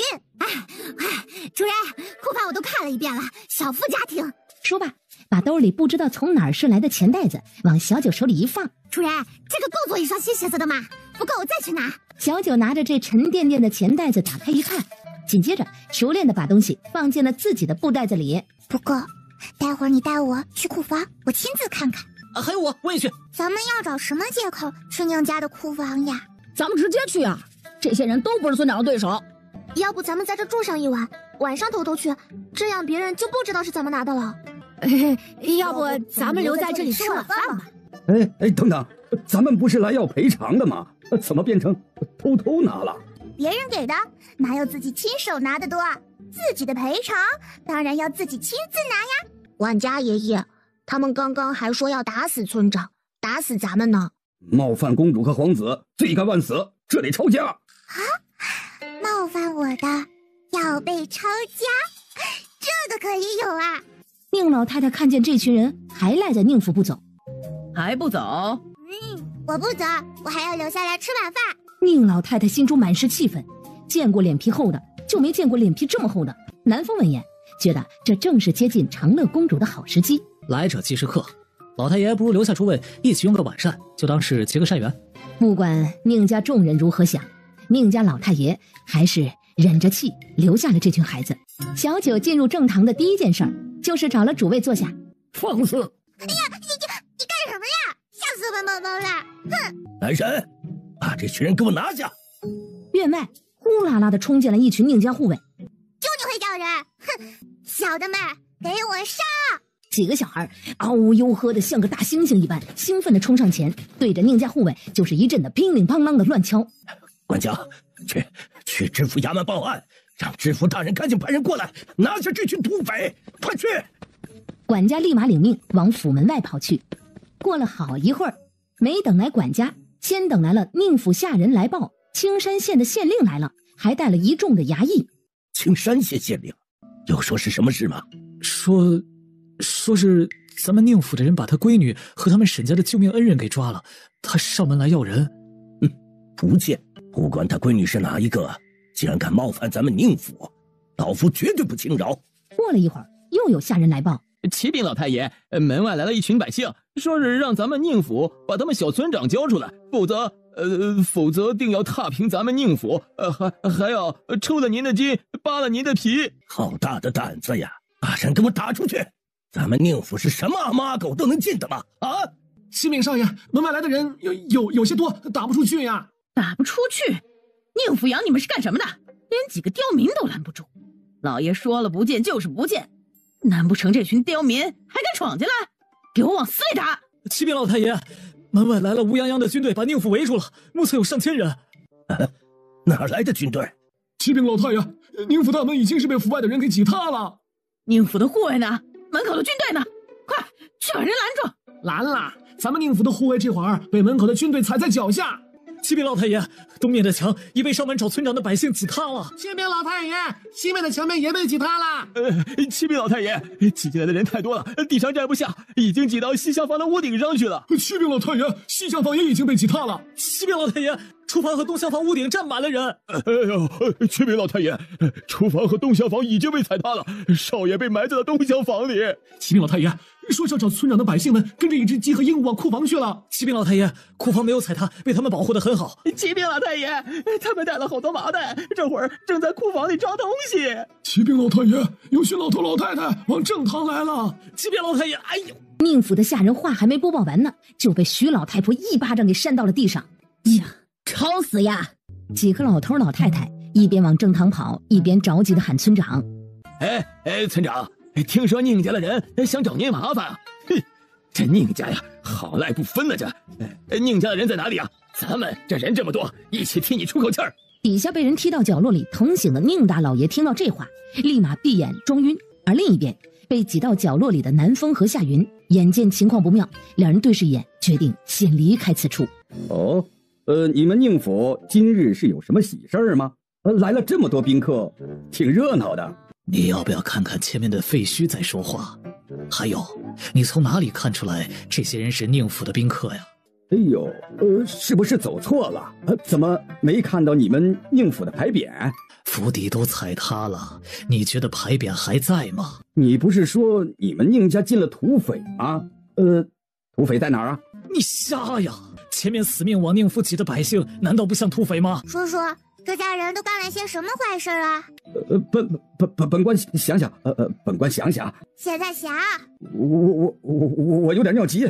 小九嗖的一声到了徐老太身边。知府大人说不清楚这家人干了什么坏事，徐奶奶，你陪着知府好好想想呗。村长，你放心，会让知府大人尽快想起来的。我这人呐，没别的本事，就是喜欢帮助别人恢复记忆。小九挥手放出话来，只要受过宁家欺负的，都可以告去衙门。只要官府的人查过情况属实的，宁家众人都会付出相应的代价，也要做出相应的赔偿。这话一放出去，百姓哗然。小九见村民们把宁府办得差不多了，这才想起自己来府城好像是来找知府的。你还记得咱们来府城找知府是什么事儿吗？咱们来府城是来找知府的。村长去哪儿，他只管跟着走，完全不知道自己来府城是干嘛来着。燕儿，挤了半天的沈县令，这会儿终于挤到了自家闺女面前。爹，你怎么来了？府城的县衙跑到青山县衙门，打听桃源村在哪。爹觉着好奇，就问了一嘴。他们说是你们被抓了，爹立马就放下手中公务，就赶了过来。还有，你回琼州了，怎么是没跟爹娘说一声？爹娘还是从别人的口中听说你的消息的，我和娘还以为你在京城呢。沈县令和自家闺女说完话，才发现地上蹲着的小公主。微臣见过公主殿下。沈县令，你好呀！小九高兴地跟沈志渊他爹打了个招呼，然后突然就想起来了自己来府城的正事儿了。你知道怎么才能让每个县城的百姓都吃饱饭吗？公主，要让县城全部的百姓吃饱饭，这可能是有些难度啊。小九继续托腮，示意沈县令展开说说。天象有变，杀气冲天，东夏国恐怕即将有一场战事发生。师兄，你可是预测到了什么？方才我在馆内静坐入定，忽觉天象异动，所以来到此处观察，这才发现东南方向杀气弥漫，似乎是有大军压境之兆啊！我朝与南宁国恐怕不久后便会有一场大战。师兄，那咱们该怎么办？要不要通知朝廷那边啊？师兄，可找到破局之人？从琼州赐封给长乐公主开始，这局就已破。咱们这位陛下，总算是做了件聪明事儿了。师兄，您说的是那位刚被找回来的小公主吗？她才5岁，她还能做什么？天机不可泄露。你只需要记住，小公主年纪虽小，却有扭转乾坤之能。这场战事或许会因为她而出现转机。所以师兄，你跟静心说的，他命定的贵人在青山县桃源村，这事是真的，没骗他。我什么时候骗过静心啊？师兄骗静心的还少吗？西头，你说我要不要再去西戎国打一架呀？我还没去过呢。宿主，人家西戎国皇帝都已经递了归顺文书啦。再说了，宿主不是打算1年4个季度，一个国家待1个季度吗？可是没有家打，哪里都不好玩。